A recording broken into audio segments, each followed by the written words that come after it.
Science lessons learned in flight, journey on through endless night. For the stars, we aim so high. The projected kiss goodbye. For science and purple light, we'll keep flying through the light.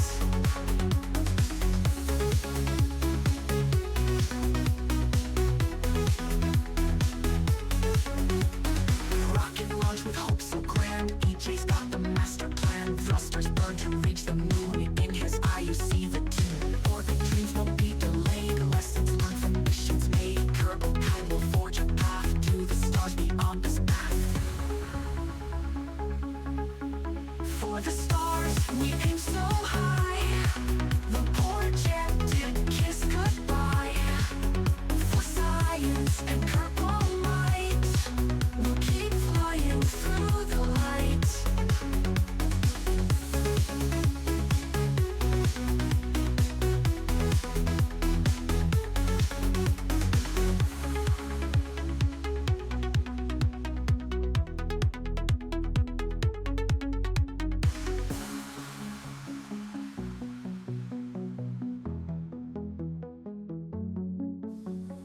Rocket launch with hope so grand. EJ's got the master plan. Thrusters burn to reach the moon. In his eye you see the tune.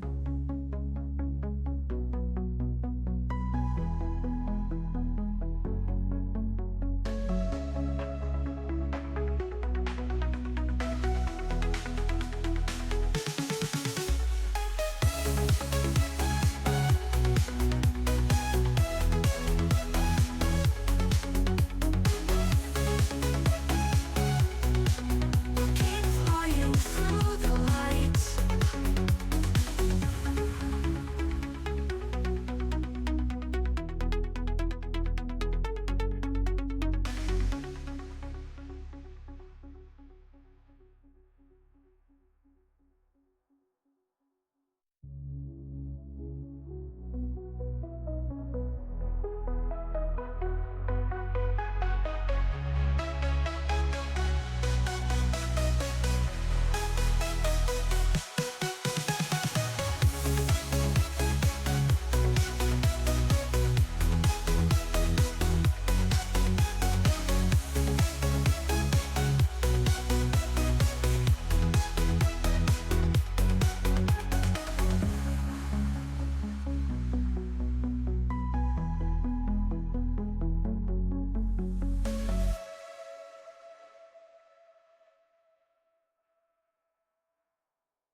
EJ screams for galactic quest. Purple kings put to the test. Jedediah flew so high through the vast and starry sky. Hardcore move with no retreat. Failures never taste as sweet. Science lessons learned in flight. Journey on through endless night.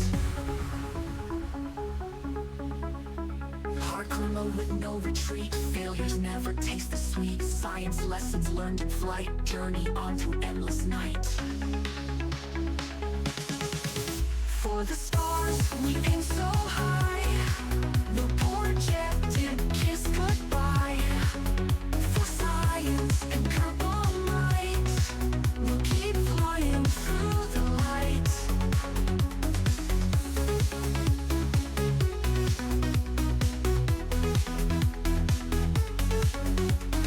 Rocket launch with hope so grand. EJ's got the master plan. Thrusters burn to reach the moon. In his eye you see the tune. Orbit dreams won't be delayed.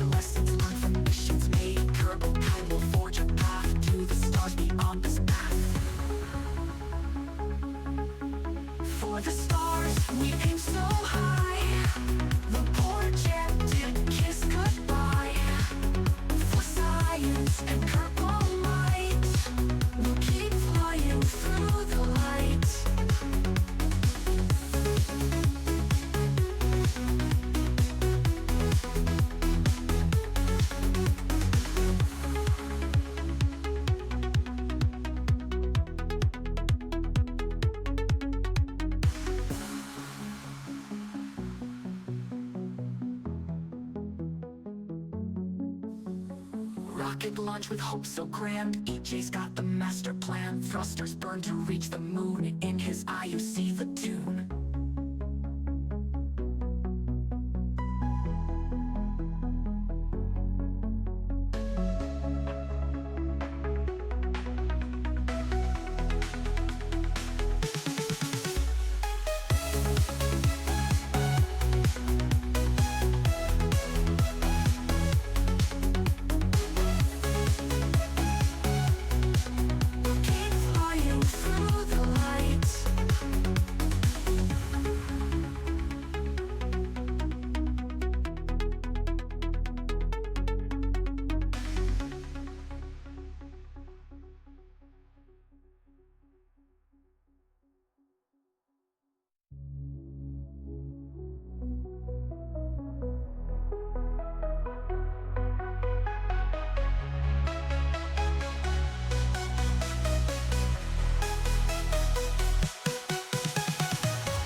With no retreat, failures never taste the sweet. Science lessons learned in flight, journey on through endless night. For the stars, we aim so high. The poor jet did kiss goodbye. For science and purple light, we'll keep flying through the light.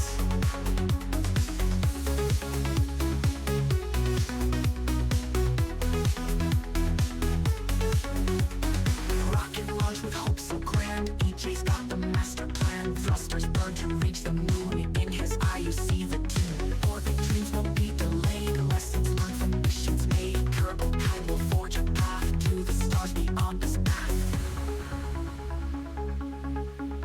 For the stars, we aim so high.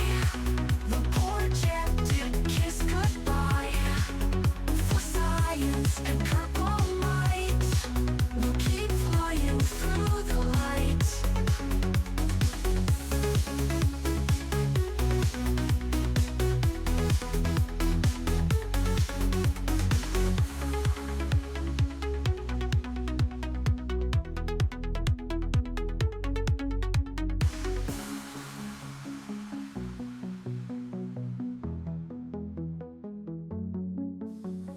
Rocket launch with hope so grand. EJ's got the master plan. Thrusters burn to reach the moon. In his eye you see the tune.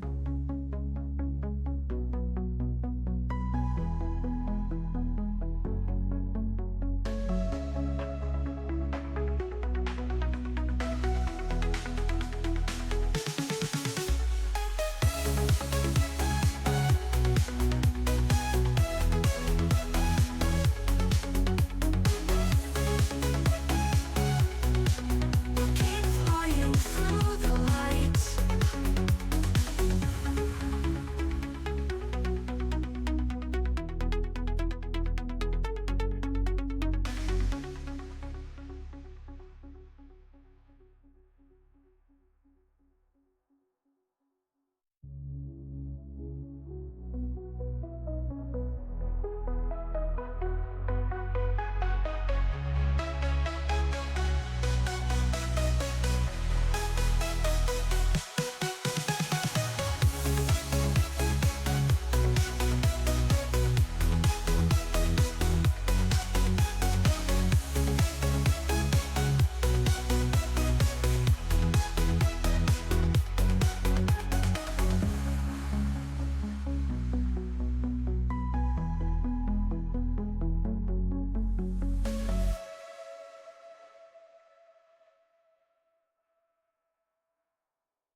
retreat, failures never taste the sweet. Science lessons learned in flight, journey on through endless night. For the stars, we aim so high. The poor jet did kiss goodbye. For science and purple light, we'll keep flying through the light.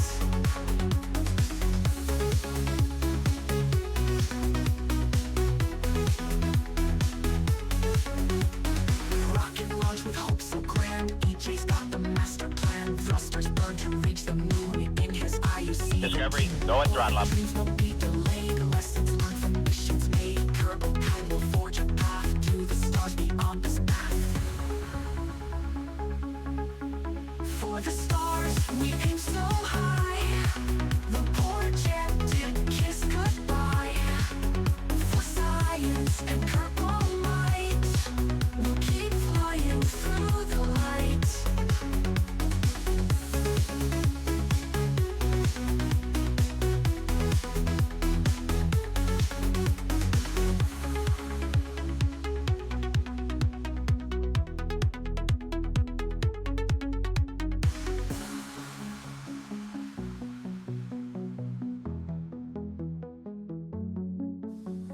Rocket launch with hope so grand. EJ's got the master plan. Thrusters burn to reach the moon. In his eye you see the tune.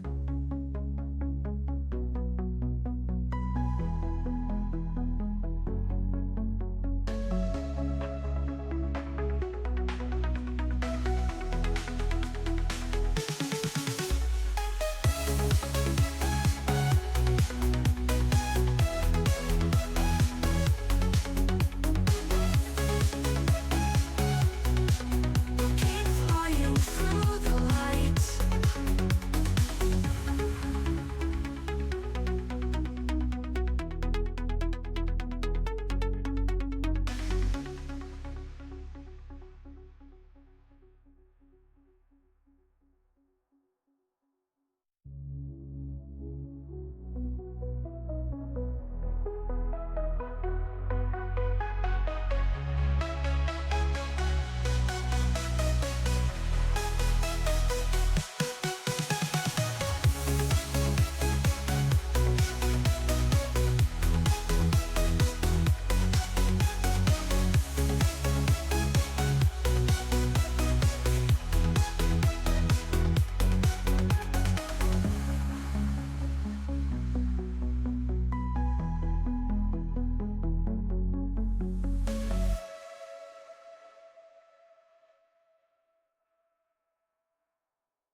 EJ streams the galactic quest. Purple teams put to the test. Jedediah flew so high through the vast and starry sky. Hardcore move, no retreat. Failures never taste as sweet. Science lessons learned in flight. Journey on through endless night. Hardcore mode with no retreat. Failures never taste the sweet. Science lessons learned in flight. Journey on through endless night. For the stars, we aim so high. The poor jet did kiss goodbye. For science and purple light, we'll keep flying through the light.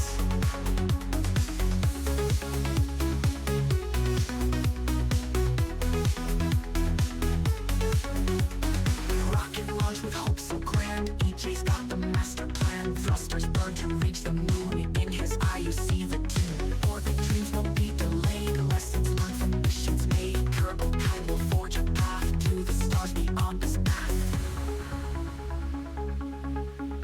For the stars, we aim so high. The poor jet did kiss goodbye. For science and purple light, we'll keep flying through the light.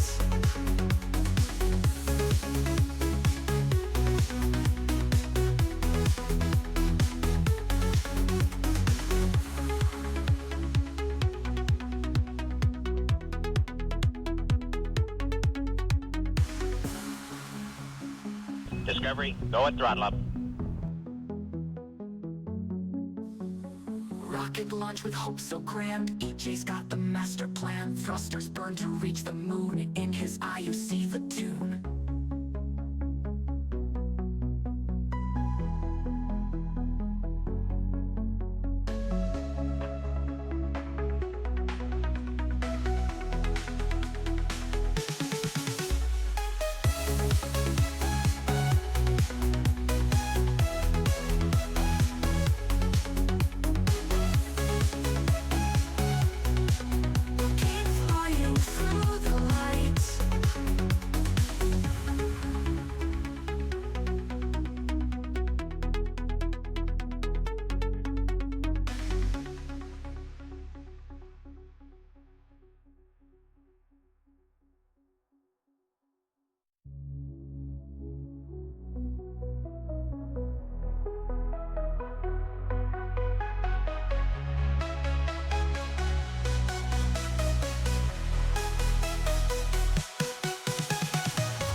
With no retreat, failures never taste the sweet. Science lessons learned in flight, journey on to endless night.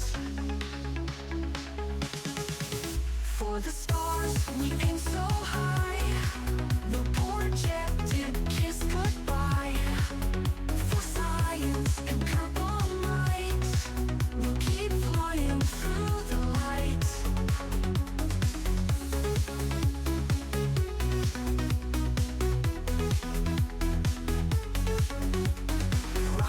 With hope so grand, EJ's got the master plan. Thrusters burn to reach the moon. In his eye you see the tune. Orbit dreams won't be delayed. Lessons learned from missions made. Kerbal Time will forge a path to the stars beyond this path. For the stars, we aim so high. The projected kiss goodbye. For science and purple light, we'll keep flying through the light.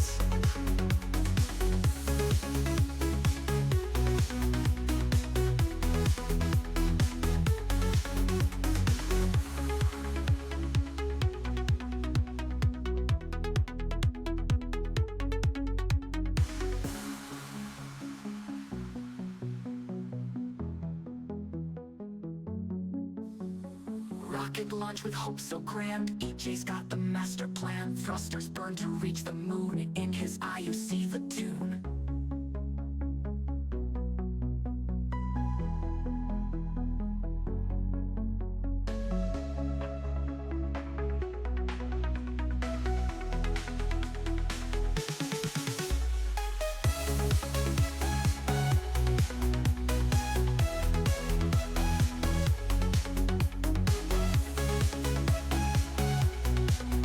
Keep flying through the light.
Okay, we will be live momentarily here.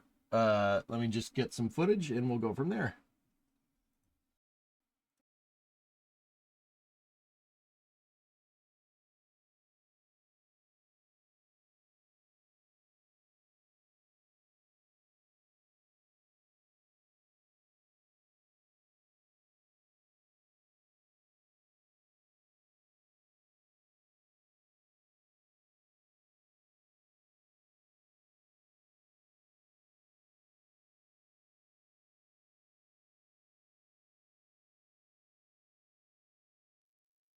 Uh, maybe Tessa, maybe. Anyway, let's just go there. Take two. Yeah, I accidentally started it with the name from the last VOD. Oops.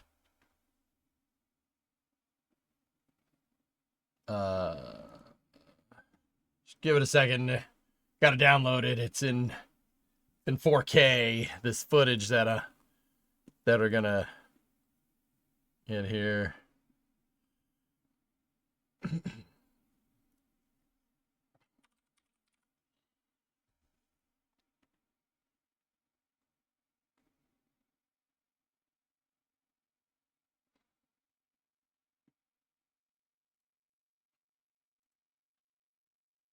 You didn't start downloading it before you went on break? No, I didn't. I was hungry. I was hungry. I guarantee you it'll be worth your while.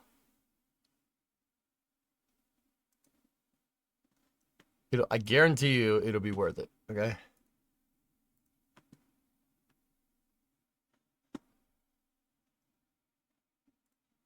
It's almost done. We're halfway done. So we'll wait till everybody kind of trickles in here and we'll go from there. But anyway, welcome to the Space and Rocket Review. I am EJ, your host. I've been gone for a week because I've been down in Boca Chica, Texas, helping NSF with stuff and obviously doing their coverage for Flight 7. Starship Flight 7, that is. As if there was another Flight 7. Anyway, I wanted to share some footage of that with you. This needs to go from iPan. Oh yeah. I am not changing the lyrics to the song blatantly so I don't get sued.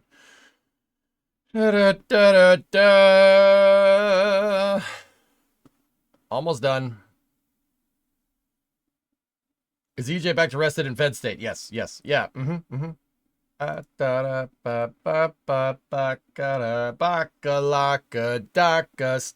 is the greatest republic ever. No, it got cold. I got cold when you returned. Just saying. Okay. Dennison, still glad you got to go to Starbase, Julian Marvel of the modern world. Oh, in 25 seconds, you're about to see basically what I saw. Just give me 1 second. There are no verbal smackdowns today. Shut up. Or something.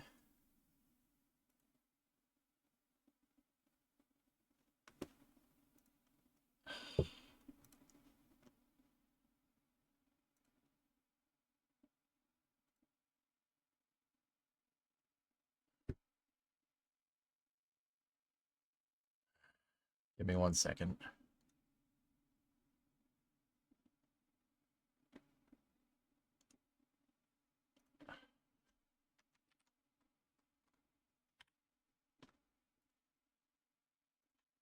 I don't have enough disk space.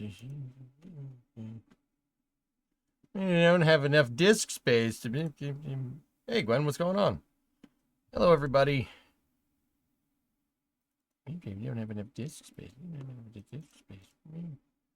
Me. There. That should give me enough.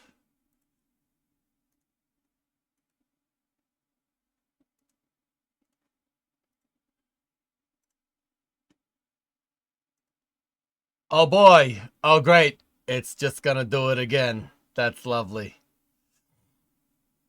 How was Flight 7? Was it worth going to Boca? Yeah, it was great.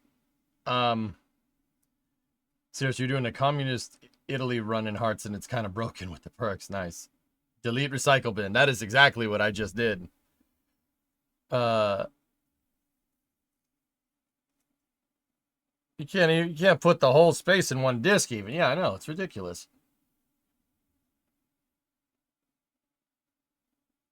Professional streamer, ladies and gentlemen.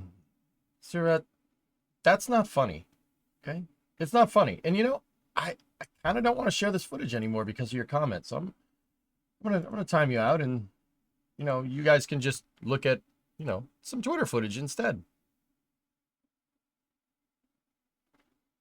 Yeah. Would you like that?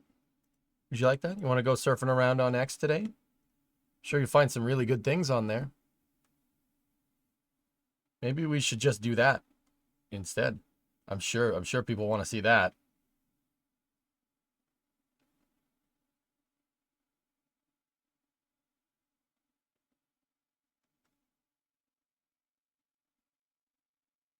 We'll go to TikTok instead.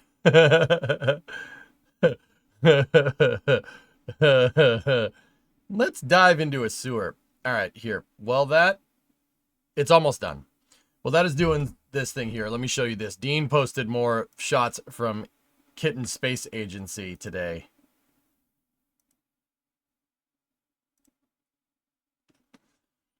Oh, not bad. Not bad. Not bad.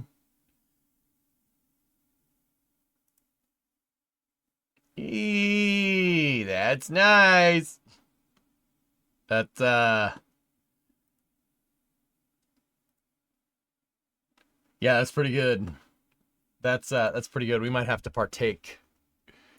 And by might, I mean we will be partaking. I feel like KSA is becoming more and more of a thing every week. Yep.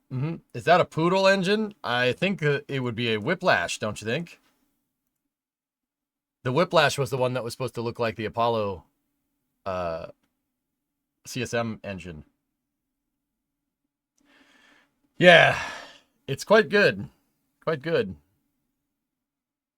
Zuck was enjoying the view, though. I've seen that. You're trying to send Buran to the moon in KSP. Okay.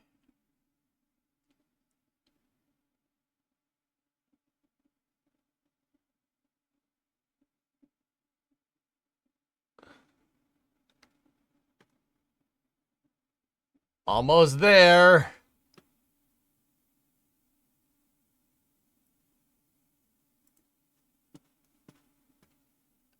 Okay.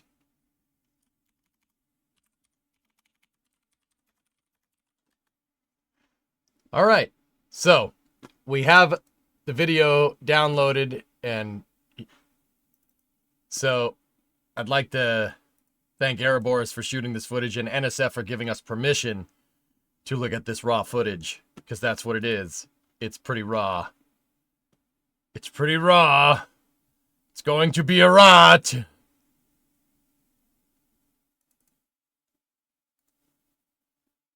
All right, hold up. Okay, so here you go. Let me just make sure we are full screen. And if you want to know how my last week has been, here is a good... Here's a good visual representation of it. So Erebors and Das, thank you for letting us show this. And we...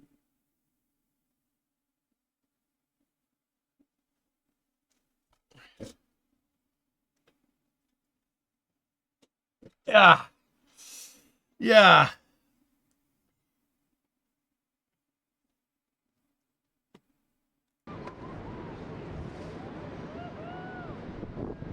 You haven't heard any of the sound yet, don't worry.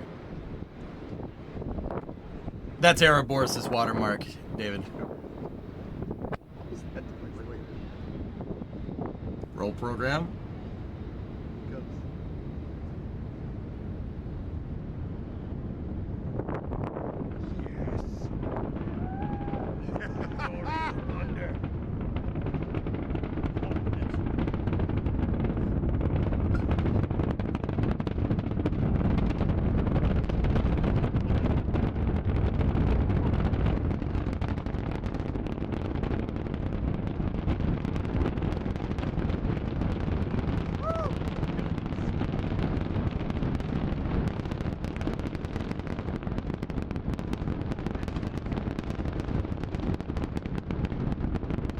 Take it, it's loud.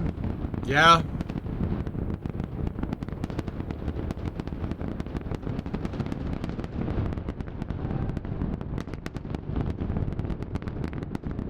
Did you feel the heat wave about 2 to 3 minutes after launch? Didn't feel any heat.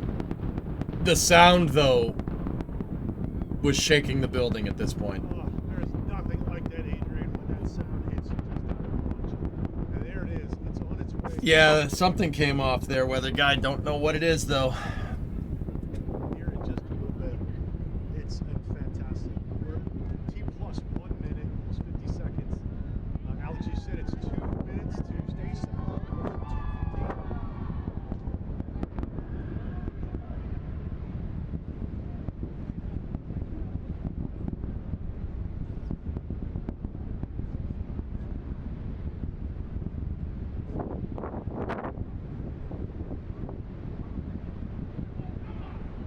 2:15. I've seen a Starship booster return. Is the sonic boom louder or quieter than Ascent?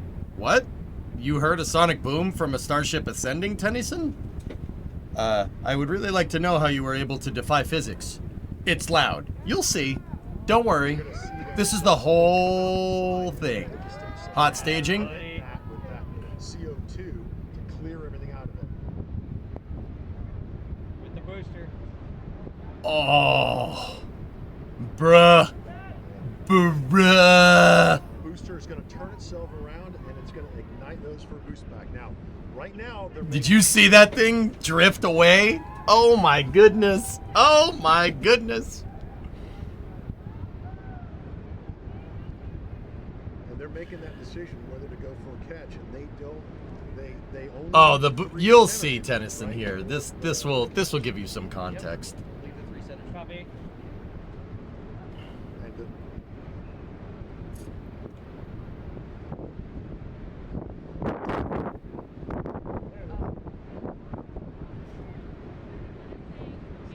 Dude, you'll hear me say this, but that's what I saw. I could see that dang thing the whole way. You'll probably hear me say that. all right, here we go. Go for catch. So what you're seeing, those Ereborus in chat, Dreads, is the guy that did the track for this, and he did a damn good job. I don't know if it is or not. Guys, I'll tell you what, I've been tracking this thing with Mark 1 eyeball. See? We have clear skies all the way up. I can see it. Yep. Look at that. Yeah. Here it comes. Thermal conditioning. I watched hot staging. I saw the whole thing. Clear as day. Unbelievable. You hear that thing go, EJ? Yeah, I responded to Das.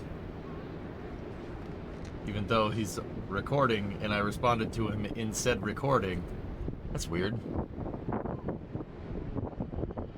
Look.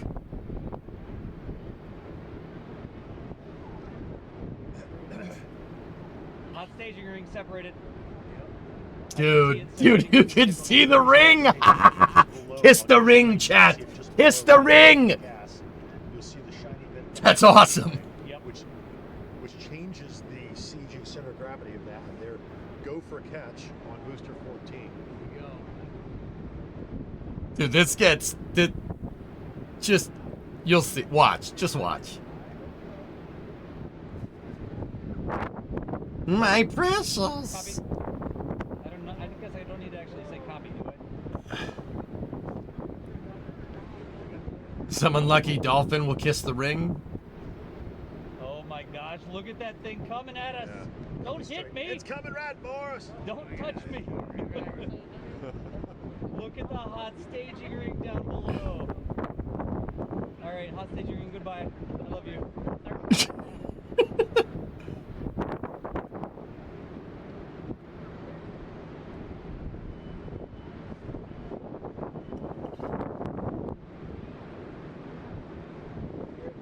Discovery, go at throttle. 111 from Dish, thank you.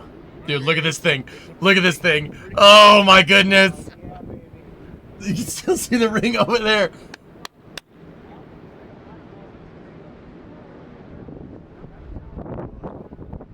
Come on. Here we go. We can see the glow. Yep. It's really-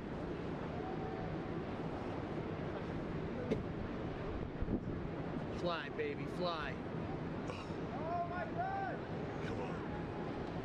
thing. Do the thing. Yes. Come on. Seeing some paper on it. Oh, Come on, baby. come on. Light it up. Yeah. We got a light. It's coming down. It's coming down. Come on. Oh, it's slowed way down. Down to 3 engines. Come on, bring it on home. Dancing over there like it's nothing. Come on, baby. Yes! Oh my.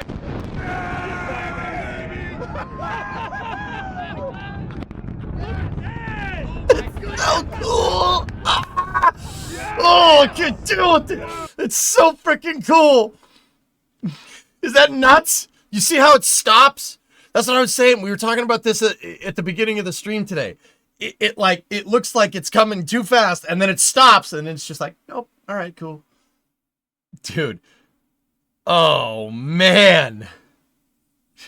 Is that crazy or what? You see what I'm talking about? That just looks wrong. It just looks, that doesn't look right, man. That's pretty good. That's pretty good. What? How could it swing like that, not just fall sideways? Engineering, man. What the heck? Like, this is why I wanted to show Erebors' chat Erebors' footage so bad to you, chat, because this is, dude, it doesn't look right. That don't look right, man. But I saw it. I saw it happen. I was standing right next to him. We got a light. It's coming down. It's coming down. Come on. Oh, it's slowed way down. What the heck? Down to 3 engines. Come on, bring it on home. Dancing over there like it's nothing. Come on, baby. Yes! Oh my.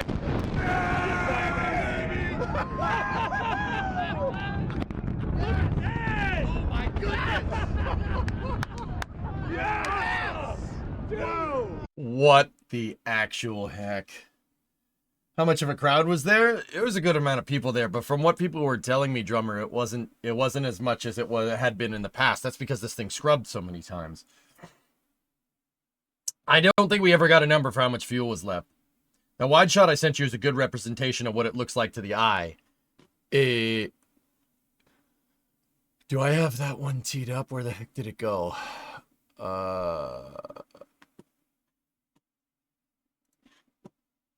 Yeah. Yeah. Let me see if I can grab it. It just... Can I see it again? You could play that one in the browser? Oh, okay. All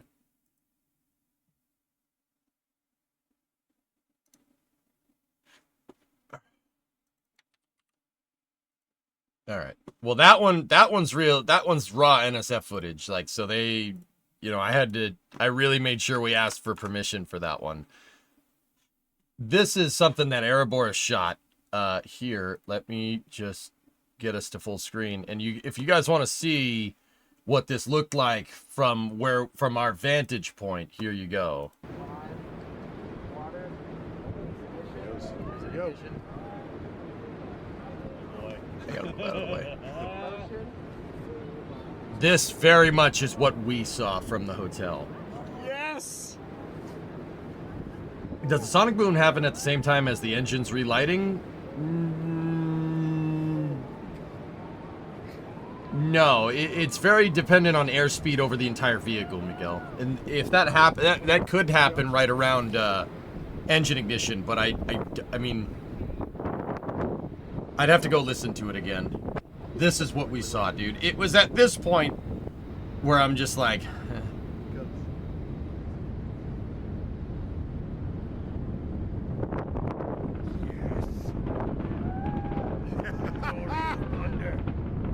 That was a glorious thunder. That's all I managed to say. That's the best tracking you've ever seen? William, it really is. Freaking Looney Tunes, dude. This is... Dude, look at the shaking. The whole freaking building was shaking right now. It's just...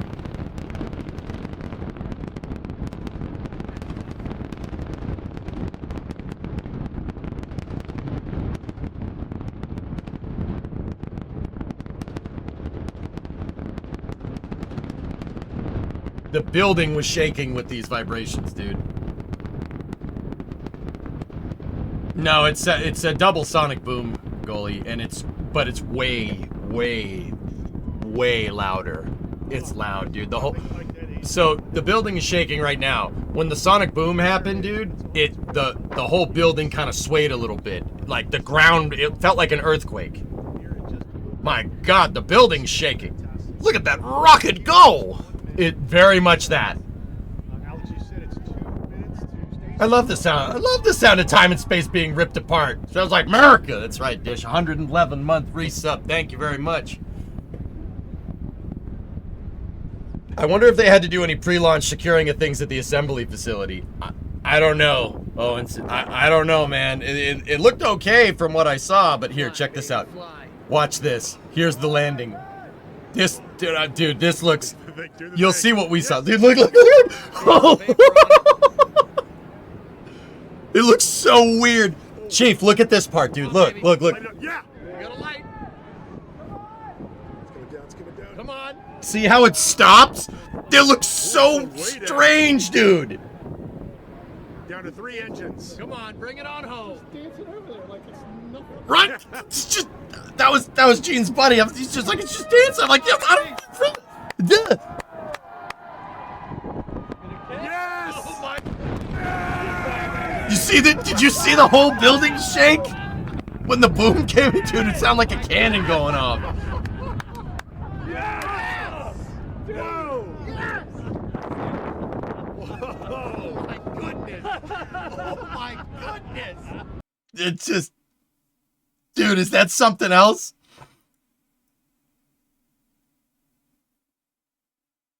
Here, watch it again. Oh my God! Come on. Dude, this is... Yes! Come on! Some paper on it. Is that crazy? This shot, Airborne, this shot is great, man. We got a light. This is great. It shows what it does so good. Come on. Oh, it's slowed way down. Down to 3 engines. Come on, Dude, bring it you on gotta home. be kidding me. Oh my God. Come on, baby. Yes! Oh my.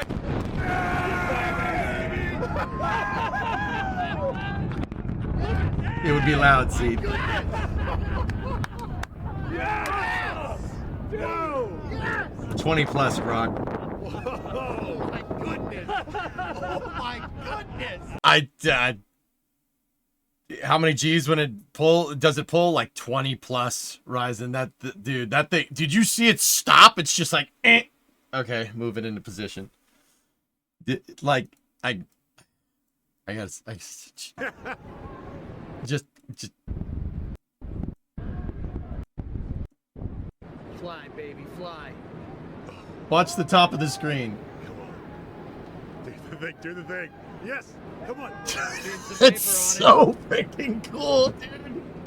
I can't get over it. It's making my head hurt. Yeah! We got a light. It's coming down. Come on. Oh, it's slowed way down. Down to 3 engines. Come on, bring it on home. Dancing over there like it's nothing. Come on, baby. Yes! Oh my.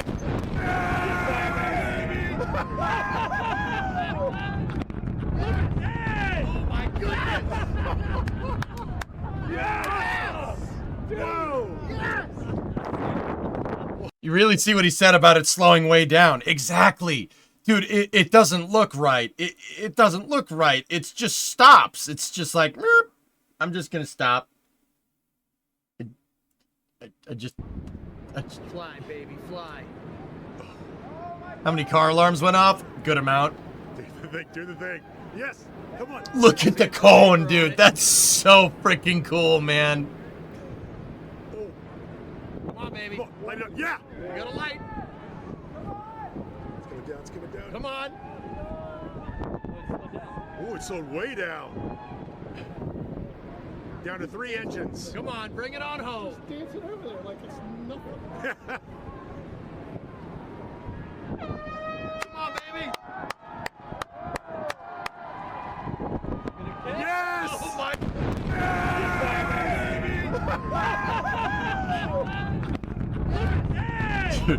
It's so freaking cool. But we heard the boom before the engine noise, so the sonic boom happens basically right when that vapor cone forms, which vapor cones aren't breaking the sound barrier, you guys know, but it's right around the same time, which is just... Oh my goodness. That is freaking impressive, dude. Somebody asked, did I see the shot that NSF had? The Danger Dune shot. I helped set up that camera, dudes. Oh, I saw it. Dude, we had the Danger Dune cam, right? And I was like looking up and looking at the tower when we were setting it up and looking up and looking at the tower, and Das had like just put the final touches on that camera because we installed another piece of equipment so it'd get a better connection, right? We installed a point-to-point antenna on it, right? And we got the antenna all squared away. And I looked at it, I go, Das, you might want to invest in another antenna. And he's like, why? And I'm like, because if that booster misses, if it diverts at the last second, I don't think you're going to see any part of this setup ever again. He's like, oh, yeah, maybe. Dude, that camera, that freaking camera, the Danger Dune camera is right there. It's right where my mouse cursor is. Like, I don't know if you guys have seen that footage from NSF. It's right where the mouse is. It like did that parking thing, like where it shuts the engines off and then moves into position. That was right over the camera. It was like directly underneath it, which is crazy to me. Like, I don't know if you guys have seen the Danger Dune camera. It is unreal. Danger Dune is your favorite shot? All right, hold on. You guys should watch the Flight 7 recap for NSF. There's a lot of people that put a lot of time into that. I'll show you little sneak peek here. Seriously, go watch it. Here, so the first shot in it, there, that's Danger Dune. Look at how close that is.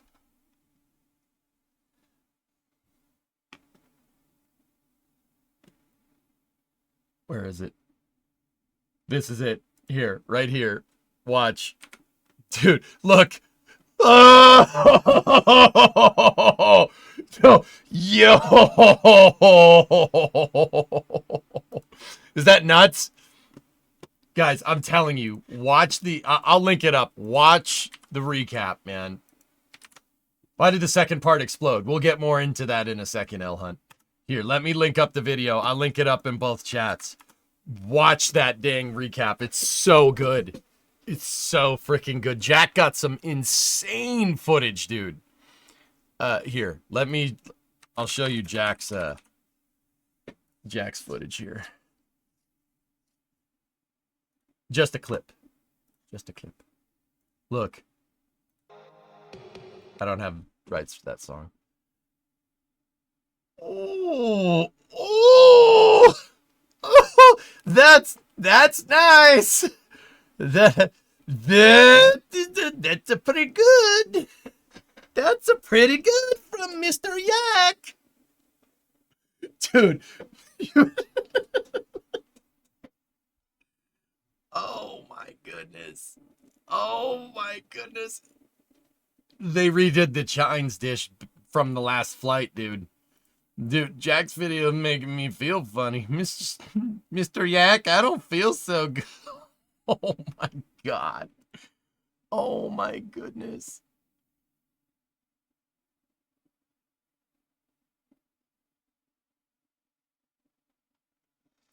Is the Danger Dune the same place as NSF's north site? No, it's not north. No, not even close.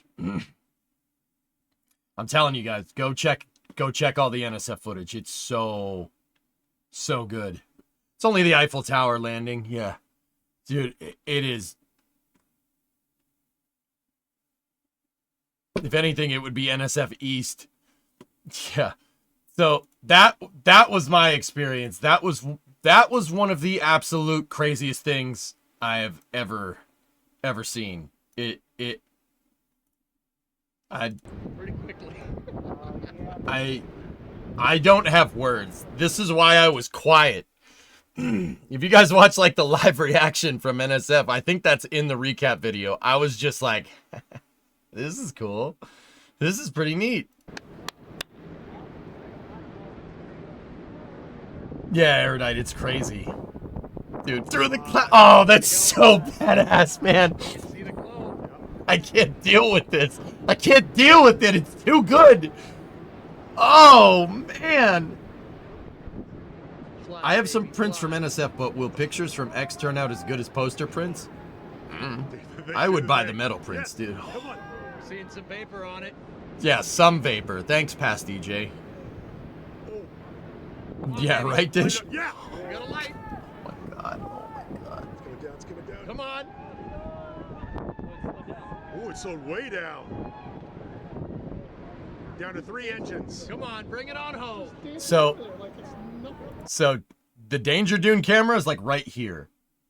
Right where the cursor is. It is like 900 feet from the pad, which is crazy. That's about 300 meters. Come on, baby. I don't have any words. Like, this is why I was just like, yeah, that's pretty cool. Like,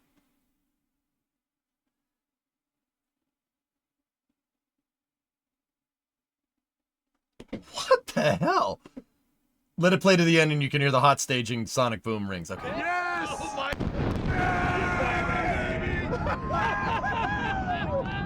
Dude, look at it. Look at it sway. My goodness. Yes. Whoa. Yes. Oh my goodness. Oh my goodness. I know I'm sick. Oh my gosh! Dude, that's nuts. Wow. That is nuts. Wait for it. Look at that! Wow, It's really, hardly Alex? even on fire! Oh my goodness. Oh, that's Wow! Dude, we heard the That's sonic the boom from the hot hot staging staging ring. Wow. Did you hear it? Did you hear that? The hot staging ring made a pop. Never heard that before. Or at least Das said he never heard it before. He's been at almost all the flights. He wasn't at, I think he wasn't at 6. But do you consider Flight 7 a failure? Not from the first stage standpoint. You heard it at IFC 5? Cool, man. Are you about 6 kilometers away from the pad? No, 6 miles. Zombie, 6 miles. So 10 kilometers. Yeah, about 10. It's a long way away, but you could see it, man. You could still see it. Like, yeah, I named this. Click this now. Yo. Dude. I just.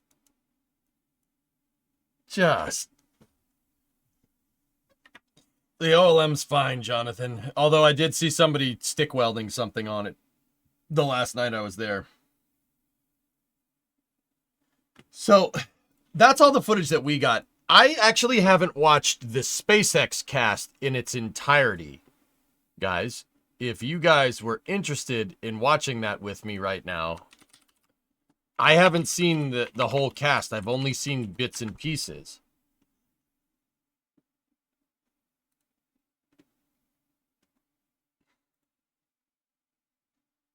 I'm curious to see what they said in the cast here.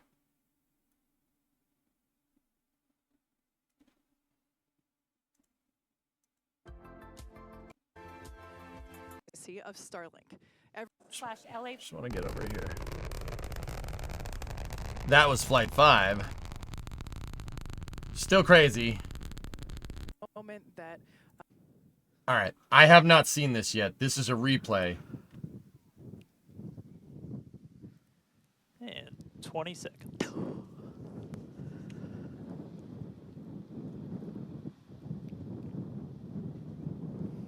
T-minus 10, 9. I haven't seen 8, this yet. 7, Let's see what we got. 6, 5, 4, 3, 2, 1.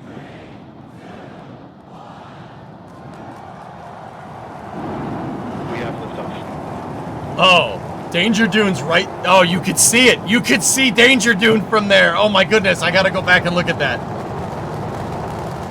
It's right there, dude. You could see the perch where we put it. Oh my goodness.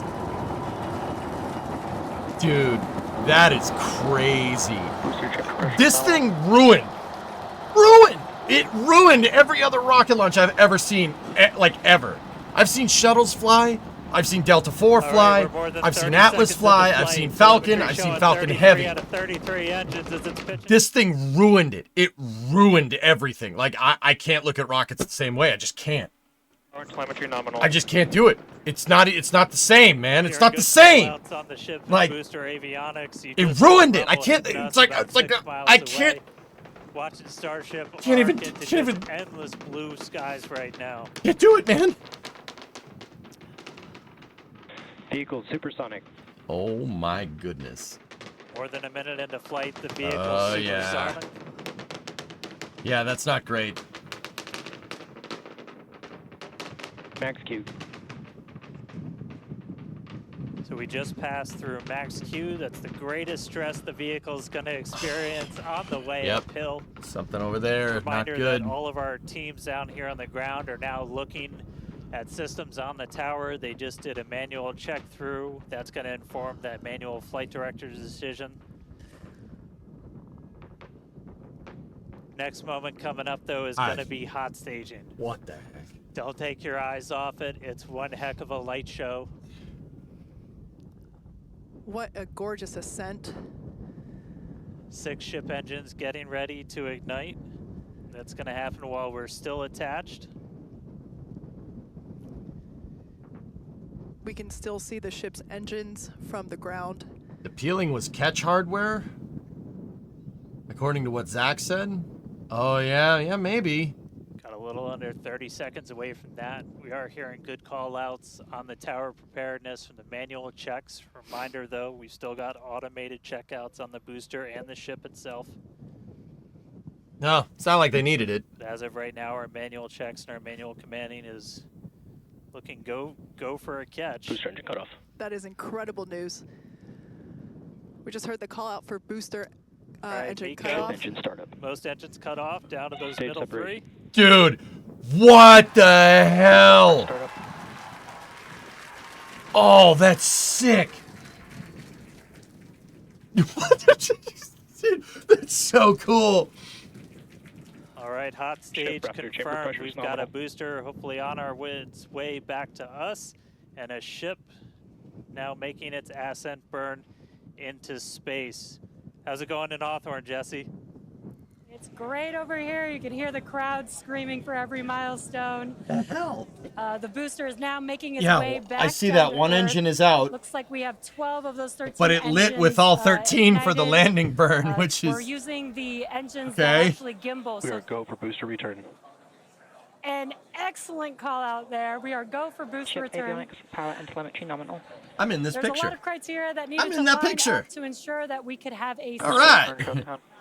a safe booster catch, and it sounds like we got the go for that. And there you can see on your 314's screen, on the outside, dude. we had the, we just jettisoned the hot stage, and there's a great. It's so weird seeing it. excellent Dude, view I saw there this of the happen. hot I saw stage this floating away happen from down the about super heavy booster. 90 kilometers that way. I saw this happen. It's very We've weird shut seeing it from down this the angle. engines for that boost back burn. That confirms boost back burn is now complete. That was the first of 2 burns required for the vehicle to make its way back down to Earth. And next coming up will be the landing Yeah, burn. it That's is going to catch be hardware. 13 of That's those part of the center catching engines hardware. igniting again. And that will Well, then go. The floppiness is probably something you don't want, but yeah, that's inconsequential comparatively to what I think happens here, or what I heard happen. Objectives are to have a controlled ascent stage separation, as well as a controlled boost back burn and hot stage as well. So we're looking good for that so far. Some great views there from the ship of Earth. That looks incredible.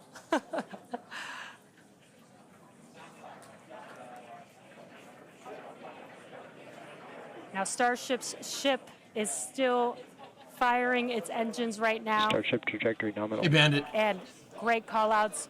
Starship trajectory is nominal. You can follow Yeah, along magic. the Yeah, that's what I've telemetry, heard. the I'm looking altitude for it. in the bottom left-hand corner for the super heavy booster, as well as the bottom right-hand corner for the ship.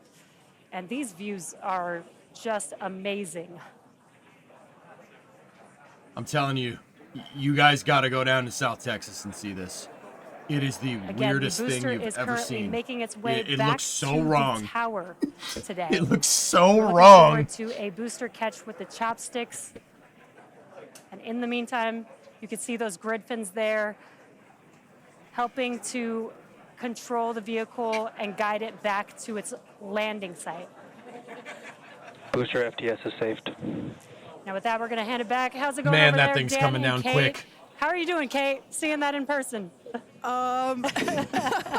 You know, Dan had to take that entire segment because I couldn't talk. That was incredible. There it is. We can see the booster coming back in now through Holy the plume. crap. It looks that way to us. Yo. It's incredible that it basically returns. It looks That's like a speeding, that's a lot of G's. just Ship like this rupture chamber pressure silver nominal. flare. Oh my coming back God. to the once again, we are standing by for attempting to catch the booster at the tower. This would be the second tower catch. Booster Landing start. burn. Seeing 13 engines. Booster now hovering as it aligns with the tower for catch. Booster coming in. Get Down ready to- for that boom, Kate. Down to 3 engines. That's pretty cool. Booster landing burn shutdown. That's pretty cool. That's pretty neat. Just saying.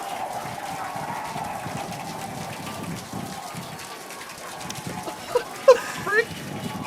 How the You heard it here. Maxilla has caught the booster. what did- Once again, for the second time, a successful catch by the launch tower. This is So see that dune right there? Actually, no, it's that one. See that dune? That's where Danger Dune was. Right there. It's super freaking close. You can see it in the shot. Oh my the goodness. same tower, the launch pad, where What booster the took actual off from just frick? 7.5 minutes Hey, there ago. I am. I can see me. Great view from the What the chopstick hell? arms, looking at those hypersonic grid fins that steer the booster for that precision landing. The Rock, man. It almost looks like it's flapping its Yeah, wings. you can see Uh-oh. just how small that catch fetting is Yep. too on something that's just so massive. That was absolutely insane. Oh, that's bad. Meanwhile, We're not done, but We're wait, not there's done yet. more. Wow, that is just absolutely stunning. 3 engines out. And this, of course, a gorgeous view there from the tower looking down at the top of the booster. 4 engines out. Oh, it's trying to compensate. right, and 5 we are engines out. Tracking. And that's it. Now we're standing by for views from the ship. Yeah. Discovery, go at throttle up. Yeah.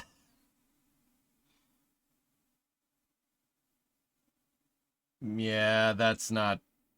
But who can take their eyes off of that incredible sight? That is once again the second catch of a booster back at the launch tower. It was incredible. Well, you're losing engines, sewer rat. That's not. Okay, so look. Oh, this is space. Hey, Bob. I'm in space.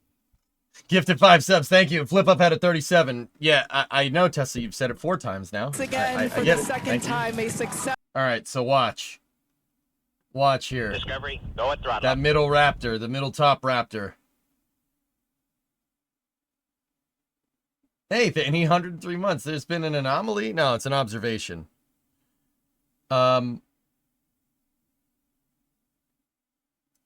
Yeah, they lost one there. All right, so watch. Watch the methane.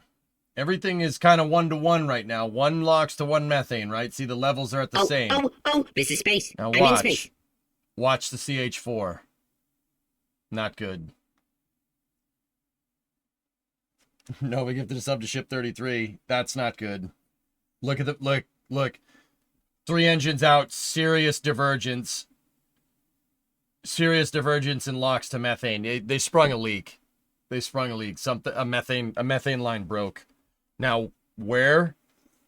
Well, there's a fire in the engine bay. That's pretty obvious. So they pretty obviously sprung a leak around there. I don't think this is downcomer related or anything. They did redo the downcomers, the transfer tube, downcomer, whatever you want to call it. They did redo them with this version of the ship. This tells me that that's not that. This is a leak in the engine bay. There's a fire in the engine bay. That's frying basically the outside of the engines. And if you're losing electronic thrust vector control, the computer will shut them off. I mean, amongst other things. That's not the reason, right?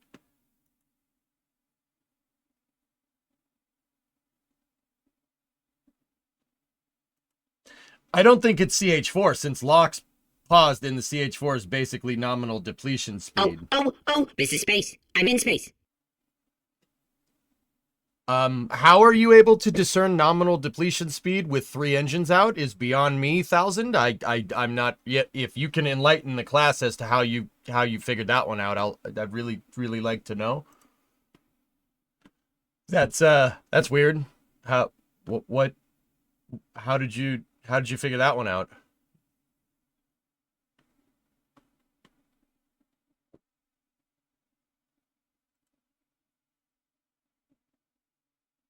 Like, I see what you're saying about the LOX, but how would you know what nominal depletion speed is? Like, I'm very confused.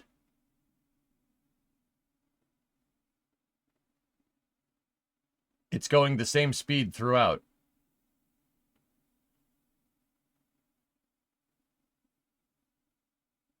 I see what you're saying, but just say the LOX gauge is not going down.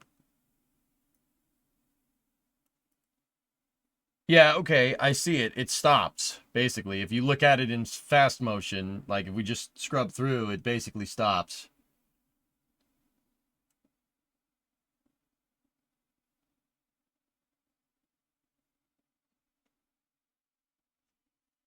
The big mystery to me now is FTS or not.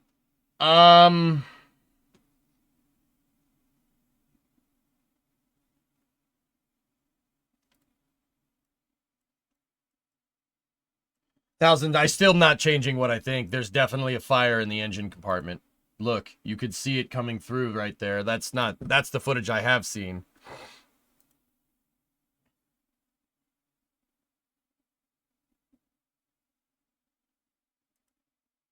Elon specifically said, if I recall correctly, that the fire was the compartment between the engine bay and the propellant tank. There's a firewall above the engines, but below the lower tank dome. The leak happened in that compartment and exceeded its vent capacity. All right, let me go read. There's definitely a fire. And guys, the way I look at it is like this. Fires can't exist in space unless you have fuel and oxygen, right? There's obviously no ambient oxygen, right? Yet we saw fire. So something's leaking. Fuel is the leaky leak.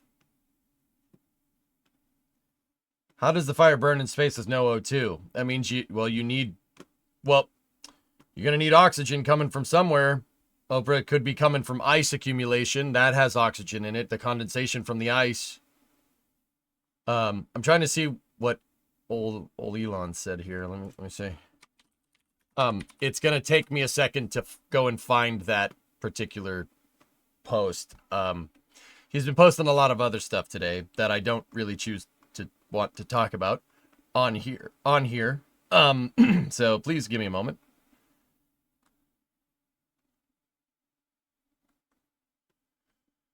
Yeah,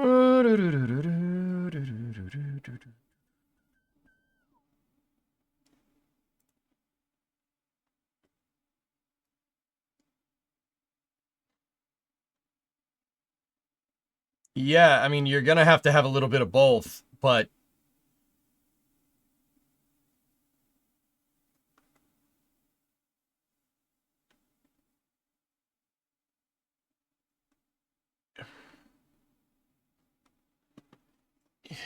yeah, this isn't great. I'm thinking about it like I don't know, guys. I don't know if it's flight termination system.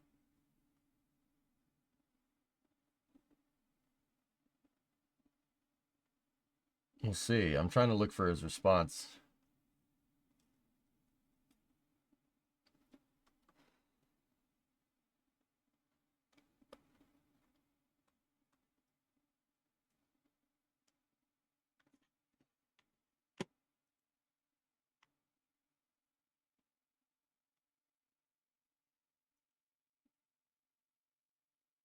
In the aerospace Discord? You can just send it here. I got it now. That's okay. I got it. All right. What did he say here? Is there anywhere to camp out that has a good view? There's plenty of places to camp out. There's a campground on South Padre Island, Galactic. It's in fact right here. You can see it in this picture. It's right there. See? There is a campground right there on South Padre Island, dude. Oh yeah. All right, what did he say? Preliminary indication is that we had an oxygen fuel leak in the cavity above the ship engine firewall that was large enough to build pressure in excess of the vent capacity. Apart from the obvious double checking for leaks, we will add fire suppression to that volume and probably increase the vent area. Nothing so far suggests pushing the next launch past next month.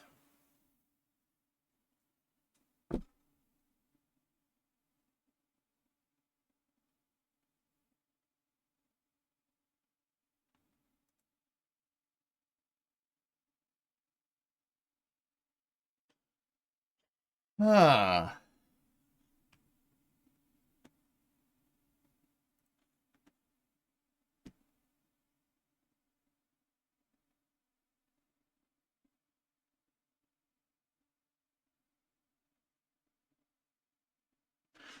Okay. If you've noticed, I look kind of confused. Because I am. All right. So I'm not doubting that there was a fire in that area here, right? But also, well,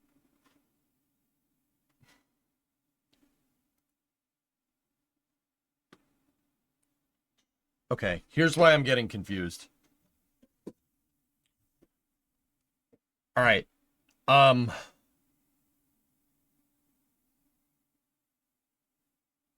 This vehicle performed fine on the pad, on the test stand. It performed fine. Ship 33 went through a pretty long duration static fire. Here, I can show you.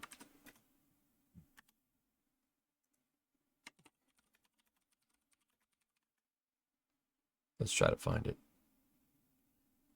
We saw it. They posted like they posted all this really nice footage. Trying to find where their footage is. They really posted some high-speed engineering footage that I think we can pick apart and look at. Now, here, guys, if this is the plumbing issue, that raises a lot of questions here. Now, why? Why does it raise questions? It raises questions because why would that not have shown up during a static fire? Which tells me, logically, that this has something to do with launch. Which tells me that the dynamic conditions of launch aren't exactly emulated on their test stand. Pretty right? Yeah, of course. That's not rocket science. That's pretty straightforward logical thinking, right?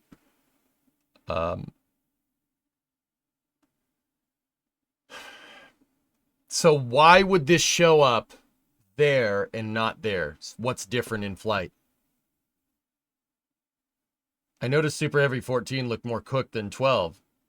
Microgravity, maybe. Yeah, see, Chief, this is, like I said, this just raises a lot of questions. That's very weird. Why would it? Ah, here it is. Here, I found it. I found the footage. Here. This is the exact ship that popped. This is ship 33. This is his ship 33 static fire. That one was testing a deorbit burn. It was the day before.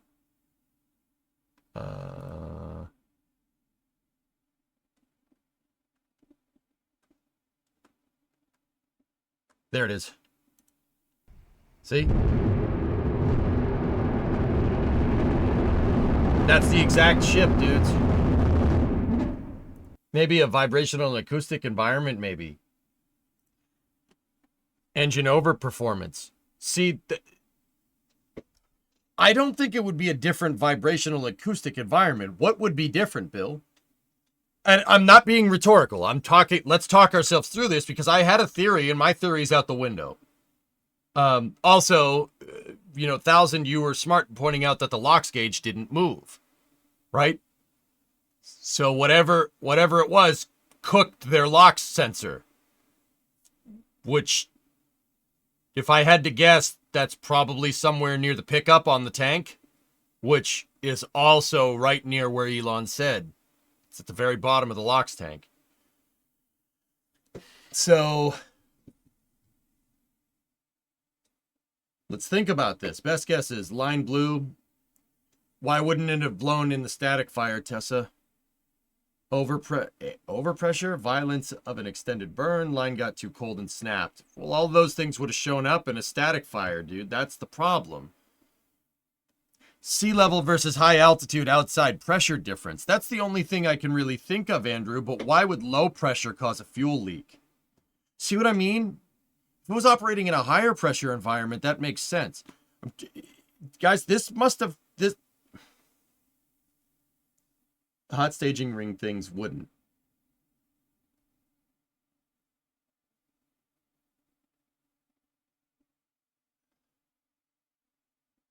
Three engines firing for almost 3 minutes is very different vibrationally from 6 for a shorter time. Yeah, I know, but there's plenty of data on the vibroacoustic environment of Super Heavy because it hasn't really changed for a little while, right? Booster 12, 13, and 14 are all very similar.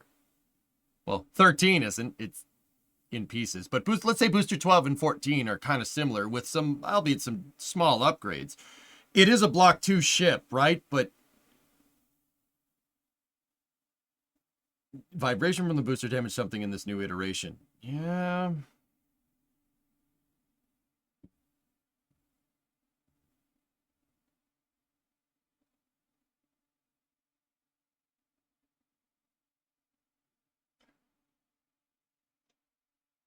Yeah, Snakey, that's pretty much what I'm saying. Like, people are like, oh, the pressure difference. Guys, these lines are operating at 300 plus bar pressure. Like, the vibroacoustic environment is not going to change that, dudes. It's really not. If you could survive 300 bar, you could survive 300 bar while shaking, Even your feed going into your impellers is pretty dang high. New plumbing needs new regulators. Yeah, this is definitely a strange one. I had to chalk it up to anything. It's got to be the new design, which doesn't bode well. But then again, see, here's what's throwing me, okay? What Elon said. That's what's throwing me. Because he said, oh, it's a fuel leak. We'll just increase the vents. No big deal. We'll fly in another month, right? So that tells me, at least in preliminary analysis, that whatever this is not a big deal. It's not like so much as, oh, a fuel line broke and it started spraying fuel everywhere, right? Now, okay, and you guys can call me nuts if you really want to, and I mean, you'd probably be right. The way that fire was propagating through the fins and the vent lines on that ship makes it really look like it's not a big leak, right? If it was a big leak, the tank would just catastrophically go down in LOX or CH4 or whatever, right? And we also know that unless it's cooking this thing from the inside out, so if you're spraying stuff down with LOX, if it was a LOX leak, which kind of, right? It's just going to start lighting everything on fire, so yeah, you're definitely nuts. Yep. According to Scott, the ship blew up 2 minutes after telemetry was lost.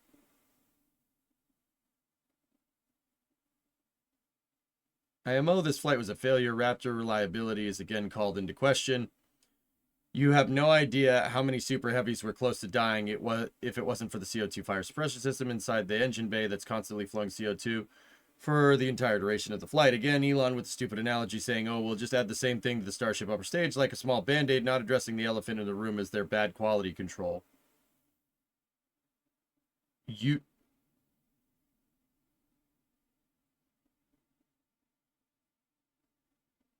What? Are you stupid? Aaron, how can you come in here and type out that whole paragraph thinking it's a well thought out conclusion? Did you not see those 33 engines in the first stage? Some of those Raptors being reused basically work flawlessly. Did we miss that part, or did we miss that part? If you're going to draw the conclusion that Raptors' reliability is being called into question, I would call you insane. The reason why, the Raptors are the same as before. These are still some weird Raptor 2 point something iteration.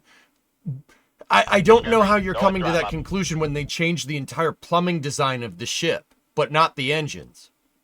And they changed the design of the plumbing. The Raptors stay the same. The plumbing doesn't work, and you say the Raptors are the problem. I'm very confused here. Why would you even come to that conclusion? That doesn't make any sense, dude. What do you did? What? Did we not see that Booster 12, like with its 33 Raptors, and then Booster 14 and 13 all work pretty dang well? Like, I don't understand. I don't think the Raptors have quality control issues, dude. If I'm going to put anything on QC, I'm going to put it on the plumbing. Why would you say that? I'm genuinely curious. Talk to me. I didn't mean to say, are you stupid? Sorry.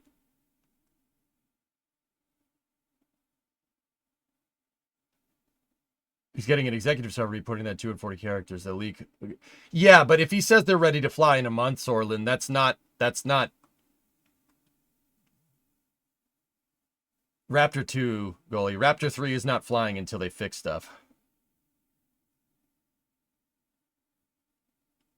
I highly doubt it's the Raptors, Liz, unless somebody did, like, okay. There's Raptor quality control, and then there's, like, processing, okay? So I don't think QC is a problem because of the boosters. The boosters are working just fine. Now, if something happened to this thing, like someone dropped a wrench and it hit a piece of Raptor machinery between this static fire right here and the flight, I'd believe that, Baron, if that's what you're trying to say. There's really no evidence of that, to be honest with you, but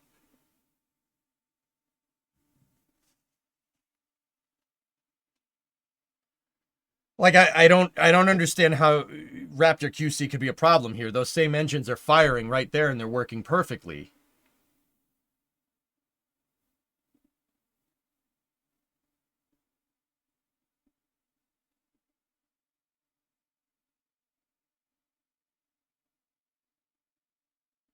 The new lines would have shock damage from hot staging.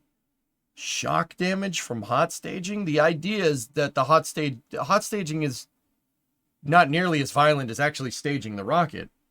Raptors are leaking always, man. The high flow pressure flange on the pre-burner side is always leaking. Booster engine bay is always under fire suppression that snuffs out any flames and vents it out. They did detect a leak in multiple Starship flights. They even added vents on Starship to the side to help with venting. For Flight 2, if you remember, the only reason they lost the ship is because there was already a fire on Engine 2 when they vented out the excess LOX. How would you know this, is my question.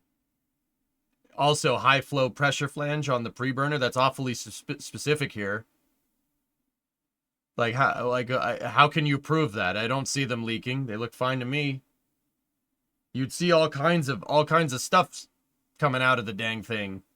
I mean, to be fair, we did see stuff coming out the back on Flight 2. Don't you think that would have been fixed by now? It's Flight 7.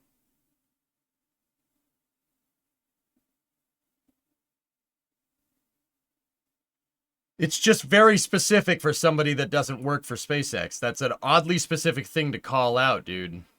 That, like,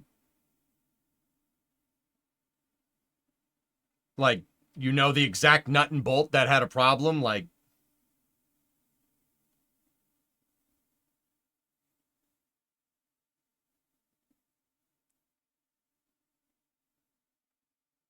yeah, Darkroot. We'll talk more about that in a second, because New Glenn also did launch.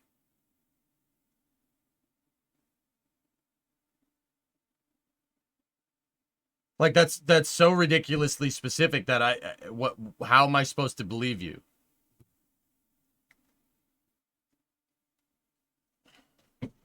Like, guys, granted, given SpaceX's kind of eagerness to keep things going and keep going with Ship 34's construction, I mean, I saw Ship 34 roll back to the production site so it could have engines installed on it and wings installed on it, which is what they're doing right now. Like, right now. That tells me that that's not a problem. Dude, I'm telling you, I saw the machine start up again, right? I can't say, and you will say, oh, sources say, but I work in the industry. The problem they have on the high-pressure flange on the Raptor has been plagued since Raptor 1. 3 will solve that, but the dev is really slow. Engine 2 and 3 are already in pieces. Hey, Sea Kraken. You can't say, and you will say, oh, sources say, but you work in the industry. Okay.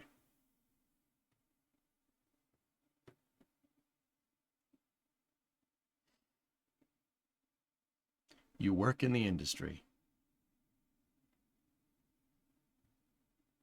You know a guy. Can call the Nevada Gaming Commission and the Las Vegas Police Department. I believe Mr. Ocean is in violation of his parole. They have data on how Block 1 ship fares in flight conditions and how Block 2 ship fares on the ground, but they can't put those two data sets together and predict how Block 2 will perform in flight, at least not with 100% certainty. If they have the massive Saturn V size vibroacoustic test stand, pretty cool. Still around, they could use that. Probably won't. Yeah, they won't. I don't know how you're going to get a Starship to it, but anyway. But they don't. I guess because SpaceX is just flying quicker that they're using one of those. Maybe. I don't know, Baron. I understand the CO2 suppression system and stuff, and I understand that you could probably have some leaking problems, but I don't think SpaceX would be like unhesitant to launch so much if that was really what's going on.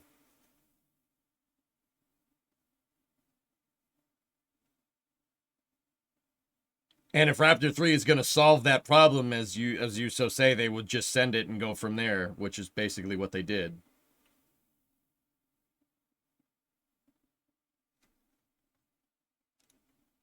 Give me 1 second, dudes.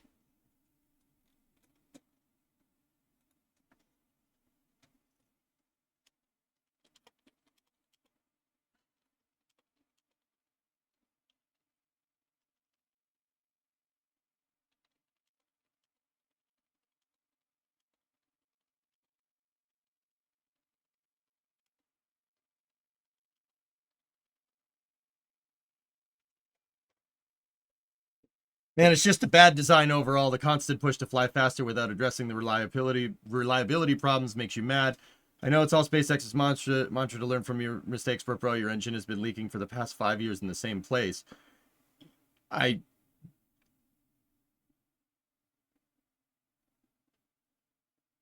1 fuel, fire destroys the CVC controls, burns out the engine.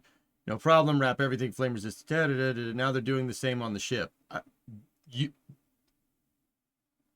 Okay, Baron, unscrew your head for a second, please. How can they be iterating and fixing the problem with Raptor 3 and also not iterating and fixing the problem? You gotta pick one. Which one is it, pal? Which one?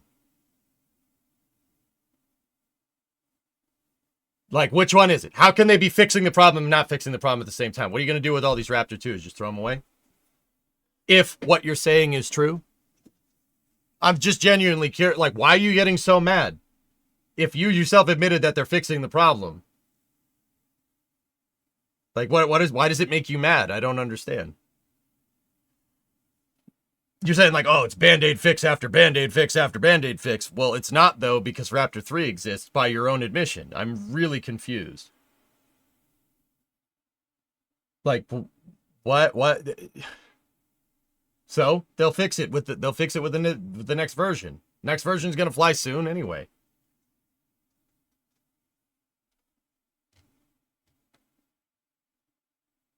Putting fire suppression is the stopgap. You ain't gonna convince me that that's the problem when they redid the entire plumbing of the ship and then had problems with the plumbing from the ship. Like, I don't understand that doesn't make any sense.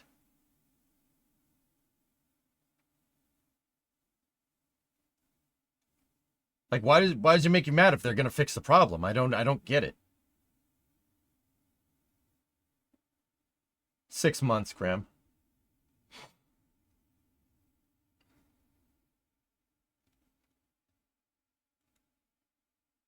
Like, dude, they're iterating, dude. They'll figure it out. Anyway, I mean, it sucks that you lost this, but that doesn't mean you can't use these Raptors to figure out other parts of the ship. I'm worried about Artemis, man. Raptor 3 dev is progressing, but it's slow. It won't fly until late 25, early 26.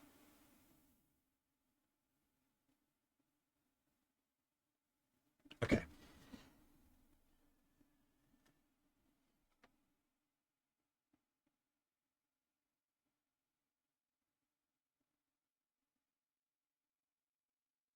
I just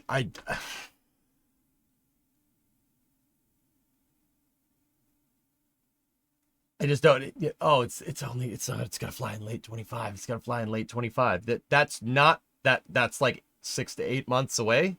Like, that's pretty fast.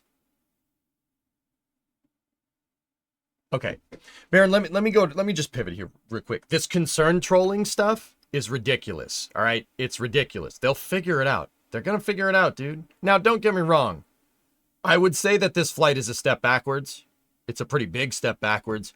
When you do iterative design and you have failures, all right, this failure, you generally want to fail forward. This is not that. This is failing backwards. How do I know? Well, the last ships made it into space. They made it into space. This one did not. It crossed the Kármán line. Didn't make it to where it was intended. So I would call this a backwards iteration. That's not good. You don't want that, right? But I don't know, man. I just think taking the position that oh, it's worrying. It's just worrying me, man. It's just worrying that they don't fix this. I don't really understand taking that position and being like, yes, they're not going to solve this problem and it's going to delay Artemis. I really don't think that that's a healthy way of thinking about this, dude. Like, I don't mean to be disrespectful. Like, look, if us mere mortals, even people that even you said you work in the industry, if we're able to figure this out, they're able to figure this out. You know, like, they will get it. They'll get it. The reason why I don't like entertaining these arguments is because every time this comes up, they'll never land a booster. Oh, they'll never solve the leaking problem. Oh, they'll never catch a booster. Oh, they'll never reuse a Falcon 9. It doesn't make sense. Like, every time somebody argues from this kind of like, oh, well, I know more, you always get proven wrong. Where are the people from 10 years ago that said Falcon 9 will never be reused? No, reusability doesn't make any sense. Where are those people? I'm not concerned trolling on being sincere. If my language seems like I'm trolling or not. Yeah, I understand you're being sincere, but also, like, I don't understand how you could sit here and be like, oh, I know more. Why? Because somebody in the industry told you? That's not what we do here. Dude, they'll have it figured out, man. they'll have it figured out. I'm not worried. Even if that thing is leaking, and it did leak on flight 2. We did see it. You could see it coming out the back. But you know, the Raptor 3 will fly sooner rather than later if this is actually a problem, which I don't think it is. I think that the ship's plumbing design is a lot bigger of a deal here. I think it stemmed from that. Right? Especially because Elon said there was a fire between the bulkheads, right? There was a fire between the bulkheads. If there's a fire between the damn bulkheads, that has nothing to do with the engines. It's upstream, right? It's upstream, dude. Am I wrong?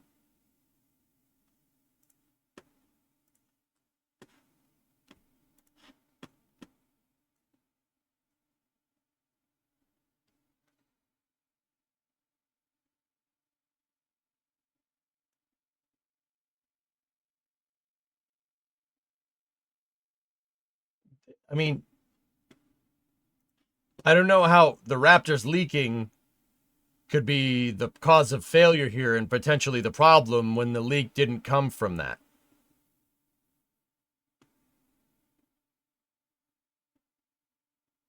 The point I was making is that Barron is right.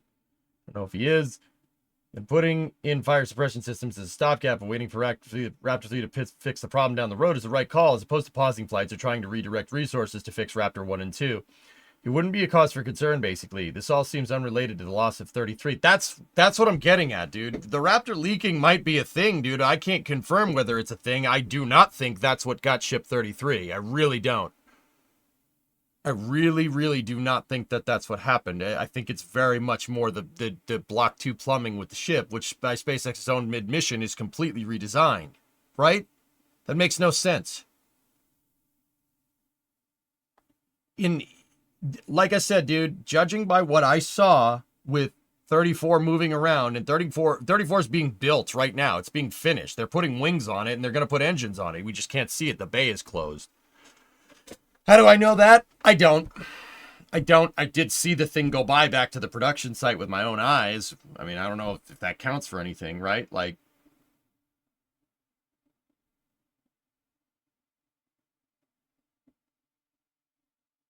it's in Mega Bay 2. Yeah, there you go. The point is that they're building it. They've continued building it.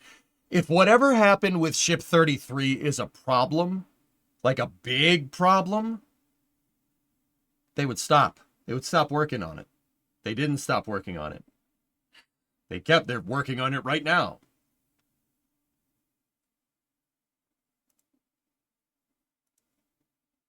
Zach has the correct location for the leak.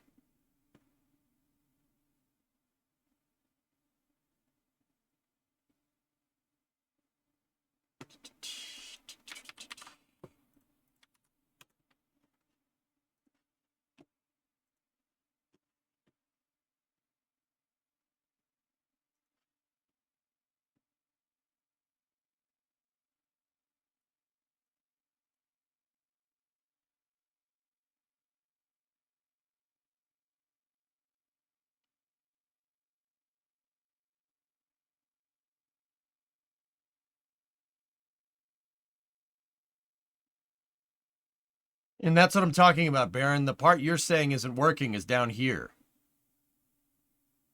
It's down here, and there's a false floor in the way. If this was leaking and caused a fire, the false floor would block it, and it wouldn't leak out the aft flap hole. Am I wrong?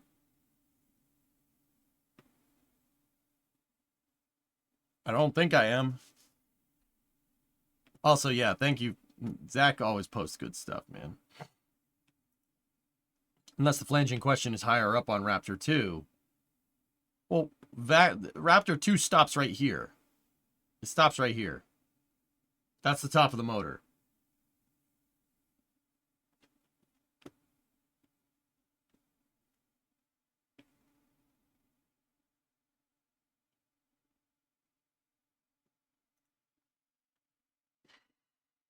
The point that I'm trying to make is that you cannot conclusively say, unless someone's whispering in your ear information that you're not privy to, that this is a Raptor derived problem.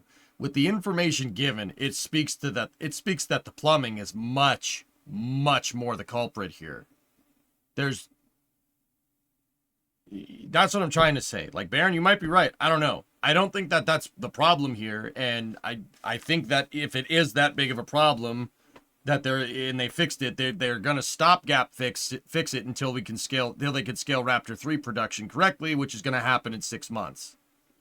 Meanwhile, they'll use the remaining amounts of Raptors that they have for testing purposes to fly, because you'd want to fly more often than not, and you can get other systems figured out, like thermal protection systems, which we also have seen SpaceX iterate a lot on lately. Right?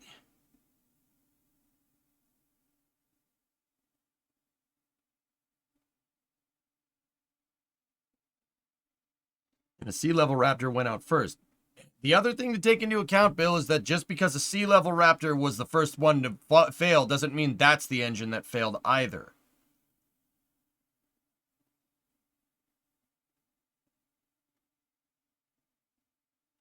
How does anyone know a weld didn't break or a crack in the pipe that didn't get caught with as much welding as done on the ship as possible?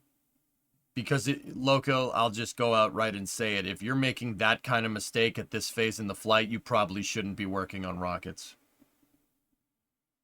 I'm talking about whoever's in charge of QA there. Yeah, guys, just because one engine fails first before the rest of them doesn't mean that that's the motor that failed. That means that's where the fire is. Does that make sense?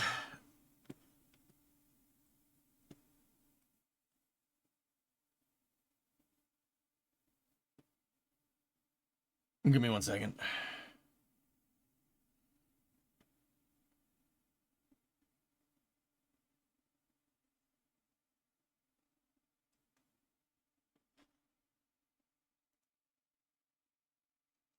I'm gonna go ahead and guess it fried the wire harness, Tessa, and that's why it shut it off. The upper tank is CH4. The upper tank leaks the most. Well, we don't know that, Dark Rue. That's what Thousand pointed out. You don't know that for sure.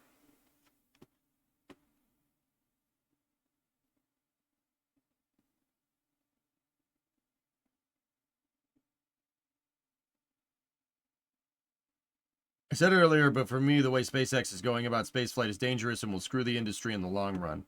It takes one shuttle-style disaster with 50 or more people on board to shut the entire thing down. Yeah, see, Kraken, that kind of thinking got us almost a half century of stagnation in NASA. I highly disagree. Yeah, pretty much on every level. Yeah, that defensive style thinking when it comes to engineering rockets is how more people die.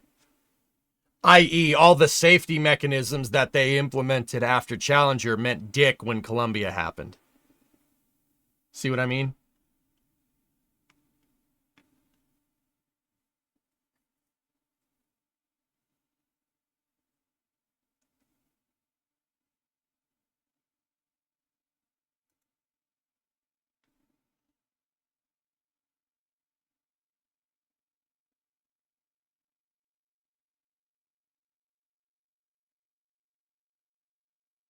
Guys, there's no way you're going to convince me that this is Raptor derived.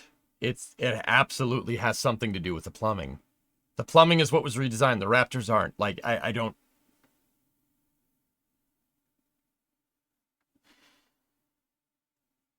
SpaceX can afford to mess around during development. I don't expect them to greenlight a half-finished vehicle. Exactly. Agree to disagree. Sorry,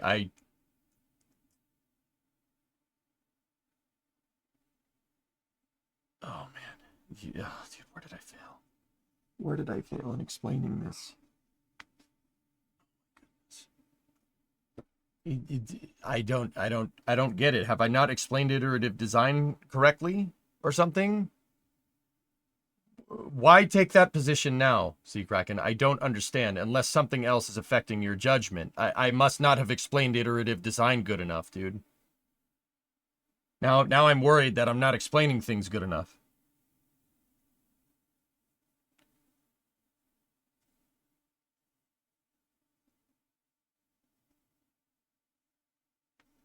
I don't understand why you think that. What is SpaceX is not... SpaceX has made the industry 1,000 times more safer with...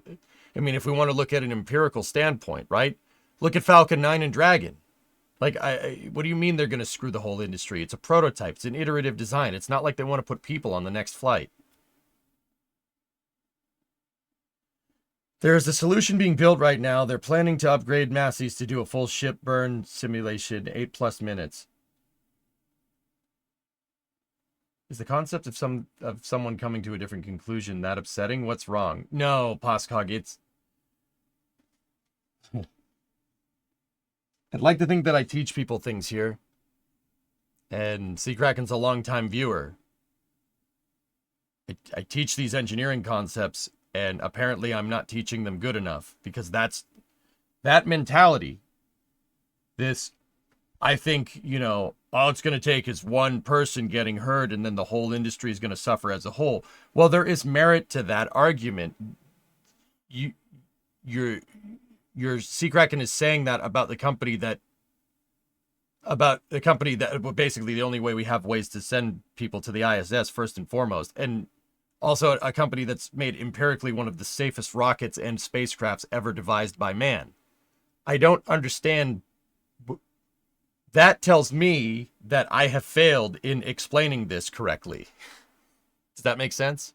It's not about coming to a dissenting opinion. It's more that I have not taught the subject matter good enough. Does that make sense, dude?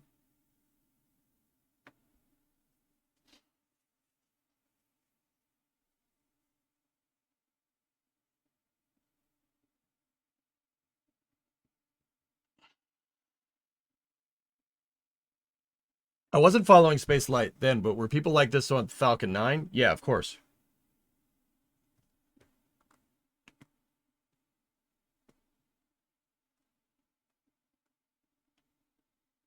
Change of subject. Can you explain the vapor cone around the booster on re-entry? Yeah, that's happening because of a change in pressure. A quick change in pressure from the shock, from the shock at supersonic speeds, 619, which is super cool. You also get, you do get vapor accumulation like that from quick pressure changes, because it basically, you have pressure shifts when things go through, when air moves around stuff.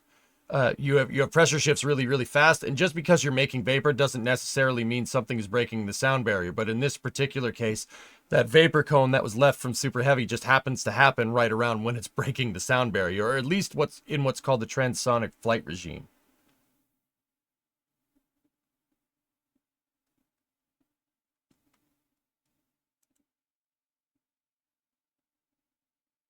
Yeah, super cool. I was wondering, how does firing the engines, which are hot and plasma, protect you from the plasma from reentry? It physically pushes the plasma away from the vehicle, Surat.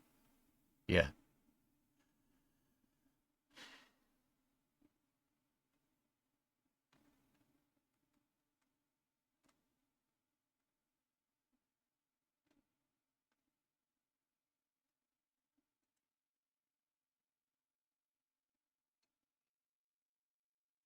But then wouldn't the plasma from the engine burn the ship? Plasma from the engines. The rocket engines don't produce plasma. They produce fire and shoot fire out at high speed. The fire coming out at high speed is nowhere near as hot as plasma is. It actually is a nice thermal medium. That's what supersonic retropropulsion is. That's my favorite part.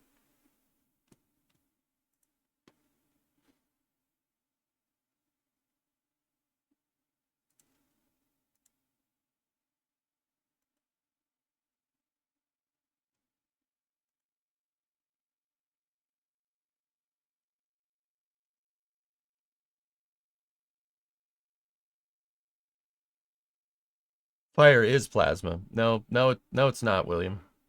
No. Fire is a result of hot gases from a chemical deflagration at subsonic speeds.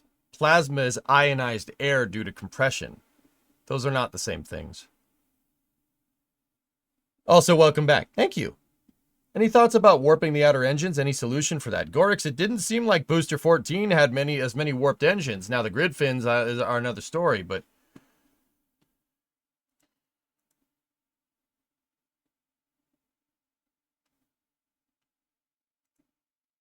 But yeah, the fire, something that's fire is not producing ionized particles. That's not the same thing. For Flight 8, Booster 15 is already getting its engines in the high bay. By the way, this booster has a big upgrade to the landing tanks. The ship is back at the high bay and getting its lower flaps and its engines. Both vehicles will be ready next month, depending on what the investigation holds.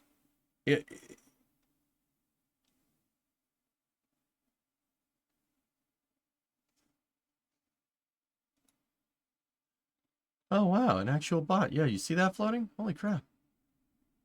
Huh.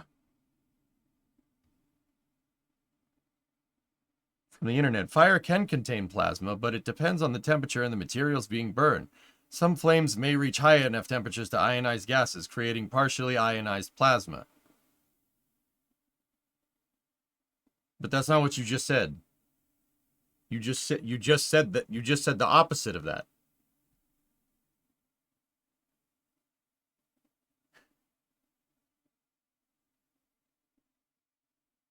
Look, man,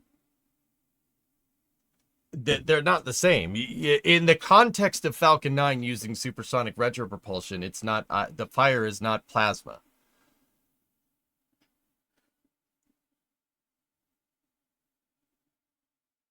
I'm convinced now that they know not only the specific cause but the solution. I think they tried something. I think it has something to do with the new plumbing, Bob. This, like I said, see, we could sit here and get fed people, you know, oh, I have a source that says this, or, oh, sources say, blah, blah, blah, blah, blah. And Baron, if you put words in my mouth again, I'm kicking you in the teeth. Discovery, go and throttle up.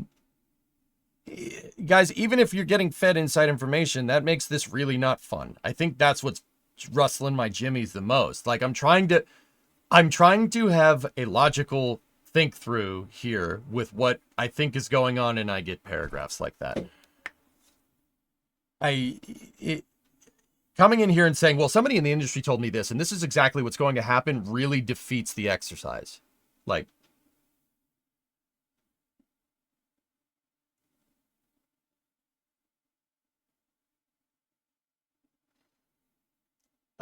yeah, and it's just, it takes the wind out of my sails pretty hard, but it's all right.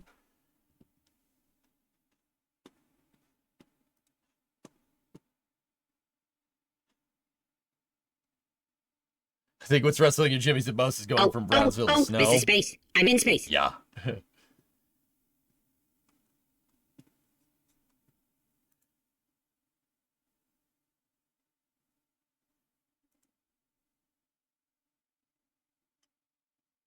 Different subject, but not. Any word on what happened with New Glenn not being able to land on the ship? Oh, Cool Breeze, I have no idea. If I had to put my hat into the ring, and once again, please shut the frick up if you have some insider knowledge. I don't give a frick about your insider knowledge. I'm using this to try and teach people things, and having insider knowledge defeats the point, so shut the frick up.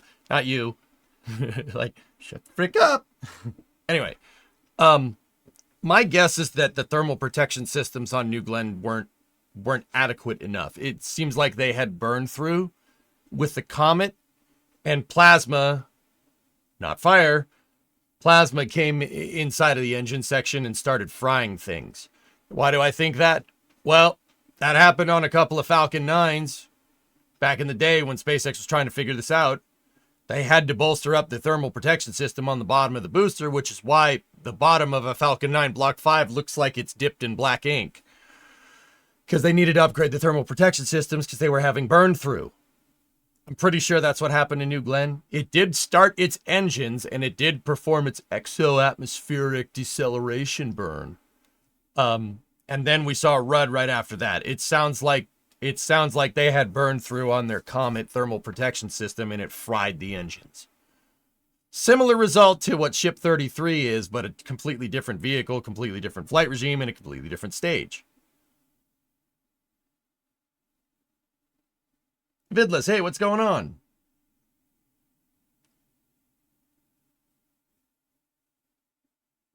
Technically, you're not far off. I mean, with given information, that problem's a lot easier to solve than 33. 33 could be 1,000 different things. Gosh, sharing the wealth after getting called into work on the holiday 2.5x time. Oh, yeah, dude. Rack that 2.5, man, for sure. Yeah. with Ship 33, guys, it's just, yeah, a lot of people have a lot of things to say. Like, I think going back to Ship 33, we'll just put a bow on it. I do not think the Starship program is in jeopardy. I don't think there's any insurmountable problem that SpaceX can't solve at this point in time, nor do I think whatever happened is a big problem. I think whatever happened, if you really want my honest opinion, I think it's something with the plumbing on the new Block 2, but this is a processing problem. It's a processing problem. Now, Baron, you said QC. I don't think it's quality controls in your manufacturing. I think this is processing. This whole situation with Ship 33 reeks of somebody not tightening a bolt all the way down, or somebody dropping a wrench and denting something, or like some type of FOD hit the motor in the time between 33 static fires in December and now. This reeks of that. The more I think about this, the more I don't think I mean, it could be plumbing, maybe, but once again, you saw the thing fire. Yeah, there's loads from the booster, etc., but you'd also be crazy to think SpaceX hasn't taken into account vibroacoustic loads here from a super heavy. That's well documented at this point. They had 6 flights under their belt to corroborate the vibroacoustic environment, basically how much it's shaking on the way up. There's no way that they didn't take that into account. There's no way. Like, I'm sorry, I refuse to believe that. That can't be right. This tells me that somebody dropped something or someone broke something. It didn't say anything about it. This reeks of processing. That's my guess. I think now that I had to kind of talk myself through it a little bit, but I'm pretty sure that's what's going on. Like, you didn't torque wrench out of spec. That's what this reeks of. Planted ULA wrench dropper. Also, did the Delta 2 anomaly stop ULA? Did it stop Delta 4 and Atlas? No, it's just another bump in the road. Delta 2. When that Delta 2 popped, Yuri, that ULA wasn't a thing. That was, who made Delta 2? McDonnell Douglas, maybe? I forget, dude. I totally forget. Someone Apollo 13 did? Andrew, that's what this reeks of, dude. Yeah. Yeah, that like I said, I'm guessing. This is just speculation. I'm trying to talk myself through it. I'm sure they did extensive modeling and can crusher testing, but the Block 2 has never flown. I feel you're probably right, though. Spanner problem. That's where I'm getting from this. Now, Baron, once again, that Raptor leak problem, I definitely did see that on 2. We saw all the leaking coming out the back. We definitely saw that. That's absolutely a thing. I don't think that this played into that problem. I think this is something else. I wouldn't be surprised if this thing was leaking. Sorry, I was just I couldn't collect my words a second ago. So you think it slipped through quality control? Maybe. Like I said, Chief, this reeks of something stupid. It reeks of something stupid. You can't be like, yeah, it's a new ship. Like, okay, here's where my big thing is. Like, everybody's saying, oh, EJ, Block 2, it's the Block 2 ship. It's a new design. They can't test for launch. Yeah, you're absolutely right. Sure, you're absolutely right. SpaceX wouldn't put that thing on there if they weren't pretty dang sure. Second of all, Ship 34, dude, if it was something truly wrong with the Block 2 design, Ship 34 wouldn't have been proceeding with assembly. And it is. We know it is. I saw it roll back to the production site. Now, does that necessarily mean that it's proceeding? Nah, it's hard to say. We'll have to wait until it rolls out of the Mega Bay again, right? We don't know for sure. We can't really see what they're doing to it because it's inside. However, with all that being said, they continued with Ship 34 cryo testing after Flight 7. Why would they continue with a testing regime on a ship they know that has a design flaw? That doesn't make any sense, right? That's where I was trying to... This is what I was trying to say earlier. Sorry, I got my jimmies got a little rustled. It's not a big deal. That's what I was trying to say. And see, Craig, and I see what you're saying. I'll answer in a moment.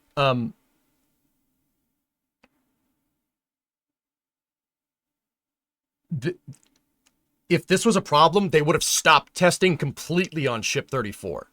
They would have stopped completely. They wouldn't even have attempted a cryo test if they thought something was wrong, right? But they went through and did it. And then they moved it back business as usual to production site.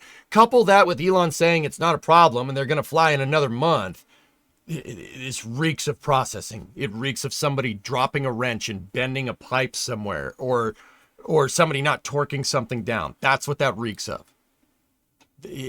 Like that's what I'm gonna say. I'm pretty sure that that's what's going on.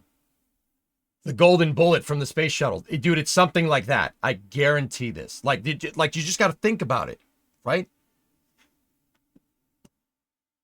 Yeah, folded a gasket, something. Dude, something's weird, because I know what people are going to say. Like, EJ, that's very vague. It is very vague on purpose, but okay, all right. Real talk for a second. There have been 3 catastrophic spaceflight disasters in NASA's history. Can anyone name them? Apollo 1, Columbia, and Challenger. Not in that order. Challenger was first.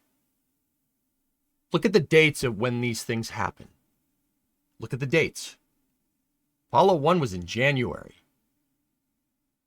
Challenger, also January. Columbia, also, well, January technically into February. That's not a coincidence, dudes. I don't think that's a coincidence. 3 is a pattern.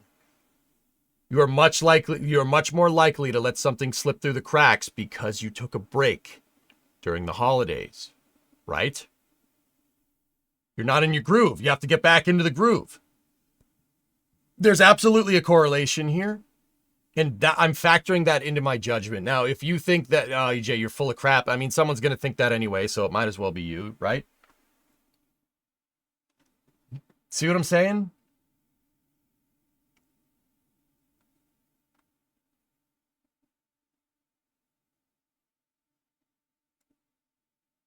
You see what I mean?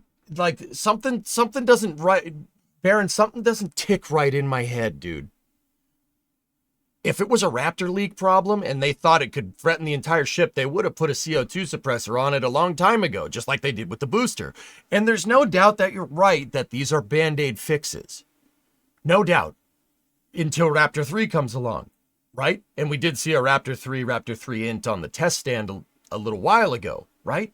But if this was truly a big problem with it that was unforeseen, they wouldn't have sent it. They wouldn't have launched it. I'm telling you, the more my gut's telling me that this is a dumb mistake, right?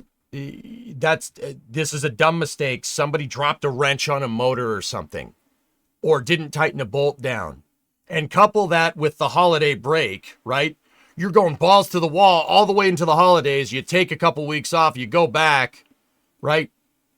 You got to get back in the groove, right? I don't know. Maybe I'm wrong. I'm probably wrong, to be honest. Like, I don't know. I just commentate on launches. Who knows? How about poor quality of material? Would that be an option? Well, Chief, if it was poor quality material, it would have had to have been a one-off thing for Ship 33. Because that doesn't make sense that they're going ahead with processing for Ship 34, right? Like, I'm not trying to curse out viewers, guys. I'm really not. I'm just, we haven't had this discussion in a week. See how rusty I am at it? I was getting annoyed there for a second, right? Like, anyway. Seacracken, what did you say? You said, it's not that you're bad at teaching this. I recently watched a video by DTS Studios that pulled me down to a position that is more empirical and less about the hype about starships. What I found interesting in their argument was that the real advancement in everything that needs to happen correctly for Starship to work compared to capsules is a lot higher, meaning more things to go wrong. There is less potential to recover from an error. Starship is cool, but limited to Ares 5 duties, in your opinion.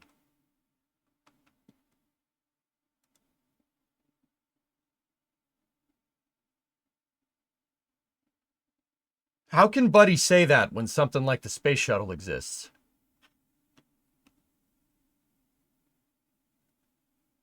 That's a very interesting point to make.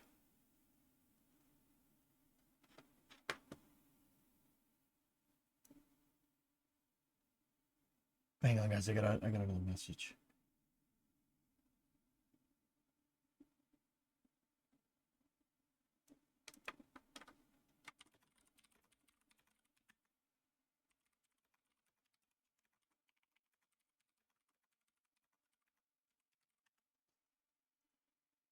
Right? Like,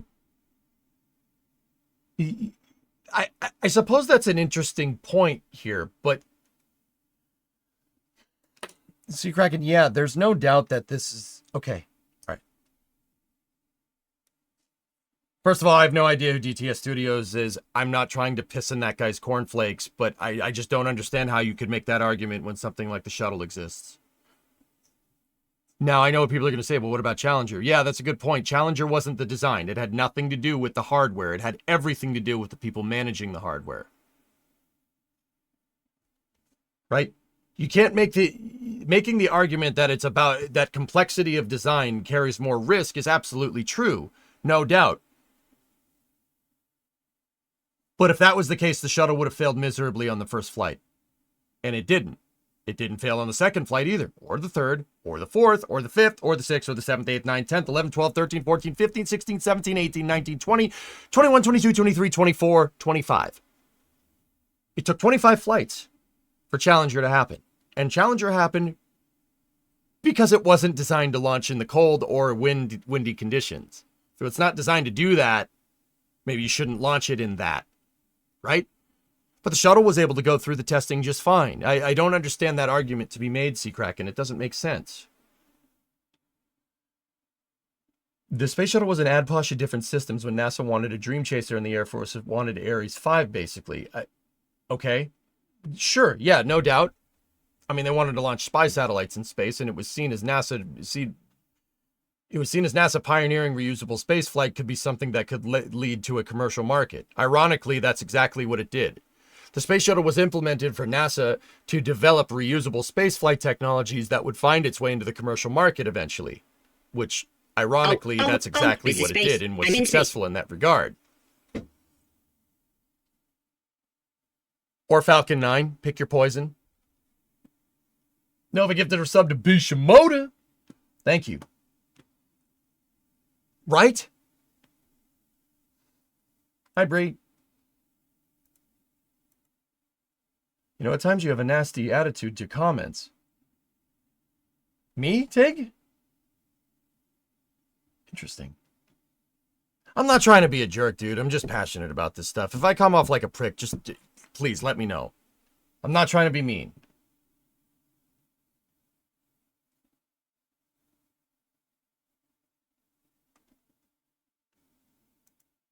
Well, I apologize. I'll try to tone it down a little bit, okay? This isn't like about being right or being angry. Like I'm just passionate about this stuff. That's all.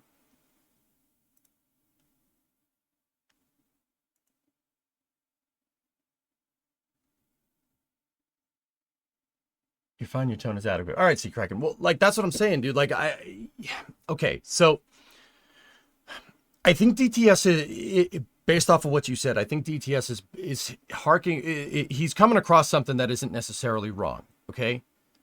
Starship is really complicated. It's a very complicated design. I would argue that Super Heavy is way more complicated than anything that the space shuttle had to do ever. Right? Super Heavy is pretty damn complicated. That's right. That's correct. Okay? Sure. Right? Starship is more complicated, no doubt. But what Starship is designed to do, Starship and Super Heavy, is arguably more complicated than what the space shuttle is supposed to do, right? Right? Can we go off that?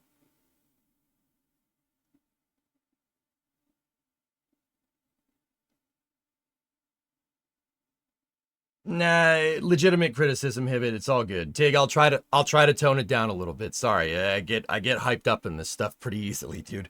And I know I shouldn't. My bad. I'm cool if you're cool. We good? Anyway, so I think DTS is right, Seacracken, that it's a more complicated vehicle, no doubt.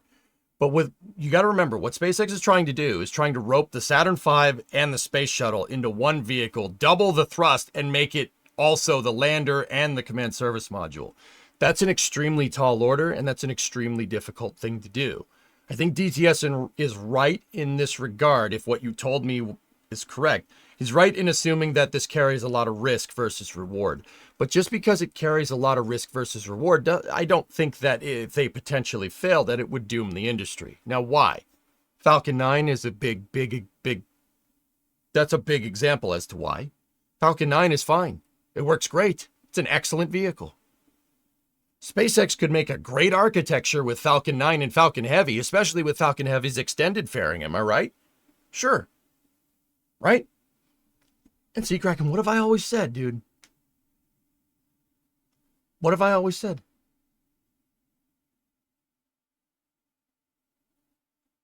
There needs to be redundancy with NASA. Sure, right? There needs to be redundancy with NASA. If there's not redundancy with NASA, then yeah, SpaceX is carrying an exorbitant amount of risk. That's why I want NASA's program to be expanded, so we have the ways that we know work on top of these crazy commercial risks, right? Right?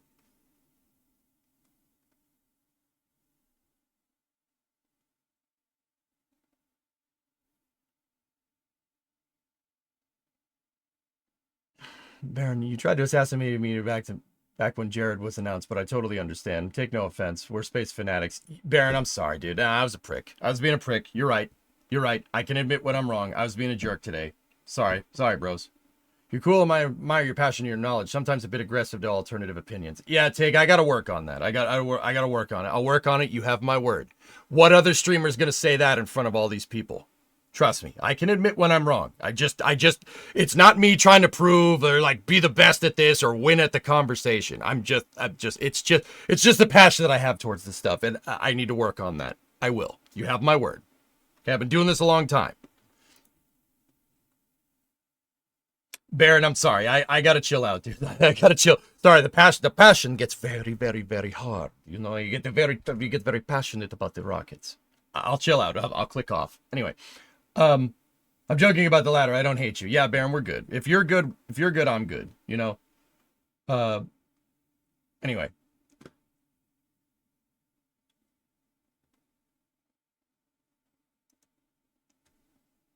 But yeah, see, Kraken, I think that, passion is what keeps us going. Yeah, there you go. Referring to Falcon 9, it worked great until they tweaked something on the upper stage that didn't go well, and they haven't made any changes since, David, right? I'm lately been also passionate about stuff. You know, there's a lot of emotions around nowadays, myself included. Given current events, I get it. Yeah, EJ can open the door to the outside. I'll chill down better than Starship. It is freaking cold, man. It's 20 degrees. Missed my last 2 posts. Forgot to ping. Yeah, I'll check it, man. I'll check it. Dragon is technology that has been researched and tested for decades. More than even the tiles of the space shuttle. I missed what you said a bit. My bad.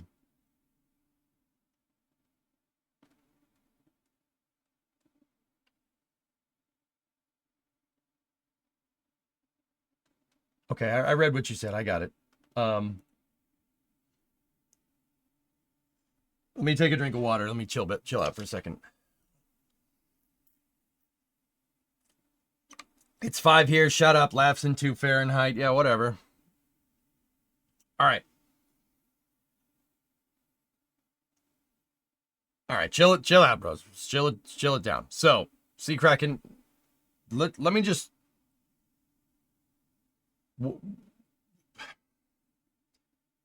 See, okay. All right, I'll say what I think. It's probably not going to come out right. Just bear with me. I think DTS is touching on something that very much makes a lot of sense. SpaceX is carrying a lot of risk with Starship. There's a lot of risk. It's a complicated vehicle. There's no doubt. There's no doubt in that. Everybody can agree on that one.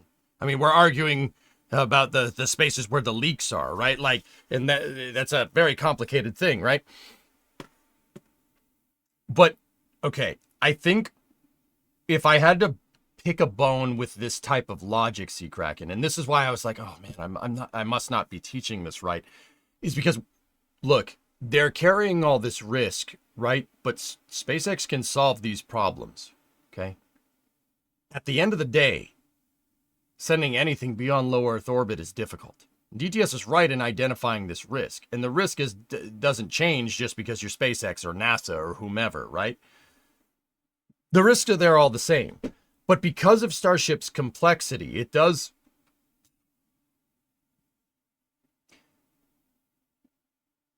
Because of Starship's complexity, I think that people get confused, and this is why I got all bent out of shape a second ago. Because look, you have to understand the iterative design that they're trying to do. That's really, really important. Okay, the iterative design basically slowly retires risks over time. You're not trying to solve all the risk and retire all the risk all at once like you would with SLS, or I'm not sure if New Glenn is done this way. I would say probably yeah, or Vulcan or whatever, right? You're not trying to retire all the risk all at once with one developmental test flight. These errant failures that SpaceX is having each time are going to be the best teachers. Failure is the best teacher. So the presumed risk that people come to the conclusion, they look at Starship, they say, oh, people are never going to fly on that. People are never going to. Well, yeah, people are never going to fly on it now. But that doesn't mean people won't fly on it in the future. Do you honestly believe that SpaceX can't solve any of these problems? It's an honest question. Like, let me know. Tig, if you're still out there, I'd like to hear your opinion on it, dude. I'm trying to be cool. Sea Kraken, talk to me. Do you think they can't solve these problems? I'm just curious. Like, once again, this isn't a gotcha. Do you think it can be done? Totally understand, man. Nothing to apologize about. It's talking a bit of an aggressive manner. It's just your frustration. We're space fanatics for all the passion for space that brings us here. Right on, man. Cool. We're good. Pound it. Pound it. Put your hand up to your keyboard, Baron. Put your hand up to your damn keyboard. Boom. We're good. SpaceX will solve it. Elon will not. Fair? Yeah, fair. That's a fair thing to say. Sure, of course. The boss should be the stupidest guy in the room by definition. You're not a good boss otherwise. Food for thought. I look at it like this. They could stuff a ship with $100 bills, throw one away every month. They'd still be profitable. So while the risk is real, it doesn't matter by comparison to, say, NASA or ULA. Yeah. I mean, the iterative design, you definitely have to financially set yourself up for iterative design. And now, guys, I'm not going to sit here and say that iterative design, rapid prototyping with a hardware-rich space program is SpaceX is not like saving money by any means. Baron, you are quite not Baron.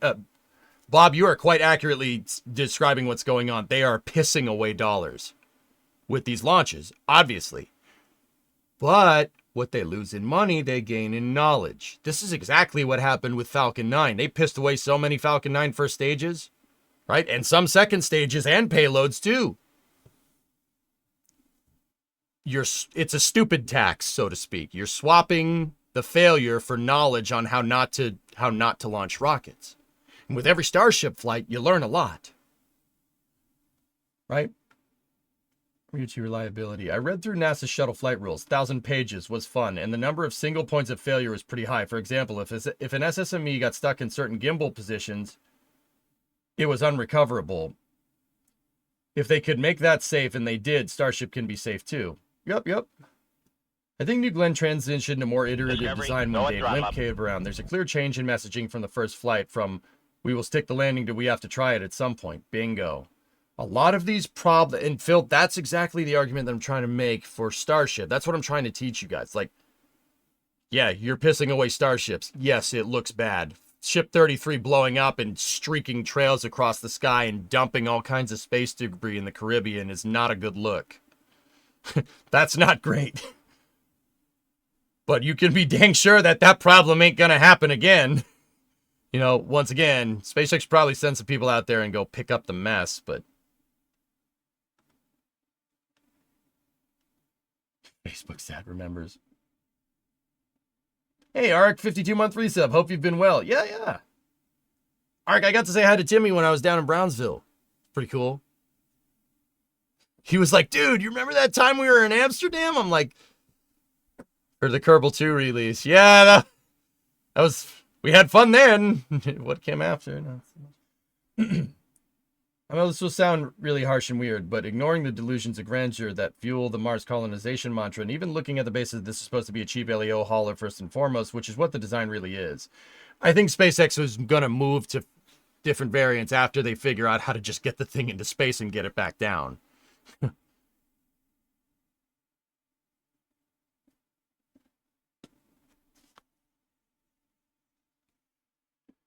What? There's no such game. Yeah. I have no idea what you're talking about. KSP2, my beloved. Almost 6 comes to mind. Yeah, that's exactly what I'm saying, dudes. Okay. See, correct, and I guess... All right. Oh, you replied. Okay, let me see. But IMO complex systems have to stay unmanned until the capabilities needed for the crew are increased. Space flight now and for the next couple of decades will not be matched for any crewed need. Only accept risk with complexity when the capabilities are 100% unmatched by the current stable system. You really don't think Starship is going to get to that point in the next 5 years?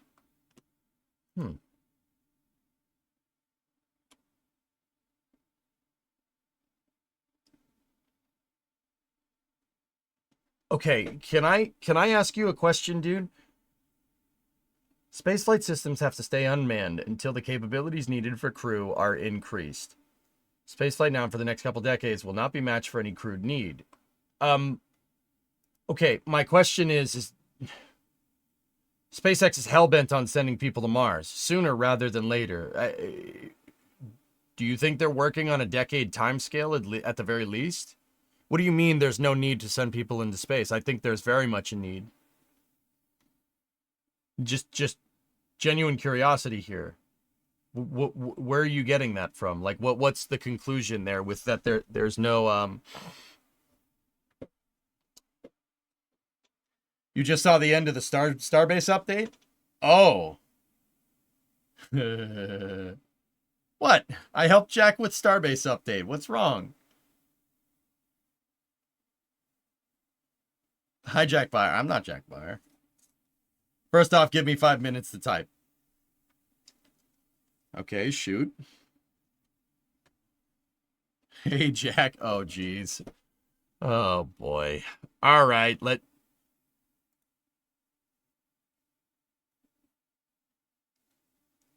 me see.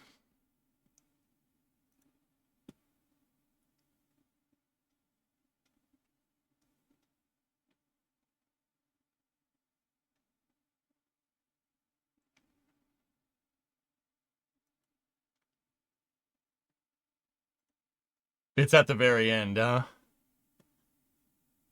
Like the last 3 seconds? Oh, okay. All right.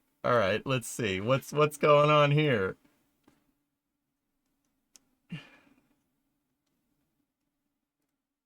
Discovery. Mr. Yak. To each other. I'm Jack Byer, and this is your Starbase update. All right, I'm ready to record. What are you doing? Oh! Stop it!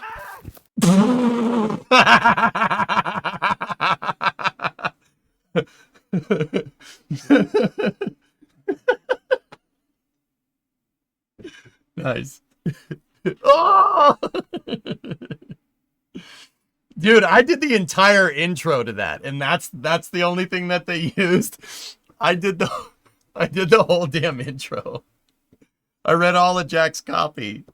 That was awesome. Thanks, man. Yeah, I was trying to have some fun.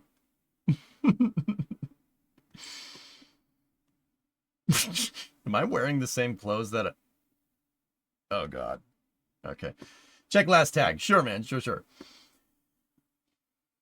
When Falcon was first starting to be reused, when the customers were a little worried about flying on a reused booster, were customers a little worried about flying on a reused booster as opposed to flying on a new booster? Yes, absolutely. Oh, they were very... Dude, you have no idea the skepticism. Like, guys, I don't know how long you guys have been following spaceflight. You have no idea the skepticism that SpaceX got in, like, 2013, 2014, 2015.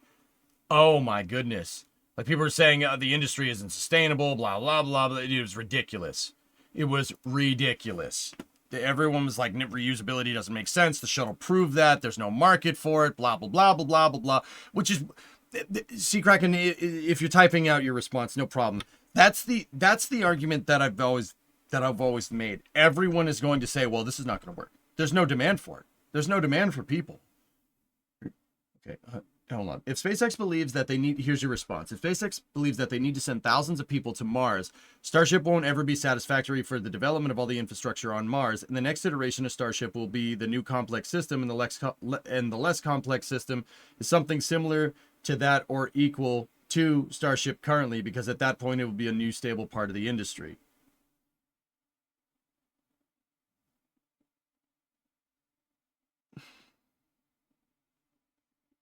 Yeah, but you see, Kraken, this is what I mean. It's chicken and egg logic when it applied to space flight. Okay, so what's the solution? Is your solution just to build a bigger Starship? Why don't they just build a bigger Starship now? Yeah, how are you going to do that without building a smaller Starship first? What's the record for the most flown booster that then launched crew? Oh, I have no idea, Archie. Yeah, NASA said to launch crew on only new boosters. Yeah, exactly, until SpaceX empirically proved that it was a good idea. See, Kraken, that's what I mean. I don't... Dude, if you want to think that way, that's all good. That is a detrimental mentality for spaceflight. If you think, why are you building this now? It's not what you need in the long run. You know, you're going to go to build it and you're going to figure out that that's not what you need. Yeah, there is some merit to that. Absolutely. But by the logic that you were saying and whatever DTS or whatever that guy said, you should just never build anything because it's never going to be enough. You got to start somewhere, dude. Got to start somewhere. Yeah, man, wouldn't that be nice? What makes you the expert? I'm just a nerd, Merlin.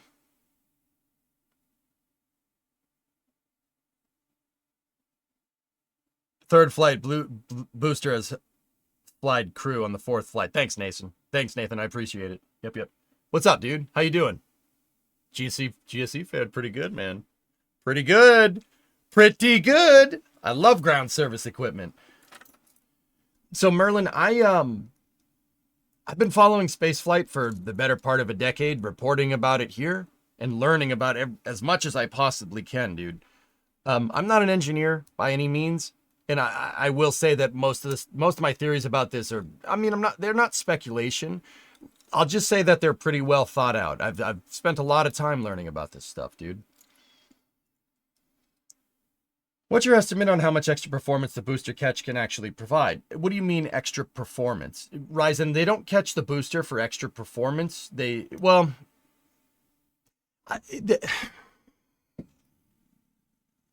Sorry, I had to think about your question. They didn't add for extra, they don't catch a booster for extra performance. They put it on there because they're worried about what's called dry mass, right?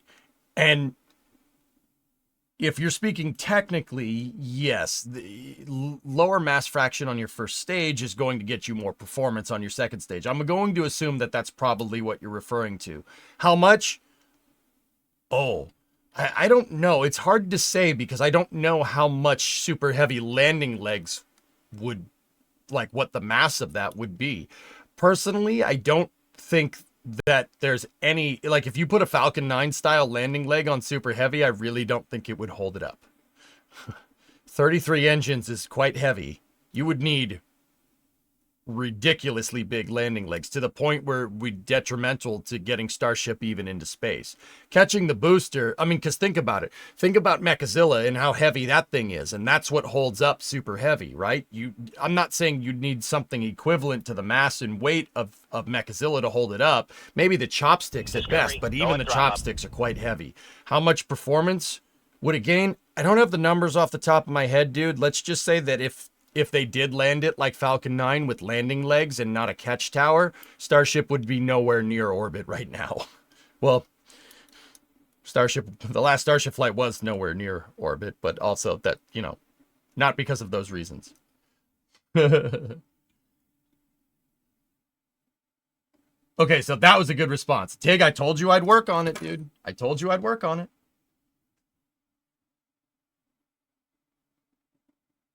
Do you think that the early crewed Starship flights will have ejector seats?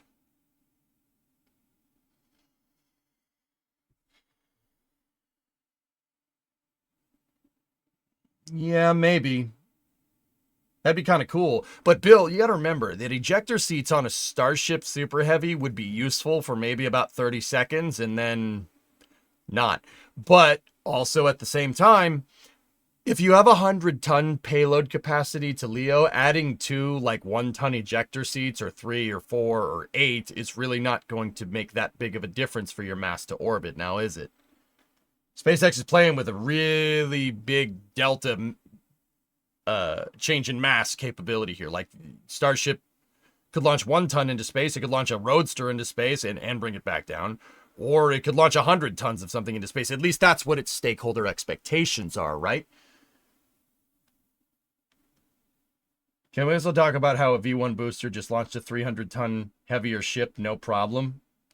Dude, the boosters are money, man.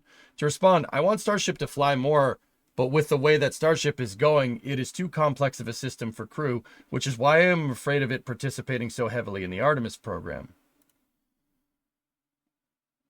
If you want to make the argument, see, Kraken, that Starship is too complicated of a lander that's required for what the Artemis stakeholder expectations are, I would agree with you on that one, sure.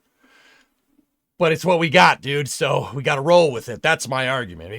That's what I'm saying. Like, we got to roll with it. That's what we have. I mean, Blue is cooking up SLD in the background, too, which is pretty good. That could be useful as well. I mean, what I've always personally wanted is for NASA just to make another LEM. Just make another LEM and put it on top of SLS, please. Just do that. And just do Apollo-style missions. Pick up where you left off and go from there. That's what I really hope Rook does. You know? And because that takes Starship kind of out of your critical path. I agree with what you're saying. That's right. But you got to remember, that's what we have. That's what's on the books right now. But see, Kraken, it's also really hard to say what's going to happen in space flight over the next 6 months. It's very difficult. I can tell you from a hardware point of view. Sure. I can tell you from a hardware point of view with what's going to happen with Starship, et cetera, but there are some serious blanks to questions. Like, this has been what's going to happen with spaceflight over the next 6 months is going to be one of the hardest things for anyone to predict, to the point where I'm not even going to weigh in on what I think is going to happen. I can tell you what I want, sure. And what I want is what you're saying. I think that it would be a wise decision for NASA to have their own way to get to the moon, completely separate from SpaceX. That doesn't mean don't make HLS, right? But have HLS be supplementary. I see what you're saying now. Yes, I agree. Sorry, I just needed to talk through it. Yes, no, that's right. That's right. Starship is way too big of a lander for what NASA needs for the Artemis program. Should they still use it? Absolutely. But it shouldn't be in the critical path to get returning to the moon. I agree with that. And I know SpaceX fanboys are going to kill me for that. I'm not saying don't make Starship HLS. I want to see that very much. I think NASA has to have their redundant capability, though. I think that's the most sustainable way forward. In fact, it would be great if, SpaceX just went gung-ho on Mars. That would be fantastic, and just leave NASA to the moon so we get the best of both worlds there. Or best of both celestial bodies, I should say. Right? If that's what you're saying, dude, I agree. I agree with that. That's right. Rolling with it accepts risk and lowers the standard and scares you. That's fair. That's fair. I think that's fair, dude. Sure. Any updates on the New Glenn moon train? Nah, nothing, Nathan. Yeah, nothing, dude. Bing chilling. Allergies. Yeah, man. Yeah. But see, Kraken, we got to be careful. See, dude, I'll admit, I get a little scared when I throw around, like when people throw around, well, it's not safe. Like, because people look at like Starship blowing up and see Ship 33 doing what it's doing and say, oh, it's not safe. Like, empirically, that's incorrect because there's no concept of safety here because it's a test flight. There's only safety to the public, right? Which is a different thing entirely than crew on vehicle, right? We're talking about loss of crew probability here, not necessarily like public endangerment. That's the FAA's jurisdiction. And what have I always said about the FAA? I think regulatory for Part 450 of the FAA's launch licensing protocols is actually quite good. I said that through the debacle and got so much crap from SpaceX fans for it. But whatever.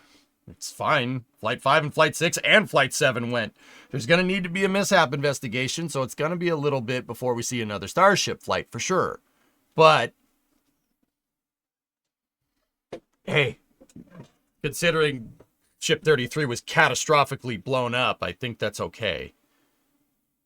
In your idea, we should use HLS for the Artemis. Should we use HLS for Artemis 3? Because I feel like designing and making a new LEM would delay Artemis even more. Yeah, Trey, it would.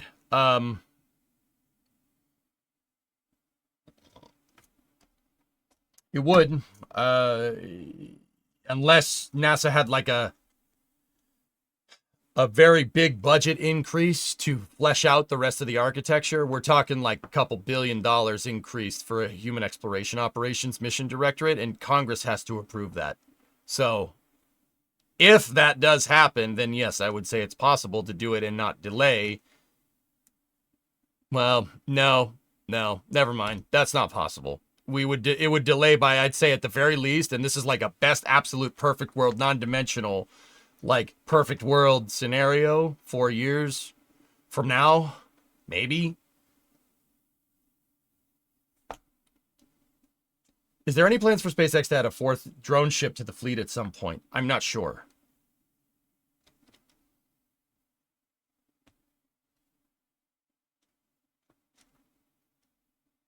I can't wait for SpaceX to Donnie Darko my house with a Raptor engine. I'm going to kick you in the junk, dude, in Minecraft.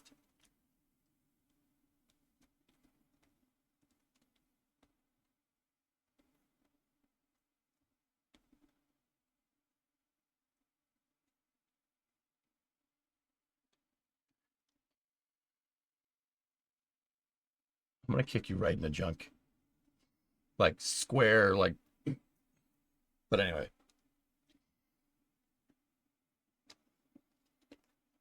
If we played the same cards as the Apollo program, we would be in the same place at the end of the program with limited capability and no base on the moon. We need to increase the standards in order to make deep space crew in any regime possible.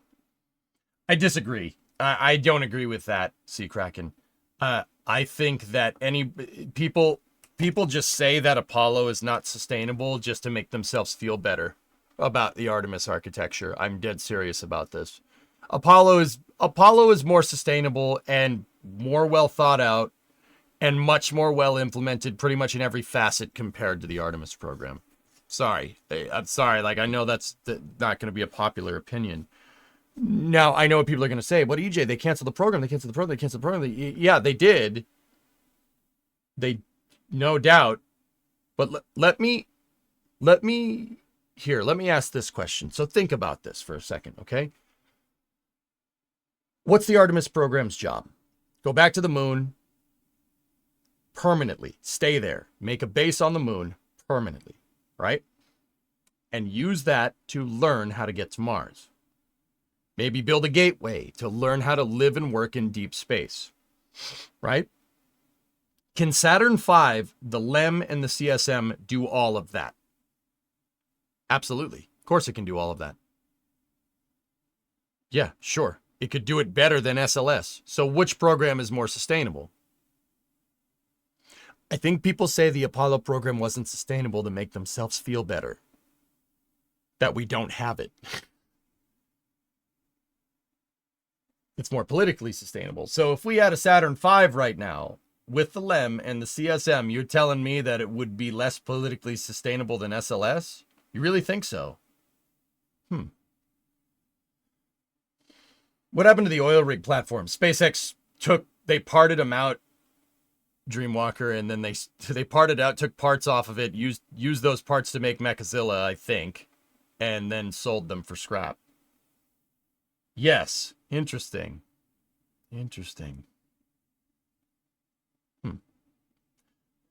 Sea Kraken, I think that's a very easy thing to say. It's easy to say yes, right? But if you think about it, Apollo had more jobs in more congressional districts than Artemis ever has. I would argue that it's more politically sustainable. I'm pretty sure the drawworks are definitely from an oil rig. They definitely parted them out. I do trust that SpaceX will solve the problems and iron out the kinks in the design. The road will be hard. Of course it's going to be difficult. Anytime you try to do something new in spaceflight, it's going to be difficult. If it was easy, everyone would do it. Super late, ignoring bad timing. I have a WAG for Starship. 2 lines were not properly clamped and the extended vibrations rubbed them together and wore a hole in the lines. X-Wing, it's something like that. That's what my conclusion is. I don't know. I don't mean to say that with such conviction, but yep.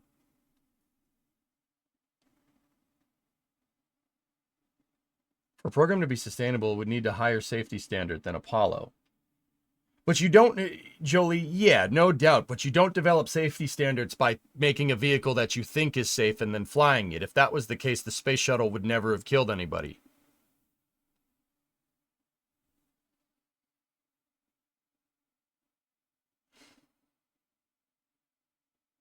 On the contrary, the Apollo program was a presidential push where SLS is a congressional one and thus harder to kick out.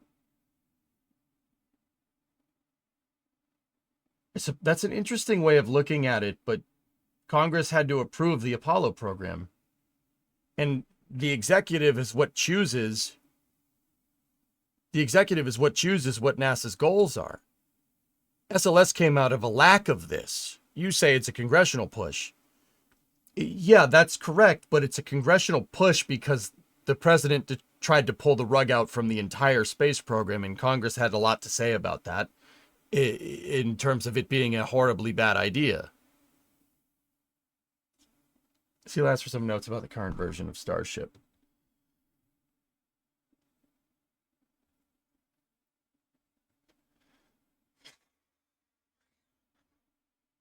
The road would be hard, but if anyone could do it, I replied to you already. SpaceX will.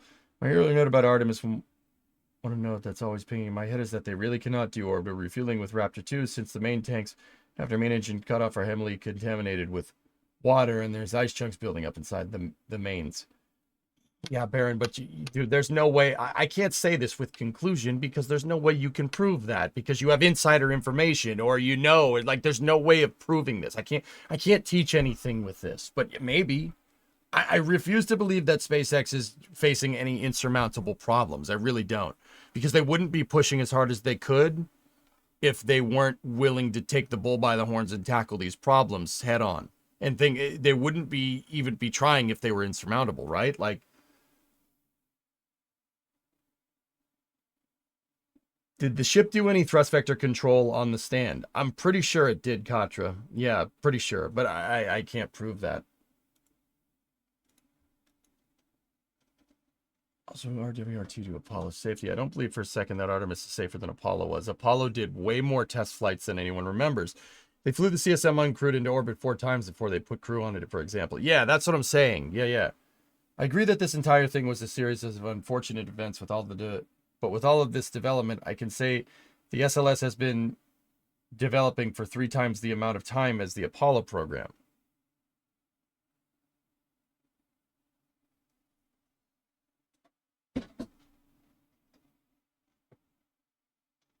It's visible with the single engine firing at the gimbal. Thank you, Archie. Yeah, thank you.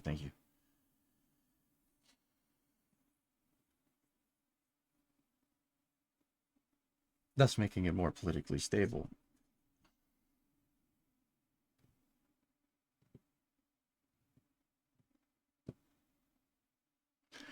Yeah, see, Kraken, but see, this goes back to what I'm saying, dude. This goes back to what I've been telling you. Politically stable gets nothing done. It gets nothing done. Nothing.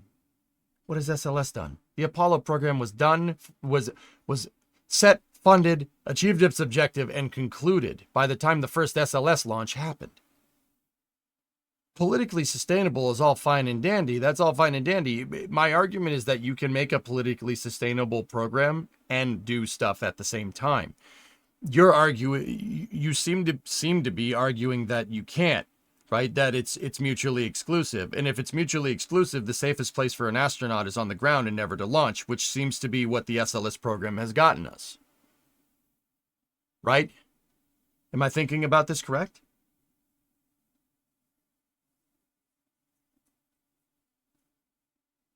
Like, that's what I mean, dude. Like, see, Greg, you could think that that's all fine and dandy. I think that that is a failing mentality. That's a loser's mentality. Not you. That's not the chops that you need to fly into space. You're not going to do it. You're not going to achieve anything that way, but it'll be sustainable. That's great. What is even going on at this point? Guys, this isn't a semantic argument. I'm following what Sea Kraken is saying 100%. Maybe it is a good discussion, but it's a long discussion. So there is some tedium to it, I suppose. But this is absolutely not a semantic argument.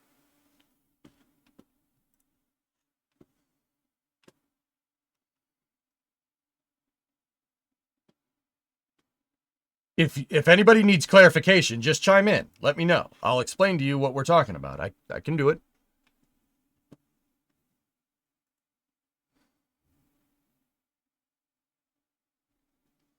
I feel that there's a lack of political drive behind Artemis. I have a very big feeling that that's changing very soon, Floating, but I do understand what you're saying.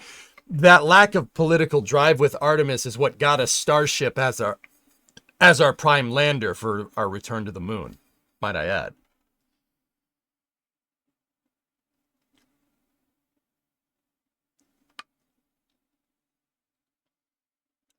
What is the meaning of life, the universe, and everything?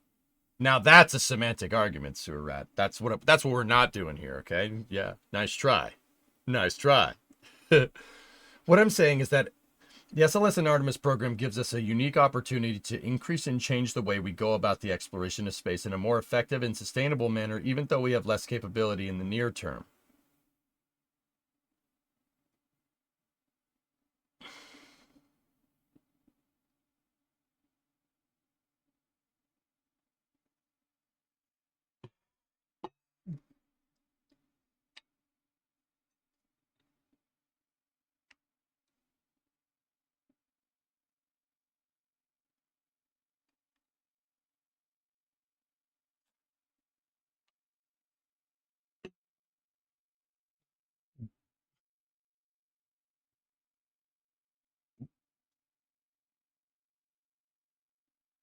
What does the long term look like with the Artemis program using SLS, Sea Kraken? I'm sorry, I don't mean to answer your question like this. Like, where are we?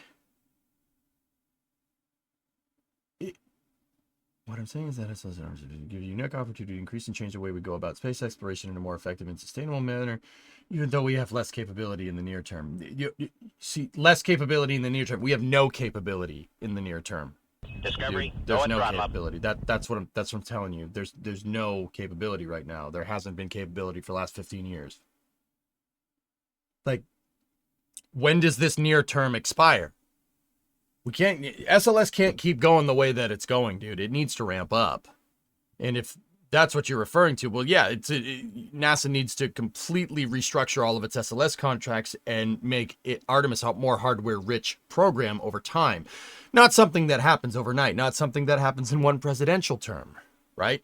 I mean, maybe you might be able to get it done in an ideal world, but if the SLS is going to continue going at its current rate, you are looking at one launch every 1.5 years. That's not sustainable by any stretch of the imagination.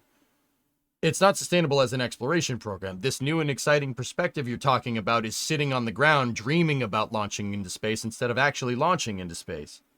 And I'm saying that as somebody that likes SLS. I think it's a good rocket. How do we know the moon landing isn't fake? Huh. Martin, good question. Are you trolling or do you really want to know? Because most of the time when people ask that, people are trolling.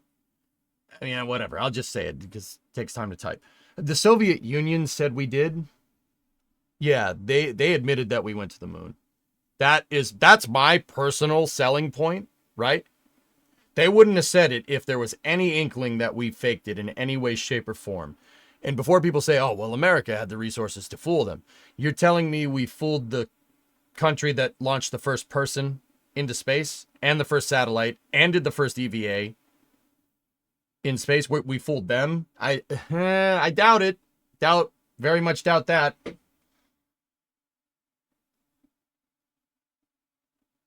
The Russians absolutely, if they even got a whiff of us being full of crap, they would have called it out. Oh, absolutely. Right? Martin, think about it, dude.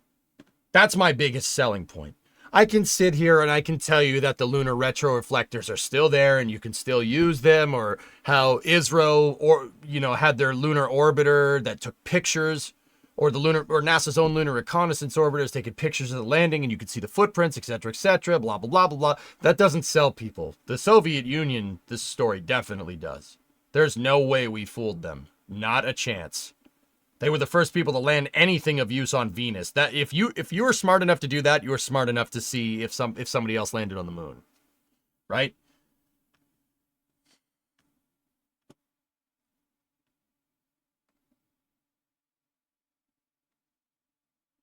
Anyway, good discussions here, dudes. Good discussions.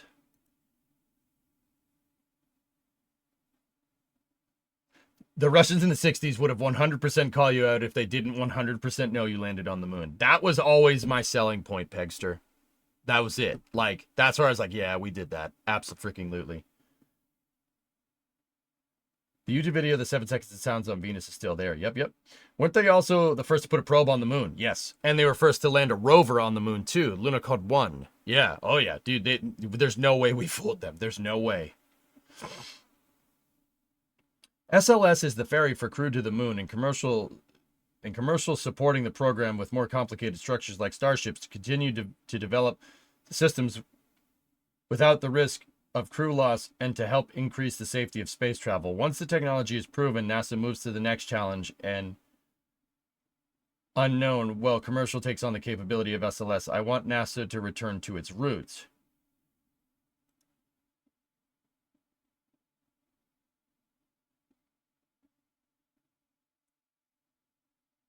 If you're talking, once again, Seacracken, if you're I don't understand what that has to do with sustainability, dude, but like, I want NASA to do the same thing. I think at this point we're kind of agreeing with each other in different ways. You're from Poland. Jak se masz? Dobre. They faked the rovers better. Yeah, right. Also, Luna 15 did a pass over an Apollo landing site while the astronauts were there, just in case anybody was wondering.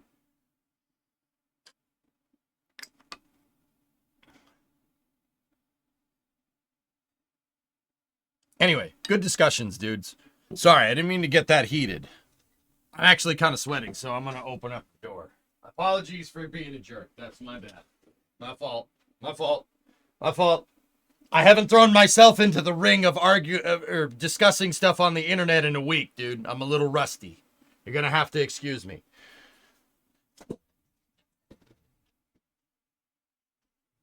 There's a lot of people that speak Polish in here also. Dziękuję for watching.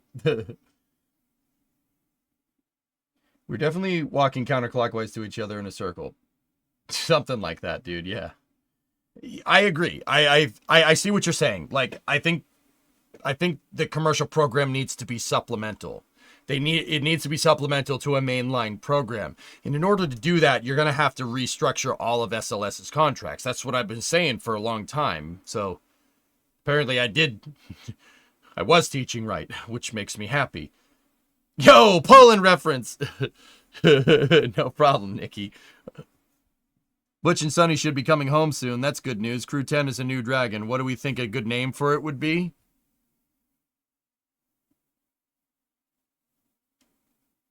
Chiquita.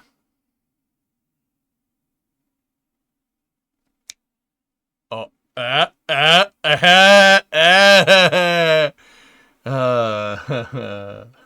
Oh God, no. No, why not?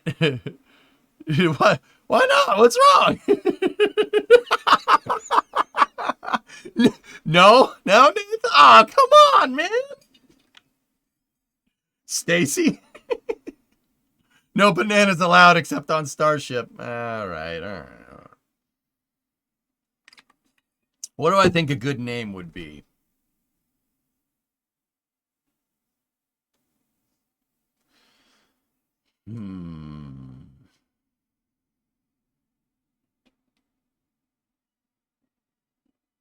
Tranquility. Dragon Tranquility. That's a good one. That's a good one. What are the existing names? Endeavor, Endurance, Freedom, and Resilience.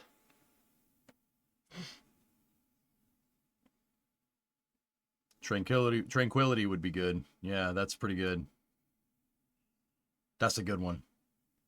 SLS is garbage, not because the rocket is garbage, but everything before it is a rocket is garbage. You probably agree. His SLS is a fine piece of hardware. The contracting structure and the architecture of the program is, forgive my language, it's ass. Awful. Worse than the space shuttle. By a long shot. At least the space shuttle did something at this point.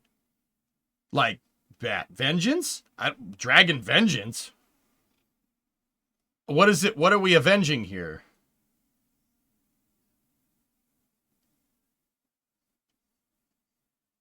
Vengeance?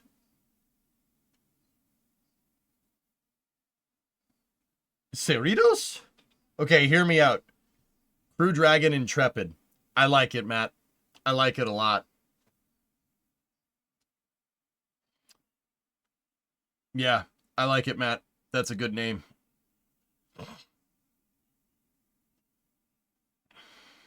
Agree with Cerritos? Nice. Nathan, what do you think about that? Intrepid. That's a good one. I like that. I like that aircraft carrier. I'm quite fond of that place. Elon Tusk rocket. Nah, I don't think that's good. Intrepid, Tranquility, what else? Why are you asking? For the entire lifespan of space travel, NASA has been able to increase its safety in space near Earth. It is now in its cards to make the moon the next target for the development of technology, which is doing in unsatisfactory when you give up your development to commercial when it's not ready. Yeah, I agree with that, Sea Kraken. Yes, that's absolutely correct. If NASA's not blazing a trail and SpaceX takes their place, there's no reason for NASA to exist. I agree with you. If that's what you were trying to say before, sure, but it didn't sound like what you were trying to say. Serendipity, Enterprise. Personally, I would name the first crewed Starship Enterprise. Just putting it out there. Eagle, good name. Atlantis is a bit too big of a name. Yeah.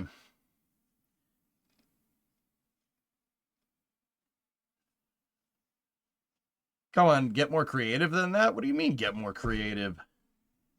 I said Chiquita. What do you mean get more creative than that? Aquarius, that's a good name. Pathfinder, that's a good one. Eagle is an awesome name. Yeah, I agree. Destiny, maybe? Liberty's a good one. Yeah. Charlie Brown. How about Gumdrop? It looks like a gumdrop. It's fine. Dragon Gumdrop. It makes sense.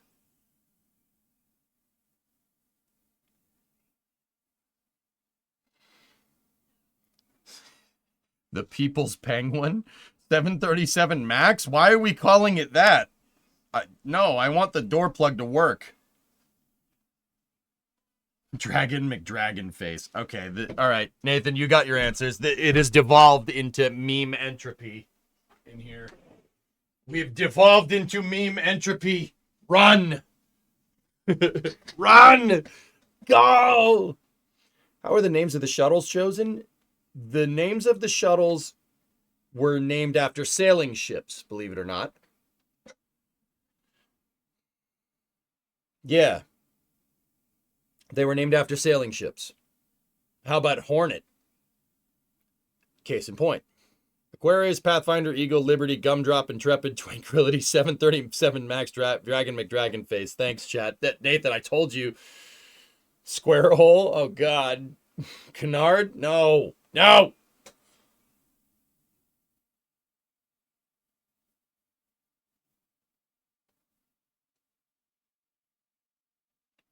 Where Constitution? Dragon cheesecake. I like that the best. That's right. It goes in a square hole. Intrepid, I think. Dragon Intrepid sounds ace. That's really good. I like that one a lot. Challenger for the crew and drops off part of an orbital moon station. Oh, boy. Untitled spacecraft? Nah, Dragon isn't crazy enough to be called Untitled Spacecraft.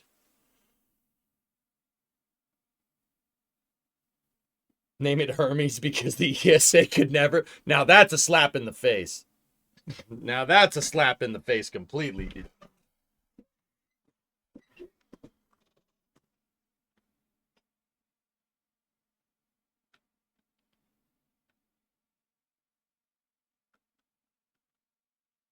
Well, yeah, Sea Kraken, that's what you're saying, and I agree with you. RE, like commercial being supplemental to our mainline national space program, absolutely, dude. But you got to remember, this conversation wasn't born of that. This conversation was born of SpaceX, taking risks with Starship.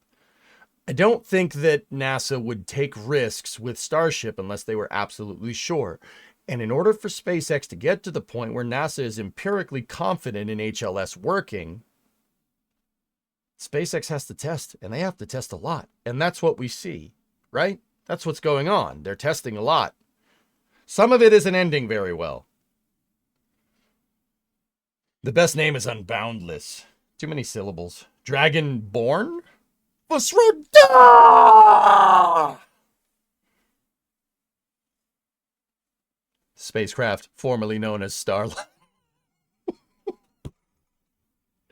Now that's the spacecraft formerly known as Starliner. That's good, man. That's a good.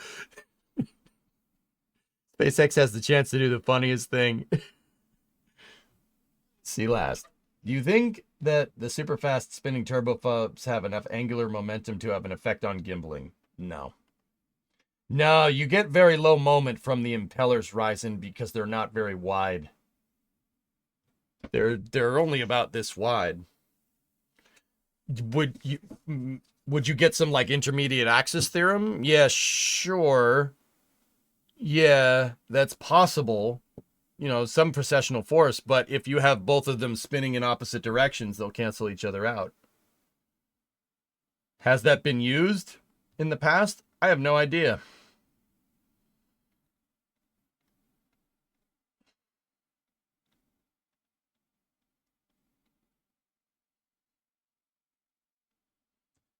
Yeah, Fortitude, Baron. I saw it. Yep.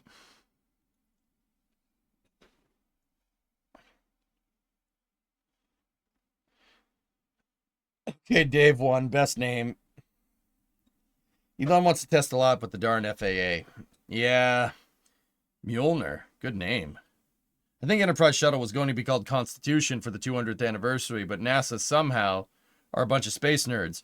What happened, Archie, is that enough Trekkies wrote to President Carter and they signed a petition to change the name of the orbiter. Enterprise was supposed to be called Constitution. What the Trekkies didn't understand is that Enterprise is an atmospheric flight test article, so your space shuttle Enterprise would never be going into space, or at least maybe it would have eventually, right? But it definitely wasn't going to be the first orbiter to reach space. Columbia was always going to be the first one. Enterprise, or Constitution, was supposed to be their atmospheric flight test. Well, it was the atmospheric flight test article, and then it was supposed to be taken apart and refitted into an orbiter. But because it wasn't, right, they refitted Challenger instead, which was not the atmospheric flight test article, but the structural testing article from the shuttle program. The reason why they chose to do that, refit Challenger instead of refitting Enterprise, is because Challenger was the empty shell of a spaceship. Enterprise, they would have had to take apart. Challenger required no disassembly. It was just an empty shell. So, yeah, the Trekkies screwed up by naming the atmospheric flight test article after a spaceship, and the atmospheric flight test article never saw space. It's kind of funny. Ironic. Can you use the name of a famous ship that sunk? I wouldn't. Bad juju. Another idea. Dragon Resolute. Event Horizon? How about we never call it that, Chief? Like, ever. Do you know he's going to be the first to fly on the new Dragon? Yeah, Crew 10. Yeah, the Crew 10 crew, which I can't recall off the top of my head.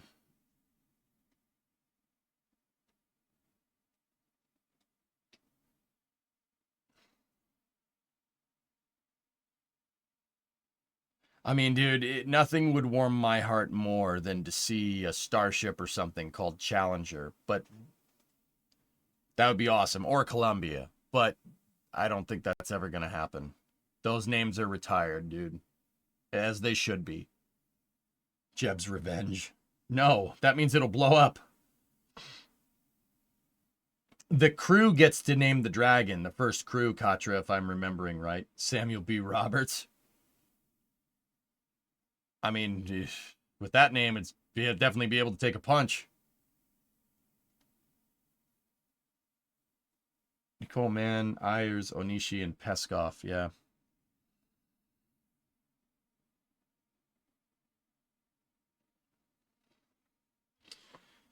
That'd be good, man. Isn't there a guided missile destroyer named Sammy B? Yeah, I think so. Challenger is such a profoundly meaningful name, though. Yeah, I agree. In other words, if NASA develops a system that commercial can safely be developed in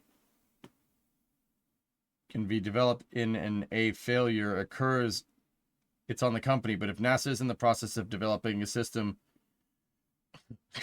Artemis, while using commercial and a failure occurs, the entire industry suffers because it shows NASA that the industry is not ready for replacing the Artemis program and forcing NASA to stay in a bit of a gray zone where it can't expand to the next development like what we saw with the space shuttle. See, Kraken, there's a couple of things that's not exactly right, but I get the gist of what you're trying to say. Personally, I think the first operational crewed Starship must be called Columbia or Challenger. I say Enterprise, dude.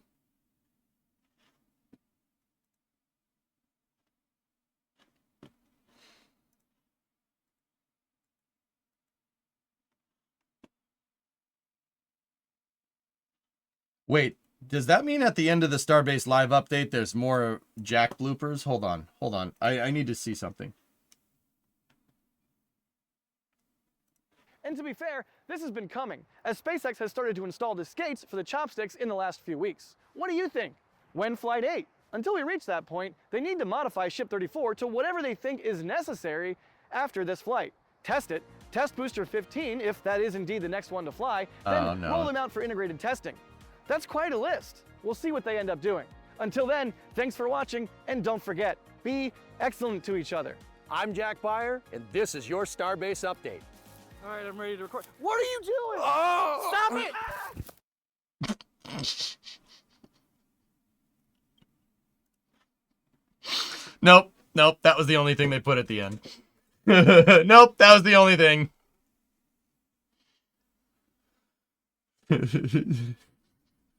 Nope, all right. Stop it,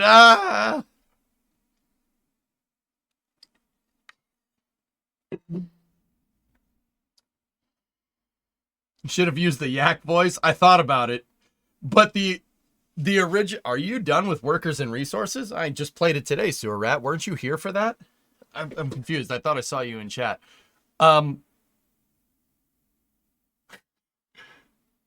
Dude, I did the entire intro. The way Jack and I had that set up was me doing I did the entire intro, and he I did like the first paragraph of the Starbase update. And then he came halfway through and was like, "What are you doing?" That was the whole plan, but they just edited it in at the end. Which is a shame, but that's okay. When do we continue with the Pillar of Autumn? It's on the docket of things to do. Elon did state that the first Starship will be named Heart of Gold from Hitchhikers. Yeah, that's all right, I guess.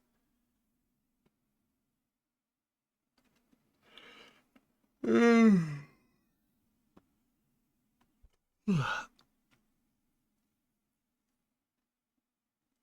that's all right.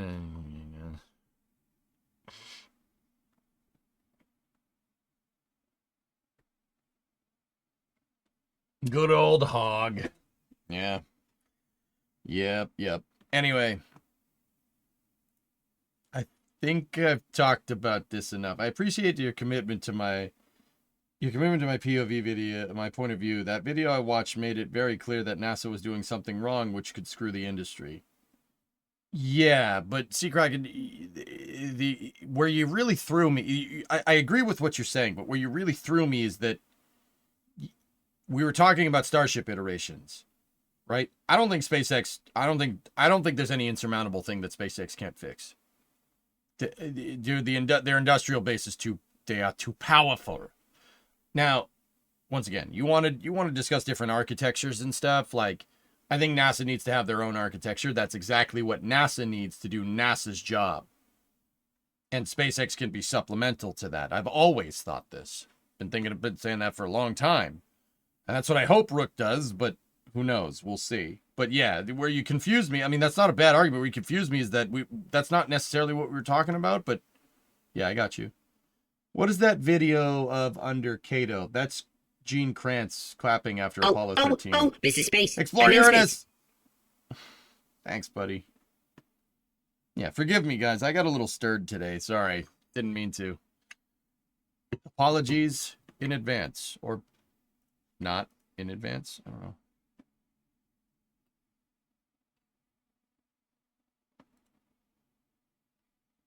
Oh, God. Nathan, what? Nathan, why? Why did you do this?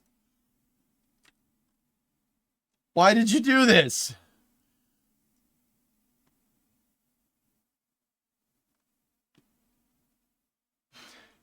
What the heck, man?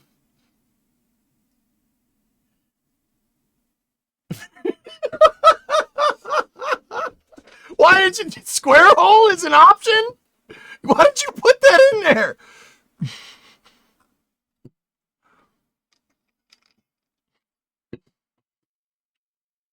I'm picking Intrepid.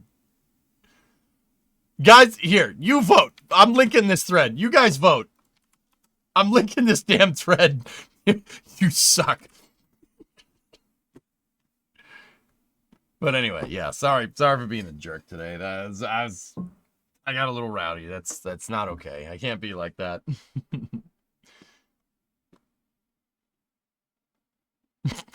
737 Max. Dude, I'm voting square hole. And then out of these ones, Eagle. Let me refresh.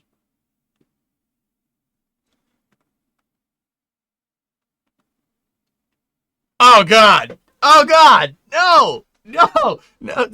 Square hole is winning. That's good. Hey, Mark. Good to have you back. Looks like you had a good trip. I had a good trip. Yeah. Sorry for instigating it. See, Kraken. It's fine. It's fine. I was just so worried, dude, because I was like, I've been talking to you about this for years, dude. Why the sudden change of heart? I'm so confused. But it's all good, man. It's all good.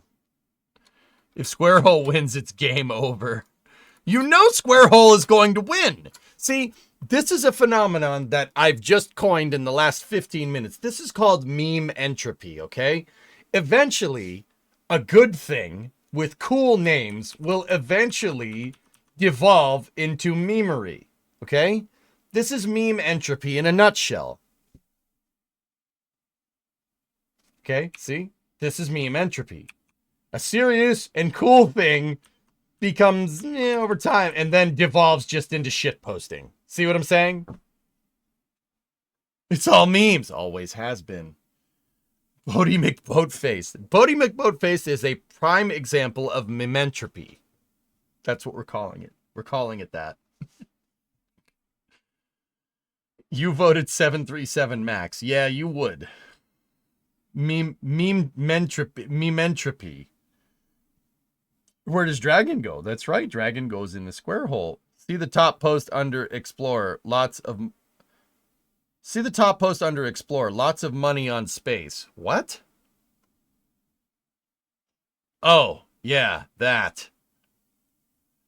See, guys, this is what I'm talking about. See, Kraken, this is what I mean. Like, this is the one time I'm going to talk about it. I don't want to talk about it anymore. I'm not interested whether you hate or like this guy. I really don't care. I'm here for space policy. You're here for space policy. If you have something to say that doesn't have anything to do with space policy, I really don't give a frick, okay? Now, with that being said, all I'm going to say regarding this is much cooler. All I'm going to say regarding that is that it's going to be very difficult to predict what happens with spaceflight over the next 6 months. I don't know. It's going to be something, whatever it is. Good, bad, I don't know. I'll let you know when it happens. But I have no idea. It's hard to say. It's a wild card for sure. Now, I'm not going to sit here and pretend like it's something crazy good would happen for spaceflight. I don't know. It depends. But dude, we could potentially be looking at even more of a golden age of spaceflight than what we're already in. See, Kraken, this is something very interesting that I've kind of been pondering in my mind, especially since I've seen Starship and seen what it can do. This is something I'm kind of flipping over in my head. We might be thinking about this wrong. Like my whole thing about NASA and SLS and, sustainability with, redundant dissimilar architecture programs between public-private partnerships or public and private space programs with partnerships on top of that. That might mean nothing. It's possible that my whole theory on this could get turned upside down with what happens in the next 6 months. We'll see.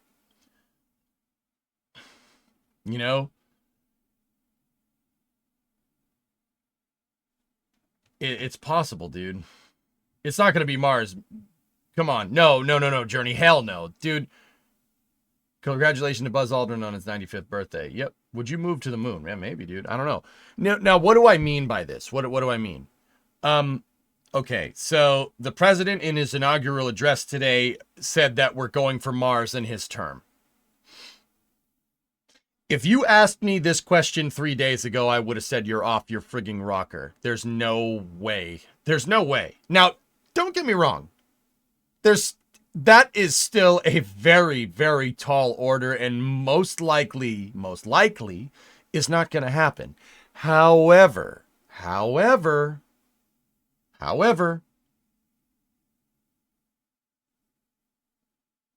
dude, this is so much of a wild card with the new president and Isaacman potentially being NASA's new administrator.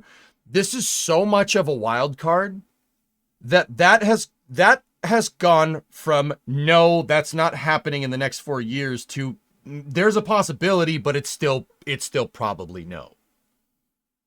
There's a possibility, but it's still probably no.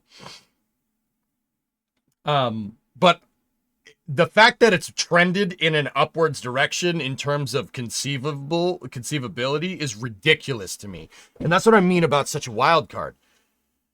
The president could go in there with Elon whispering in his ear, and he could say NASA needs tremendous budget increases. They need to double their budget. We need to get to Mars and open up the door for another Apollo program. That's personally kind of what I want to happen. I want the Artemis program to be built out and ridiculously expanded. It basically rebaselined the contracting structure, rebaselined and go from there. Like we could be looking at a golden age in spaceflight here, like golden age of aviation, like the jet airliner being invented in the 60s. You know what I mean? Like that, we could be looking at that kind of scenario. But once again, it is extremely hard to predict. Oh God, there's my native tongue coming out again. It could be extremely hard. It is extremely hard to predict. I don't know. I thought jets predated the 60s. Well, yeah, of course, Sewer Rat. The first jet engine to be operational was invented by an Englishman named Frank Whittle in the 30s. The Germans were the first one to take that technology and apply it to a production aircraft with the Me-262 and the Arado 234. But jet engines didn't enter the passenger airline business until the 1960s, when Boeing used basically a B-47 and revamped it into an airliner, more or less. Yeah, basically. That's what it is. And made the 707. And then Douglas with the DC-8 and Convair with the 880. Right? That's when, like, the commercial airline industry as we know it right now really started to become a thing. And now you can take a plane anywhere. I can be in Brownsville in less than a day. Unless the damn flight gets delayed, like what happened. But that's another story. Cirrus, 73-month resub. Sorry, just coming back from dinner. New Glen launch talked about yet? I actually haven't talked about it too much, dude.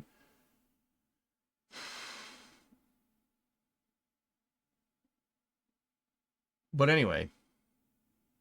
Is that going to make it an easy target for the next president to try and axe it, assuming the political winds change?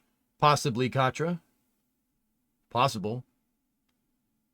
Are the B-47s the same engine on the B-52? No, not anymore, they're not. But yeah, the B-47's designs led to the B-52. Whether the propulsion is the same, I forget. I don't remember.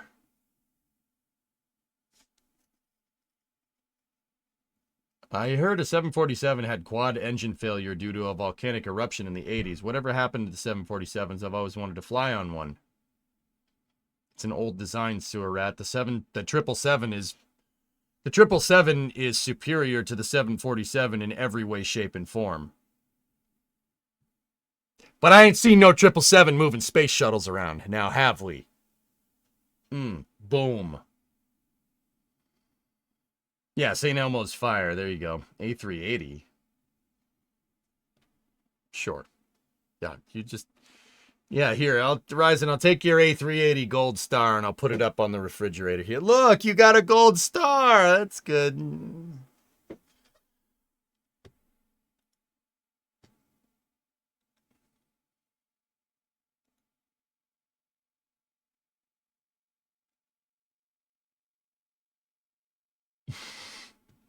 When the AN225?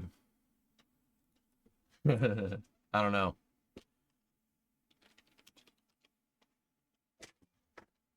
Sorry, just organizing some fun events in the background.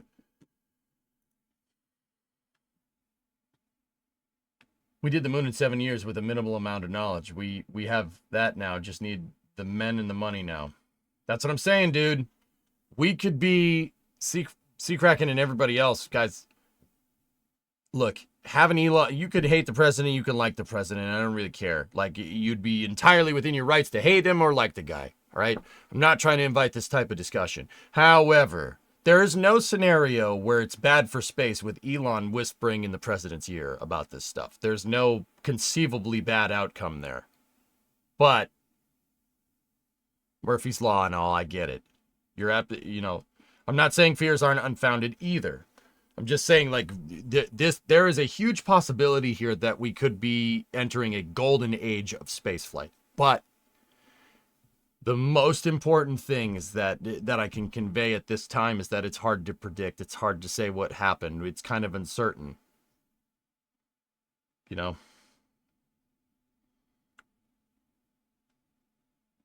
It's hard to say. What's your favorite plane? What's your favorite prop? Then what's your favorite jet? Can it be commercial or not? Dude, I don't know. I'm trying to have a conversation about spaceflight here, and you're making it really difficult. I just don't want NASA and this potential new dawn to be thrown to the curb. Oh, neither do I, Seacracken. No way.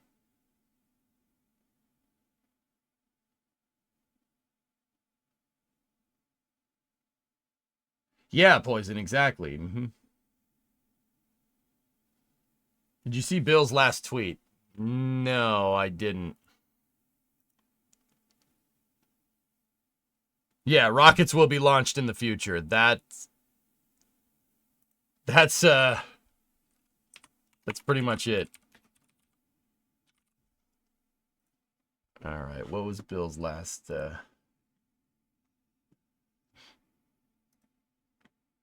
November 7th, 1972, January 20th, 2025. As I leave public office today after 53 years, thank you for the great privilege of a lifetime of serving the people of our country. I am humbled and grateful. Bill. Right on, man.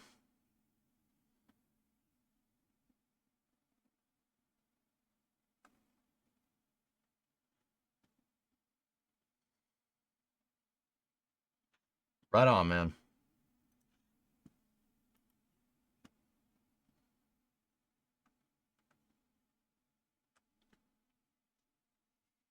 Tip my cap, dude. I think the wild card analogy is maybe more true. Things could get better, things could get worse, but space flight is going to get a shakeup. Urban, yeah, it's hard to say. It's hard to say. What I will say this, guys. What I don't want is to put all our eggs in the commercial basket, even though, and that kind of seems like what will happen. But I think cooler heads will prevail with Congress and congressional funding. So the solution there is that if you try to put all your eggs in the commercial basket, they're going to just basically reinforce SLS anyway. Because Congress won't allow that program to be canceled. There's too much money involved. Right? I don't think that's going to happen. The right move would be to expand commercial big time and also expand the Artemis program. That's the right move. And I really hope they know that. Because I've been studying spaceflight history for an extremely long time. If it's one thing I've noticed, that if you try to spite the last guy with the program, you're going to make something crappy. Space shuttle, not as good as the Saturn V, right?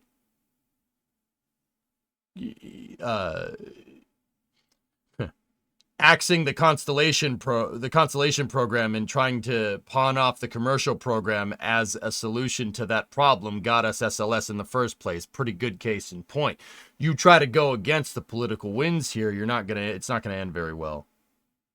If you try to spite the last guy, it doesn't work.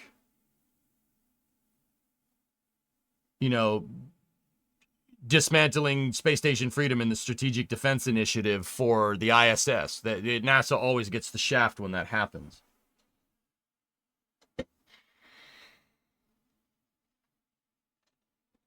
So we'll see. It's a wild card, dudes. Who knows? You got to remember, guys, before people say, oh, it's only Elon, that's so bad. Jeff Bezos was at his inauguration today too, right? So, like I said, could be good, could be bad. Who knows? We're gonna see something change with spaceflight in the next 6 months. We'll see what it is, and when it happens, I'll tell you. Dismantling Constellation did mean we wouldn't have to endure Ares. Because you think SLS is a better solution to this problem? At least with Ares, we would have had flights.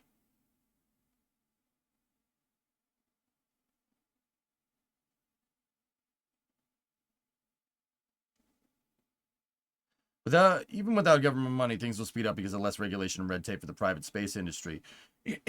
Guys, I'll be 100% honest with you. Mark, that's a good point. I'll be 100. Bring back Ares 1. I said it. High five. We have the 5-segment boosters. We could do it. Just need a good upper stage. Plenty of commercial options. Just saying. Just putting it out there. Mark, you bring up an interesting point. Even without government money, things will speed up because of less regulation and red tape for the private space industry. That's what I'm talking about. Guys, I wouldn't really want this to happen because I don't necessarily think it's the most sustainable way forward. However, if the floodgates get opened on commercial space and we start thinking about moving around in space like how planes fly around, right? And we enter this golden age where, the commercial industry takes off and we extend into the stars, etc., etc. I wouldn't necessarily hate that. That means we've progressed. However, I've been very vocal about this over the last decade, about putting all your eggs in the commercial basket. Do you want a corporation being the only way to get to the moon or to Mars? I don't think that's a wise decision. I really don't think that's a good idea. And that's my whole impetus for NASA needing redundant architecture. Our National Space Program needs to have a different rocket than a commercial option. You can't rely on commercial, because if you rely on commercial, you're beholden to commercial to get stuff done. That's not great. Now, keep in mind, in the context of this is operation of vehicles. NASA never built anything in-house, at least not rockets. They always contracted it out. It's the operations of vehicles. Now, let me play this idea off you, see, Kraken. I'm very interested in what you have to say about this. Now, say Starship works and it gets a human rating certification in 2028. And it is like proven empirically safe, like it's as safe as Dragon, okay? I know that's a little bit of a tall order. Just bear with me here, okay? Would you guys be okay with NASA procuring starships and Mechazillas around KSC for their own use? NASA operating NASA specialized starships for NASA's purposes. Like how the government would buy an F-150 to drive around and not try to make an F-150, right? That's what I'm talking about. That's what I mean. You'd be okay with that. If NASA has their own starships for their own capability, that's it. They can launch their Starship without SpaceX. That's what I'm talking about. That's the shift that could potentially happen here. And I don't really know whether that would be a good thing or a bad thing. However, that would kind of tick all the boxes about NASA needing their own way to do things that's kind of different than how SpaceX does things, right? Like, the government operates a 747 very differently than like an airline, for instance, right? Like there's VC-25, right? And then there's just a 747-400. At what point is that a monopoly? See, those are the wild card series that I'm talking about. That could be good, dude. That could be great, but it also could be really bad. I wouldn't necessarily mind if NASA just procured vehicles for their own operations like that, provided that vehicles are cheap enough. You could apply the same logic to New Glenn, and I think they should. And if Blue ever cooks up that reusable upper stage that they're working on, that they don't think, that nobody knows that they're working on, you could potentially look at the same thing. You could use New Glenn as an Ares 1, and you could use Starship as your Ares 5 in some type of NASA architecture. It's a good idea. That's not a bad way to do things. But snap back to reality, right? Like, we have SLS now, and we have Orion in the very near future. Like, it'd be stupid to get rid of that It'd be stupid to get rid of that in lieu of maybe buying a commercial off-the-shelf vehicle for your own operations in the near future. It depends on what happens, right? Like, I'm not trying to be one-sided about this. Like, this could either be pretty dang good or pretty dang bad, pretty damn good. I don't know. It's hard to say. But, you know, it could be pretty cool if we get into a scenario where you could procure spacecraft like they procure airplanes. That could be pretty cool, man.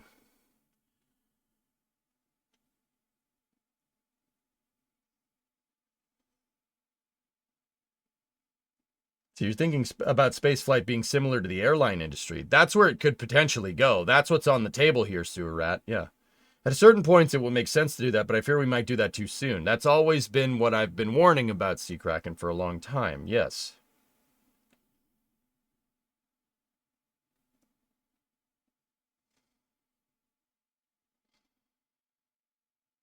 Yeah, see? It's an interesting thing to noodle on. That's what's on the table here.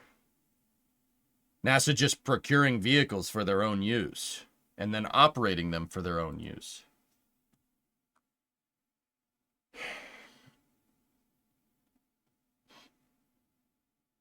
Noodle-on sounds weird. You sound weird. Got him. A NASA-operated Falcon 9? Possible. Sure, May. Why not?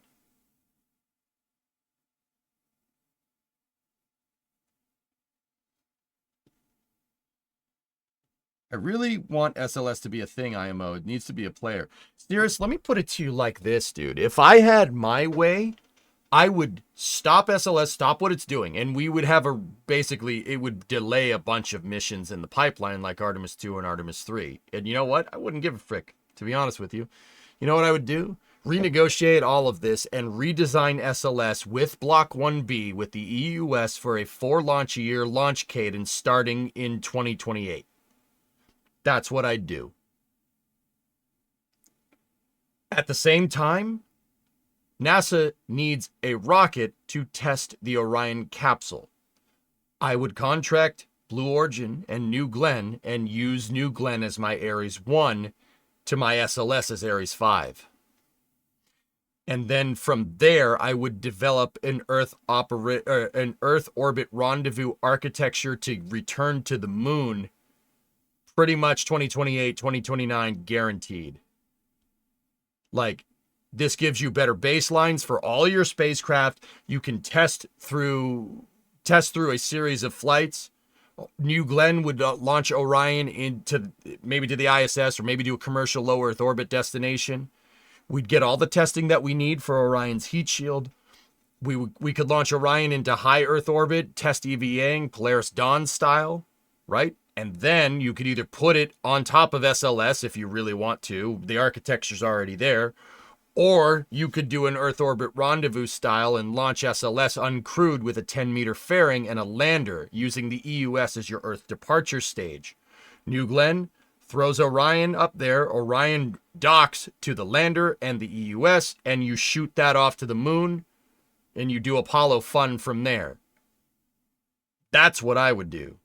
It would delay the lunar landings probably into the late 2020s. Actually, not probably, it would. However, with a significant funding increase, that would work. And then, I know what people are going to say, oh, gee, but what about Starship? Oh, I would start a Martian program with Starship. Start a Martian program with Starship. Use Starship to work on your Martian architecture, and then build in the redundancy of into your SLS architecture to one day be able to be supplemental to that to the Starship architecture, just in case it doesn't work. That gets you working. That uses SpaceX and all of its technical chops on working on going to Mars, but while simultaneously keeping NASA going on its methodical and periodic approach that worked during the Apollo program. That's what I would do. That would require a significant increase in NASA's funding. But also at the same time, we're in a very interesting time here where it could be a likely scenario. That's what I'd do, dude. What do you think? I'm 100% for this. Launch it on everything over and over again. SLS lift all kinds of things. Use SLS to put telescopes in space. Do an EUS wet workshop style. Or maybe even not wet workshop. Use the EUS and build it into a space station. And then use EUSs to do flybys around Venus and Mars. All the while SpaceX is cooking with a Martian program with Starship in the background. That's what I would do. That makes it so even if SpaceX catastrophically fails, SLS and New Glenn are set up to build Martian architecture already. SLS having its 10-meter cargo fairing, and New Glenn being able to put an Orion in low Earth orbit to facilitate transfer vehicle manufacturing in low Earth orbit, all while supporting missions to the moon. This is what we should do. That's the most sustainable way forward by a long shot. You want to win? That's how you freaking win at spaceflight.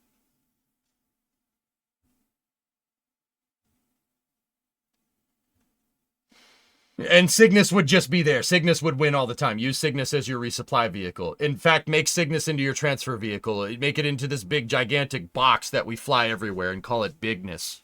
Cygnus will survive the nuclear apocalypse. It's the cockroach of spacecraft. And I mean that in a good way. Bigness. EJ, that's what you do, along with 2 chicks at the same time, man. Yeah, damn straight, Will. Always wanted to do that. Bigness. Give him the bigness. I would replace that SpaceX Mars development with a Copernicus that Starship helps to develop. Yeah, you could do that. I would have SLS working on some type of constellation style architecture, while also contracting SpaceX to work on Mars architecture as well. And then in the end, NASA can just end up exploring the moon and Mars at the same time. And then you could either use SLS to sustain it, or Starship gets built out enough so it can resupply your lunar base that you made with your Artemis SLS New Glenn architecture, right? New Glenn can move forward with sustainable lunar development. Then you have a sustainable approach to maintaining your moon base and go from there. That's what I mean. This is what could happen. This is what should happen. That's what, actually, I would argue that's what needs to happen. That's the most sustainable way forward by a long shot. Yeah, that would be sick, dude. Yeah, have NASA incorporate nuclear thermal into their architecture. We get a nuclear transfer stage built out of the EUS-derived NTR. Oh my goodness. Now we're cooking. Now we're cooking, dudes. Demo, your conspiracy theory is that SpaceX aerothermal modeling is deficient on their control surface, and that's why they haven't been able to get one back without significant damage to the hot structures. The matrix size required to do valuable analysis for a vehicle like Starship is ridiculously large. Large enough to where I wouldn't be surprised if they literally haven't had any time to fill it out computationally. I agree with that. I don't think that's a conspiracy theory. Demo, there's just no way in hell that you can test something, even with CFD. Even with your aerothermal modeling, there's no amount of CFD that can that can simulate this correctly. The only way to do it, the only way to simulate it correctly is to fly. At least that'll get you your data. Believe it or not, you're at a point here with your aerothermal modeling where that's probably going to get you a more conclusive model over time. This actually takes less time than trying to do out a CFD aerothermal model digitally. Seriously. If I could get a 3D model and mesh in my hands, I would do it myself and find out. There's just no way to test this, guys. There's no way to test this down here. You can't do that down here. We do not have the systems to be able to test re-entry at this scale. There's no way. No, with enough margin and time, they could get it to a point where it would fly and cut it down as they fly. And maybe. So, EJ, those sonic booms knock you to the ground. Obsidian, they shook the building I was standing on, if that's what you're asking. They didn't knock me down because I was expecting them, but man, it was still like a howitzer going off in your ear.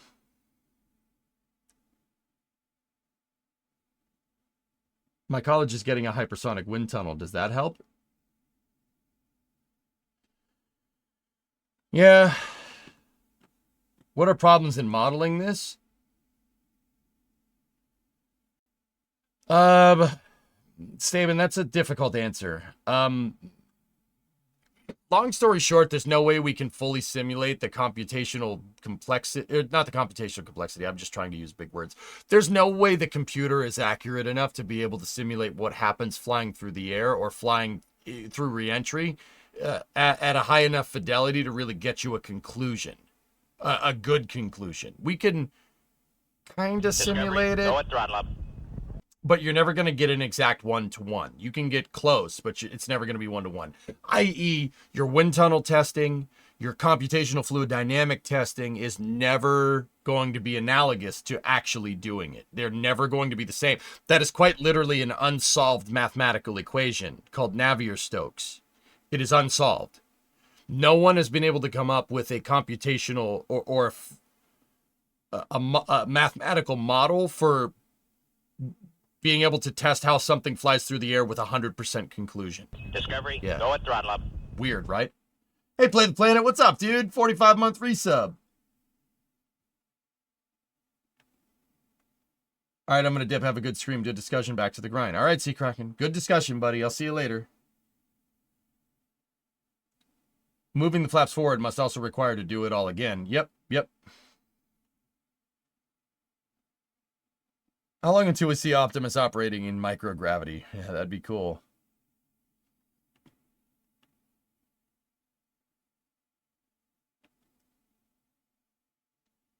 Yeah, what Demo said. Yep, dude, simulating re-entry is one of the most difficult things. But, like,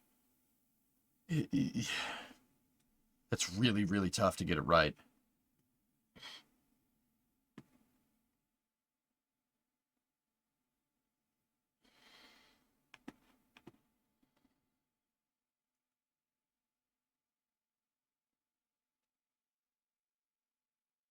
Is there an after space news or recharge after a long trip? I want to play more workers.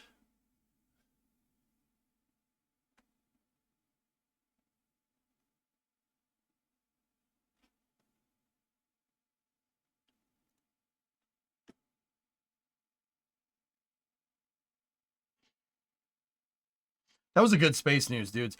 Once again, I apologize for getting heated. That was...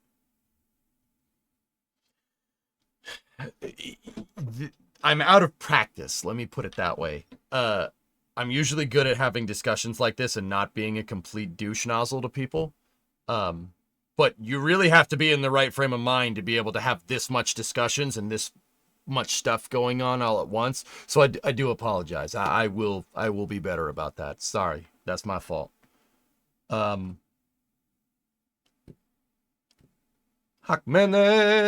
All right, we'll play workers. But anyway, I hope you enjoyed Space News. Sorry for getting into it too much. That was my fault. 3 hours until a Starlink launch? I thought that was postponed until tomorrow. Oh, hey, look, there's another one. Yo, man, how was the flight? How was the flight?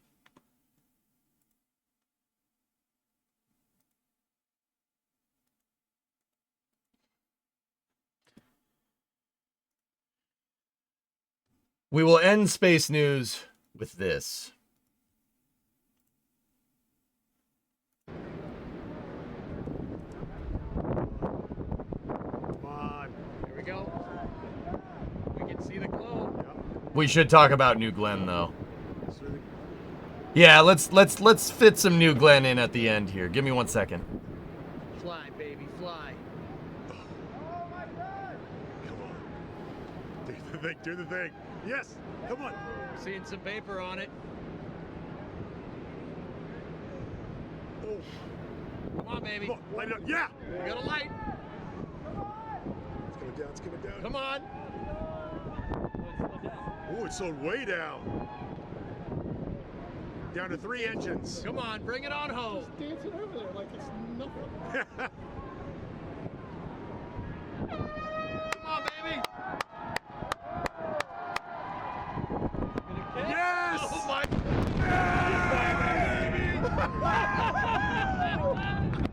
Oh my goodness. How was it? It was about that. About that? It's pretty good, man. That footage is used with permission. I did get permission from NSF to use that, and Erebors as well. He's the guy that filmed it. You were there? Yeah. That's me in the background going, yeah, you know. Anyway, we'll talk about New Glenn here real quick, and then we'll jump back to workers. We clearly got a little bit of time until Starlink. I'm not breaking my streak. I have not missed a Falcon 9 launch this year, and I'm trying to keep that streak going. How did the booster avoid damaging the outer rockets the outer rocket engine this time? Active cooling. I'm not sure what they did, Journey. I'm not sure.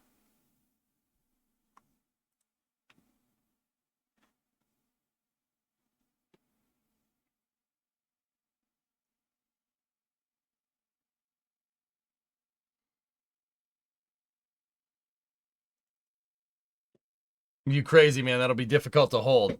It's fine. All right. So, New Glenn launched as well last week. It launched right before Starship, and oh my gosh, was it awesome. Like, I wasn't there for it. I was in Starbase, but I did cover it here with you guys. Hold on a second.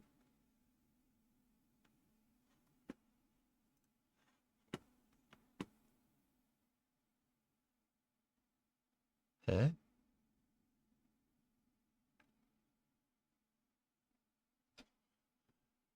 Oh, when did this get here? Oh God. Oh God. Oh God. Oh, God. You do have that? Oh, my. And the TE also retracts? That's not good. Is that... That's not Lego, is it? Maybe? I don't know. Whatever. Hold my wallet. Anyway. So, she did launch, and it was... Dude, it was righteous. Here, look at this thing. It's not, but still. Nah, it's fine. It's okay. Anyway, take a look.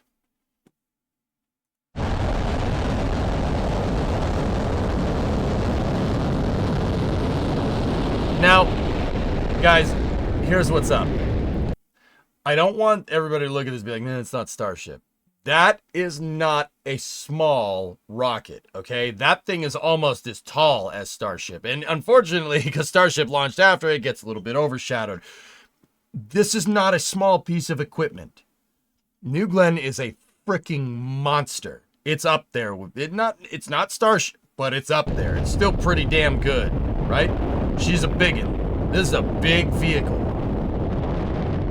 Oh, please have the camera clear so we can see it ascend. Thank you, God!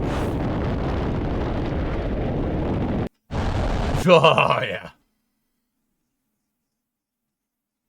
So, New Glenn did launch. The ascent went ace. It was really good. Perfect staging. Perfect orbit insertion, pretty much, for the most part, from what I can tell.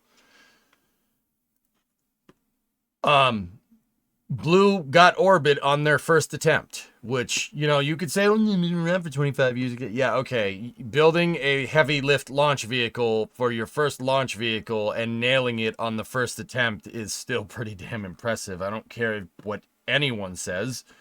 That's still really, really, really... Oh. That's still really damn good. But hold on one second. I stared at the trap ray. New Glenn is a 7-meter diameter, guys. 7-meter diameter. And serious, how tall is this thing? It's not like 80 meters tall or something. It's big. It is a big vehicle. That's your phone wallpaper. Yeah, that picture doesn't suck, dude. You know what the coolest thing about this picture is? That engine and that engine are doing this. They're turning. They're thrust vectoring for a roll program. Look, that engine over here is gimbaled that way, and the top one is gimbaled that way. You can see them, they're turning right there because that's New Glenn's roll control. The middle engine is used for pitch and yaw, and that one is used for roll. These ones are fixed. 1, 2, 3, and 4 are fixed. Those 3 are what you're using for thrust vector control. That is not bad. That's not bad. 98 meters tall, the same as SLS. Dude, she's a monster. So it did launch, but unfortunately, just like SpaceX, Blue is going to have a mishap investigation here. The reason why is the first stage went to do its exoatmospheric deceleration burn. Its entry burn. It went to try supersonic retropropulsion, and it looks like it did it. It started to do it. They did get deceleration from the first stage. They did successfully air start a BE-4, which is really impressive. The thing exploded after that. Yeah, the thing, it popped. It popped at about 80,000 feet going 4,500 miles an hour, give or take. That's what it was. Air starting is a big deal, though. That's really impressive. Oh, man. It's just... Oh, that's pretty nice. That's pretty nice.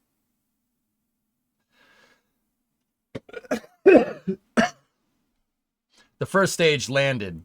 Now, Cirrus and everybody else, I have my theories for what happened. My guess, you got a good air start. They relighted, which is a big deal. Hold on one second.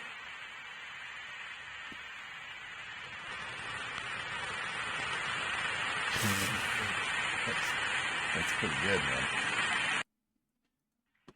Where I think Here's what I think. Here's what my gut's telling me. Could be wrong. No, I don't have any inside sources. I wouldn't be disingenuous by pawning off what somebody that worked there told me was the explanation as my own opinion. That's disgusting behavior. That's what I was trying to avoid when we were talking about Flight 7 earlier. Now, with all that being said, I think that they had burned through on the Comet. So what's Comet? Comet is the name for their thermal protection system that they devised for New Glenn. These gold sections on New Glenn are made out of Comet. Portions of the wing and portions of the interstage have this thermal protection system on it. I don't think the Comet was dialed in all the way. What I think happened is they were able to relight the engines, but before they could get a relight, they had burned through on the Comet, and some of the re-entry heating was going up into the engine compartments. I think that caused the engines to shut off, and the stage basically drifted down into the water, albeit in one piece, but basically hit the water more or less in one piece, but with inoperable engines. Now, why do I think that that's what happened? How do you know? I don't know.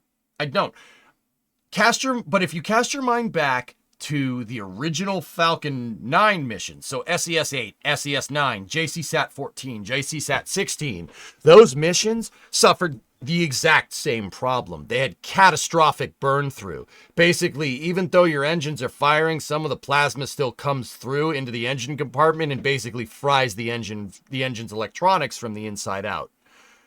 JCSat-14, JCSat-16 all had this problem. SES-8 had this problem that made it so it couldn't land. SES-9 had this problem, and it punctured the drone ship like a bunker buster and left a Falcon 9 shaped hole in just read the instructions no, of course I still love you if I'm remembering correctly.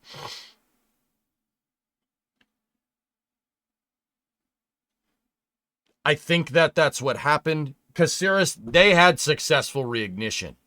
That was successful reignition from what I saw. It looked right to me. The stage was decelerating with 3 BE4s on. The only thing that would make that pop is if something was perturbing those BE4s. I think the Comet didn't hold up the way they thought it was going to hold up. Which is fine. No problem. Unfortunately, Blue is looking at a mishap investigation because the stage didn't do what they wanted it to do, and there was a potential for public safety endangerment, which, whatever. Just like SpaceX, I don't think it's a problem. I think that mishap investigation will get concluded well before the next New Glenn is ready to go. When does the next New Glenn go? 2 months? I'd say 2 months, judging by what I saw. At the very end of the Blue Origin cast, Ariane Cornell, which she is the host of the Blue Origin cast, she pointed at the next New Glenn, and from what I could tell, it looks pretty close to being finished. So, hey, Paper City, thank you for the bits. I don't think that this thing popped. I think that it burned up. I think that it burned up, and they had burned through in certain spots, and that fried whatever was giving us a video feed. Remember, that camera that we were looking at during the deceleration burn was down in the engine compartment. For all we know, it fried that thing's wire harness too. The highs were 5'd, and the bumps were fisted. Blue needs to work on their copy a little bit, I think, in terms of the cast. They should work on their copy, just a smidge. You should probably not say that on a stream again. I'll fist all bumps. Wait, you should probably fix that. Maybe we'll get lucky and a camera will wash up somewhere with the booster footage on it. But then again, it was quite a ways down range. Yeah.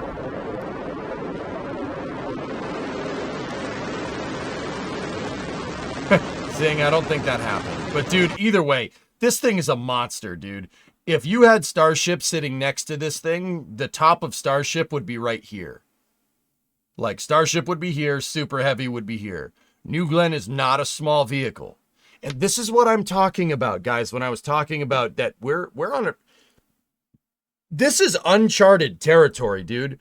Never in our existence have we had two rockets like this that can move the type of payloads into space that these two can move into space.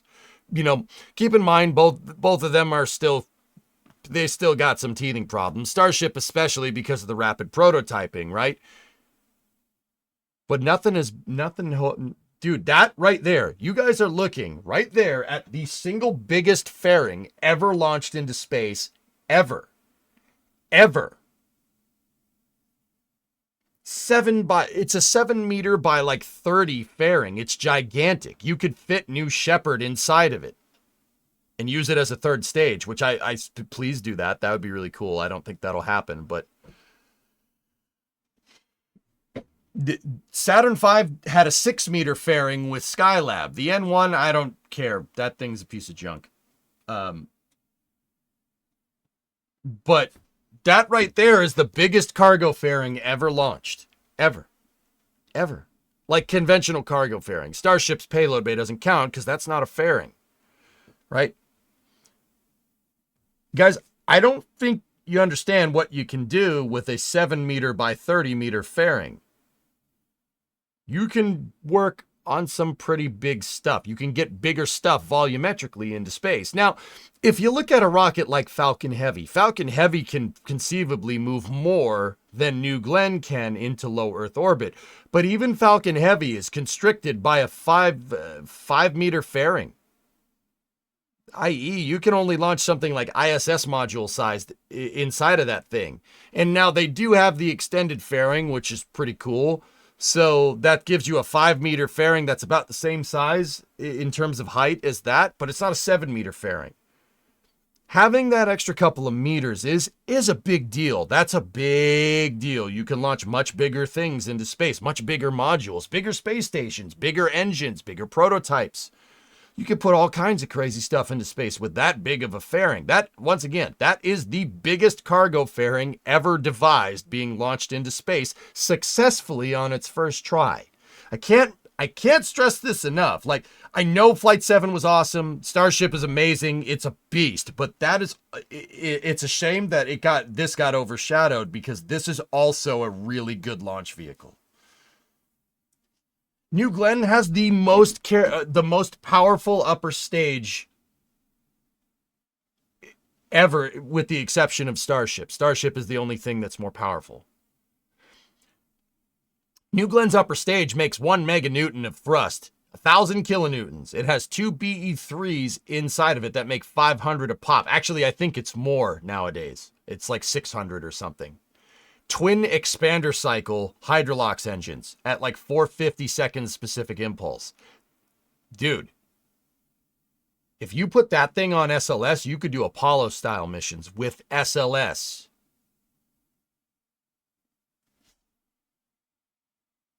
Just saying, that's a pretty good idea. Maybe we should do that.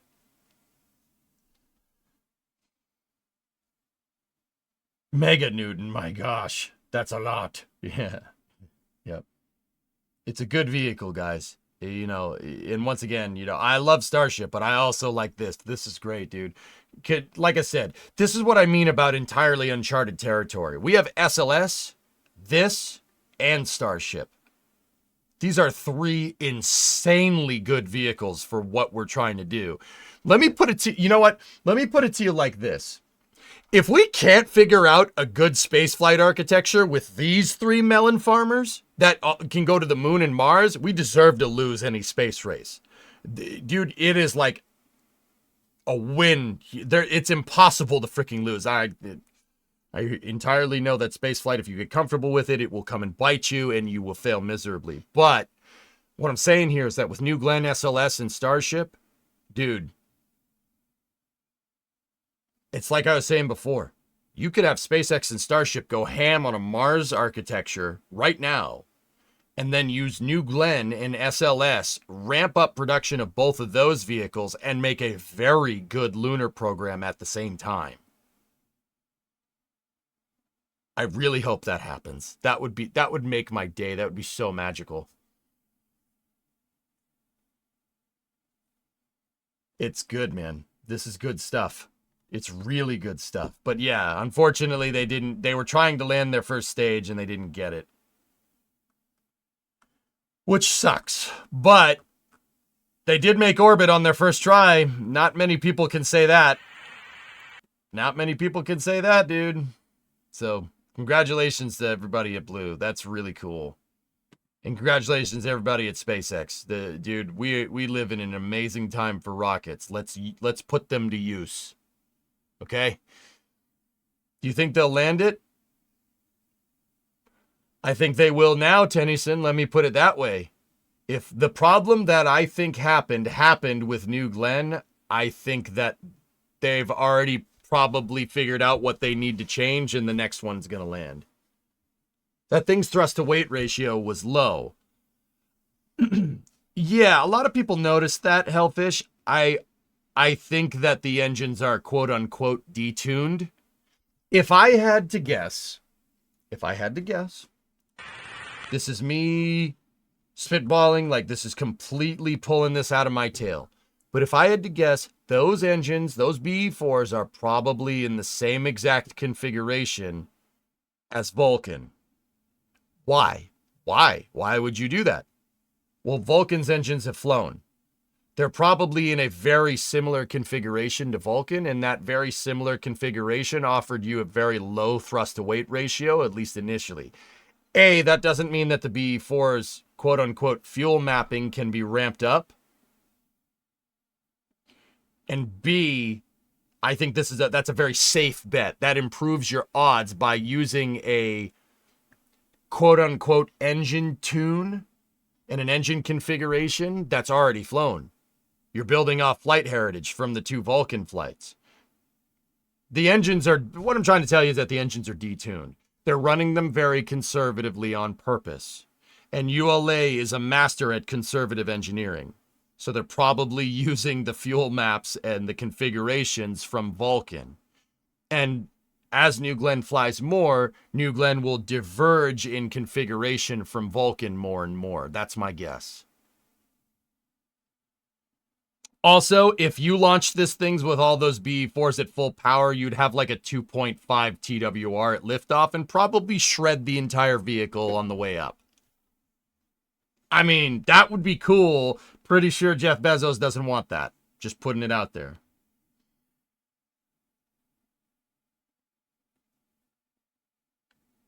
That's my guess. The engines were absolutely detuned. Because there's no way this thing has 1.11 TWR taking off with an empty fairing. If that was the case, Blue severely fricked up their engineering, and I highly doubt that they did that. Agreed. Yeah, Phil, that's what's going on. It's just a conservative hardware configuration to make sure that the BE4s make it into space. You have the performance window to be able to launch it like this and know that they're going to work.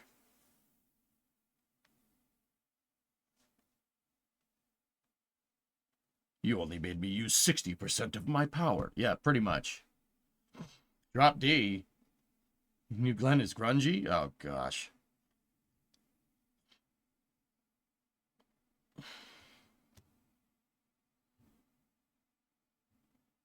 Not to change the subject, do you know when Isaac Mint's confirmation hearing is? I do not know, and the second I figure it out, I'll let you know. Bonglins! Yep. Escapade will be a true test.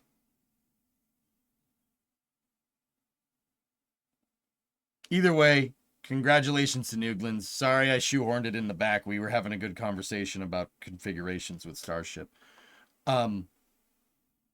Yeah. Discovery. Human Fart Cave, 8-month resub. Thank you.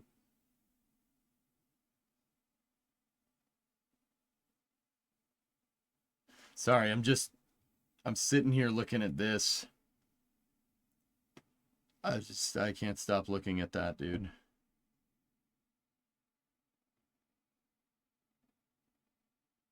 Damn, that's nice. And this is what I said during the cast. Those are 7 very happy motors right there. Like, they're perfect, dude. Look at how crisp that damn plume is. Look at how crisp it is. It's perfect. I can't stop freaking looking at it, dude. Dude, that's 7 happy motors right there if I've ever seen one. Like that, dude, that thing was great. It performed fantastic. It like I said, I'm pretty dang sure they had some burn through on the Comet where they didn't expect it and it fried something inside of that engine section. I'm pretty dang sure. Because once again, that's what happened to the Falcons. The first Falcons that they tried to bring back, that's exactly what happened. They burned up. I mean, plasma came through and fried the engine bay. How is the study of cryogenic fuels and rockets going? We need to study. SpaceX is working on it. So is Blue, probably.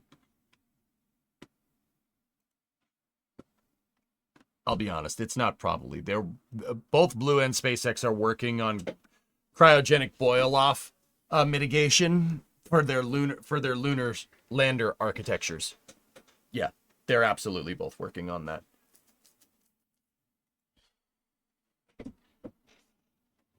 Did you see this? Janet Petro will serve as the acting NASA administrator. Petro is the director of Kennedy Space Center in Florida. I've seen that, yes.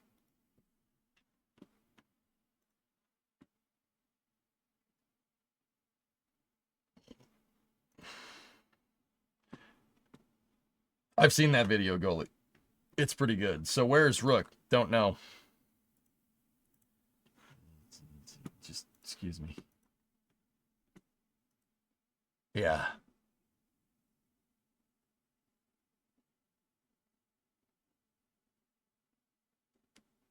I want it pushed next time. Let's see what she does. Well, yeah, Sirius, you got a conservative configuration under your belt here. I would push it. I mean, let's just look at the facts, dude. You got a perfect descent right here. Perfect descent, perfect relight, which air starting a rocket engine is very difficult. Like, SpaceX has made it kind of look easy. It's not an easy thing to do. Air starting is very, very much a fluid management balancing act as it is just actually getting the stupid thing to fire, right?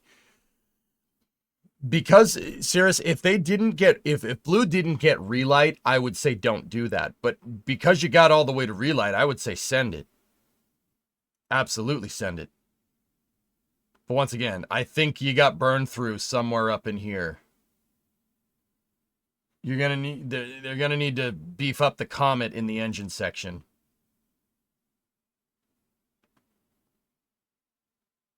Oh God, that's so beautiful.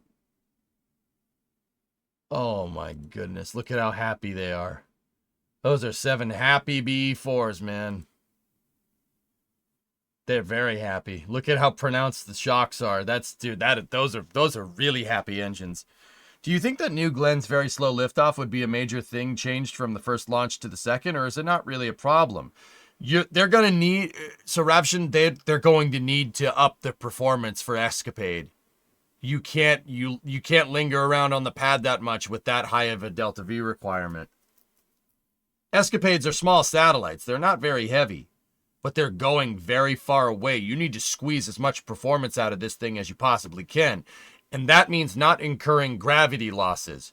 This thing encountered some serious grav loss during liftoff. Look at how slow she's going. Now, don't get me wrong. Blue, it can go faster. I know it can go faster.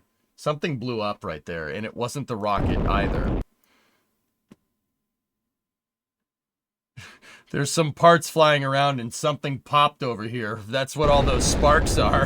I don't know what the hell that was, but something on the pad broke. I didn't notice that before. Oh, man. But yeah, it'll be faster in the future. Boom! Something really blew up over there. Somebody leave a dumpster out there, Cirrus, or what? Oh my goodness, what the heck was that? The GSC is fine. You sure about that? You sure about that? Was it a minivan? I don't know, but something was shooting sparks out there like crazy. My first reaction is, oh, that's just SRB junk flying. Oh, wait, it's not an SRB. Yeah, right. a little extra spice. It was very majestic. They were both awesome launches, dude. And that's not even all the space news, dudes. We saw a lunar mission. We saw Falcon 9 move Hakuto R and Blue Ghost, and right now they're both coasting out to the moon.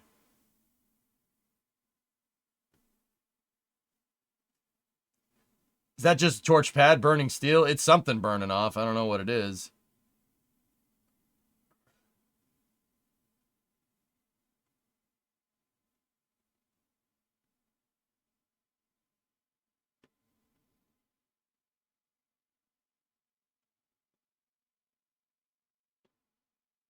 Anyway. Oh man, I chose to scroll through the For You tab. That was a mistake.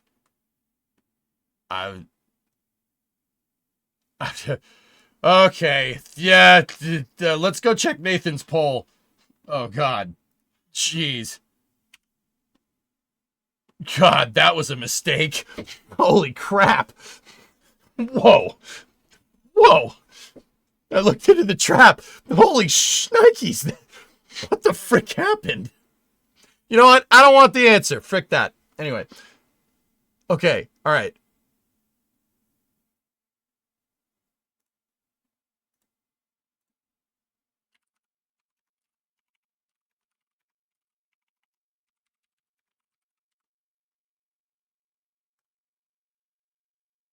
Should have done that before. Yeah, the For You page is never for me. Yep. Blue Ghost is doing very well. Yes. Good. Good. Team successfully completed Blue Ghost's first burn with our RCS thrusters and main engine, hitting within 2 millimeters a second of our target Delta V on the first try. This burn increased the lander's perigee, the closest point to Earth, and gets us ready for our next critical maneuver. Take a look at the engines firing. Oh, I will. Thank you very much.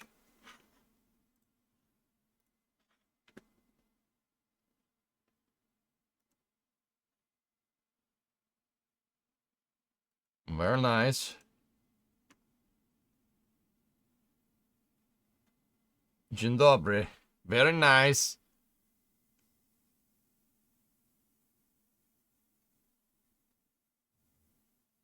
Nice. The radiator, yeah. We got a little flapperons going on there. There was a lot of awesome space stuff last week. Dude, last week was ridiculous, man. Why is there so many Polish people here? You know, I'm not upset.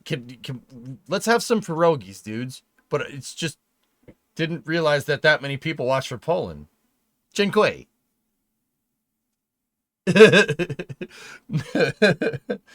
All right. Cool. Right on, dudes. Let's freaking go. That's pretty funny. Hi, AJ. We still doing space news? Yeah, Repairy. I'm kind of finishing it up. It's 3:24 a.m. Go to bed, Poland. I don't think they want to. Just wait until Flight 8. You have some crazy objectives. I'm literally 50% Polish. That explains a lot. Primo's Polish, too. Serious. Yeah, okay. You had pierogi today. Very nice, Pins. I'm gonna go have some pierogies now, damn it. I think we have some in the freezer. I know you shouldn't freeze them. I know. As an Italian, it's like freezing pasta or raviolis or something. Like, what are you nuts? Yeah, pierogies are delicious. Serious. When when I was in Detroit with Bree's family for Thanksgiving, homemade pierogies. Yeah. I ate a lot of those. Yeah. Yeah, I ate a lot of those. You had Polish schnitzel for dinner today. All right. Yeah, serious. They didn't suck. Let me put it to you like that.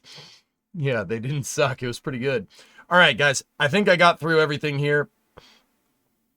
Square Hole is still winning with 83 votes. God damn it. Lots of carbs. Oh, believe me, I know. Rogue's quite good. Yeah, good times. All right, that's the end of your space news. Jak smash, banemy EJ. Only took 4.5 hours. Yeah. I'm back in the groove. It took me a second to get back in the groove, but I'm back in the groove.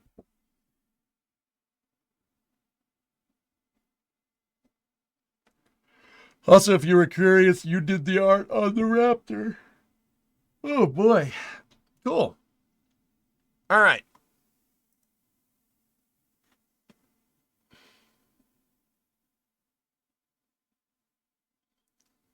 Oh, also one last thing here.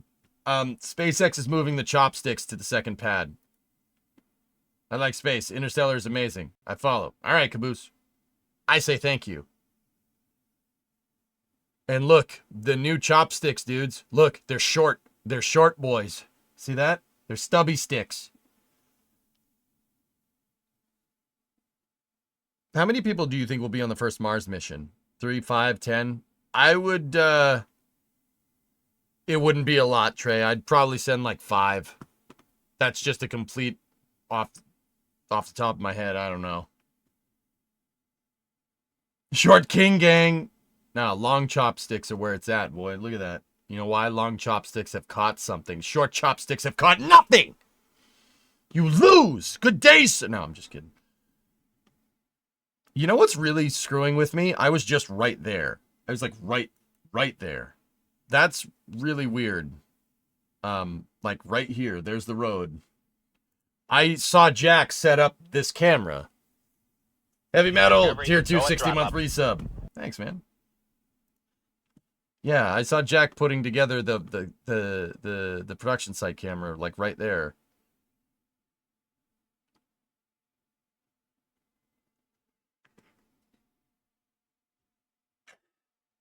I have proof that you were right there. Yeah, oh yeah? Few weeks. What do you think? When Flight 8? Until we reach that point, they need to modify Ship 34 to whatever they think is necessary after this flight. Test it, test Booster 15 if that is indeed the next one to fly, then roll them out for integrated testing. That's quite a list. We'll see what they end up doing. Until then, thanks for watching, and don't forget, be excellent to each other. I'm Jack Byer, and this is your Starbase update. All right, I'm ready to record. What are you doing? Oh! Stop it!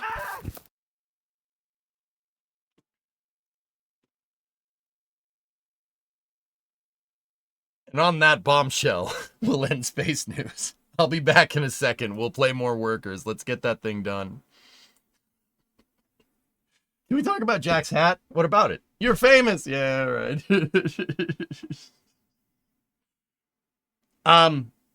How good are their cameras? Pretty good, man. I just noticed you had your Blues Brothers shirt on. I did. Goodbye, Jack. Yes, I am Jack, and he is Yak. He is Mr. Yak. Very nice, Yak. All right.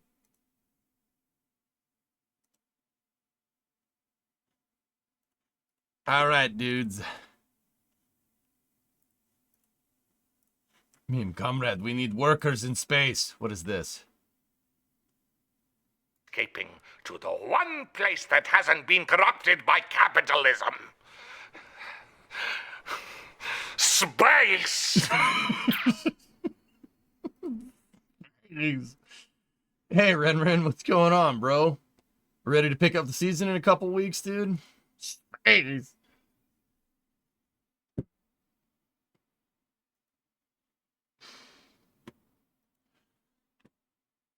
EJ, are you a frequent visitor of the NSF guys? Are you an actual NSF employee? You're my favorite guy on there, but since I've discovered your channel, which came first? So, Dan, I have been streaming space content on Twitch here since December 23rd, 2012. That doesn't predate NSF, though. NSF is from the early 2000s with a forum covering space shuttle flights that I frequented. Lurked, but frequented. Back in the day. Like 20 years ago. Anyway, do I work for NSF? Yes. I'm a contractor for NSF. Absolutely. I am employed by them. Yep. That's why I frequent there all the time. That's why I do Flame Trench. Like, Flame Trench is a paid gig. I get paid for that. I get paid for that and can restream it on Twitch and make money off that. That's actually in my contract. Yeah, you're old now. Shut up, man. So yeah, Dan, I'm a contractor for NSF on paper, but I do work for them. I am employed by them. Yes.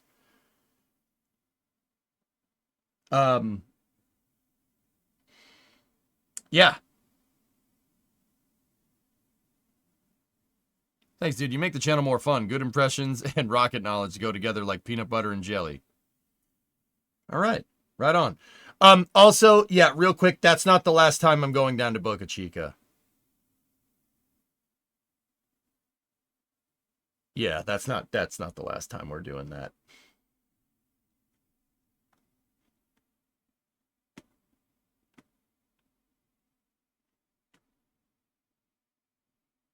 Yeah.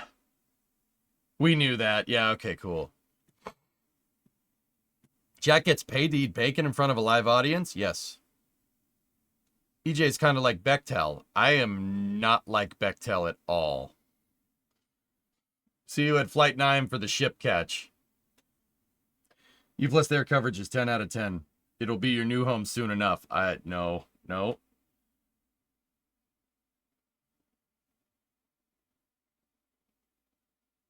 Well, you were posting on MySpace and playing RuneScape. I was studying the shuttle. I hate that that joke makes sense to me. 1011. I hate it. Okay. I'm in this picture and I don't like it. Is it Sigma? No, it's very Ligma. When EJ on Shuttle Sunday? I don't stream. Sunday is my detox day, Yuri. That's my detox day. Like hard. I do not touch electronic stuff on Sundays, and I go and be a normal grass touching normie for 24 hours. Yeah. I'm simultaneously laughing and crying. I feel so seen. What's grass? I don't have any grass here. I was touching grass in Boca Chica on Sunday. Or wait, was it on Sunday? Yeah, whatever. Anyway, what's Ligma? Ninja's got it. He's also got a low taper fade. I hate that meme so much, but it does make me laugh. How's the snow? 2 to 3 inches, dude. Not too bad.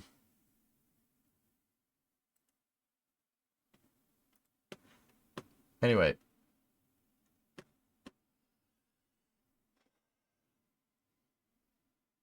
Not even power tools on the auto work? Sometimes. Yeah, sometimes that. We're getting an inch or more here in Austin. Why couldn't you take it with you? I'm not in Texas right now, Sewer Rat. And if it's snowing right now, that means I didn't bring it, okay?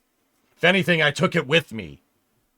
Discovery. Although when I did fly down there and I landed in Dallas, it was covered in snow and just really confused the heck out of me. Because they're like, boom, boom. Ladies and gentlemen, we're now beginning our descent into the Dallas-Fort Worth area. And I'm like, oh, sweet. I'm going to look outside. It's all snow. Click. That's how that happened. Yep. Anyway.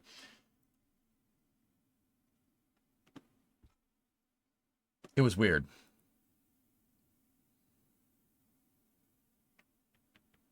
Anyway. All right. After hours time. I'll be back in a second. We're going to jog the YouTube stream. I hope you guys enjoyed space news today. There will be more space news, same time, same place tomorrow, probably with me not getting as hot-headed as I did today. I apologize once again for that I apologize for that in perpetuity. It's not really how you use that, but I'm using it that way. All right, be right back.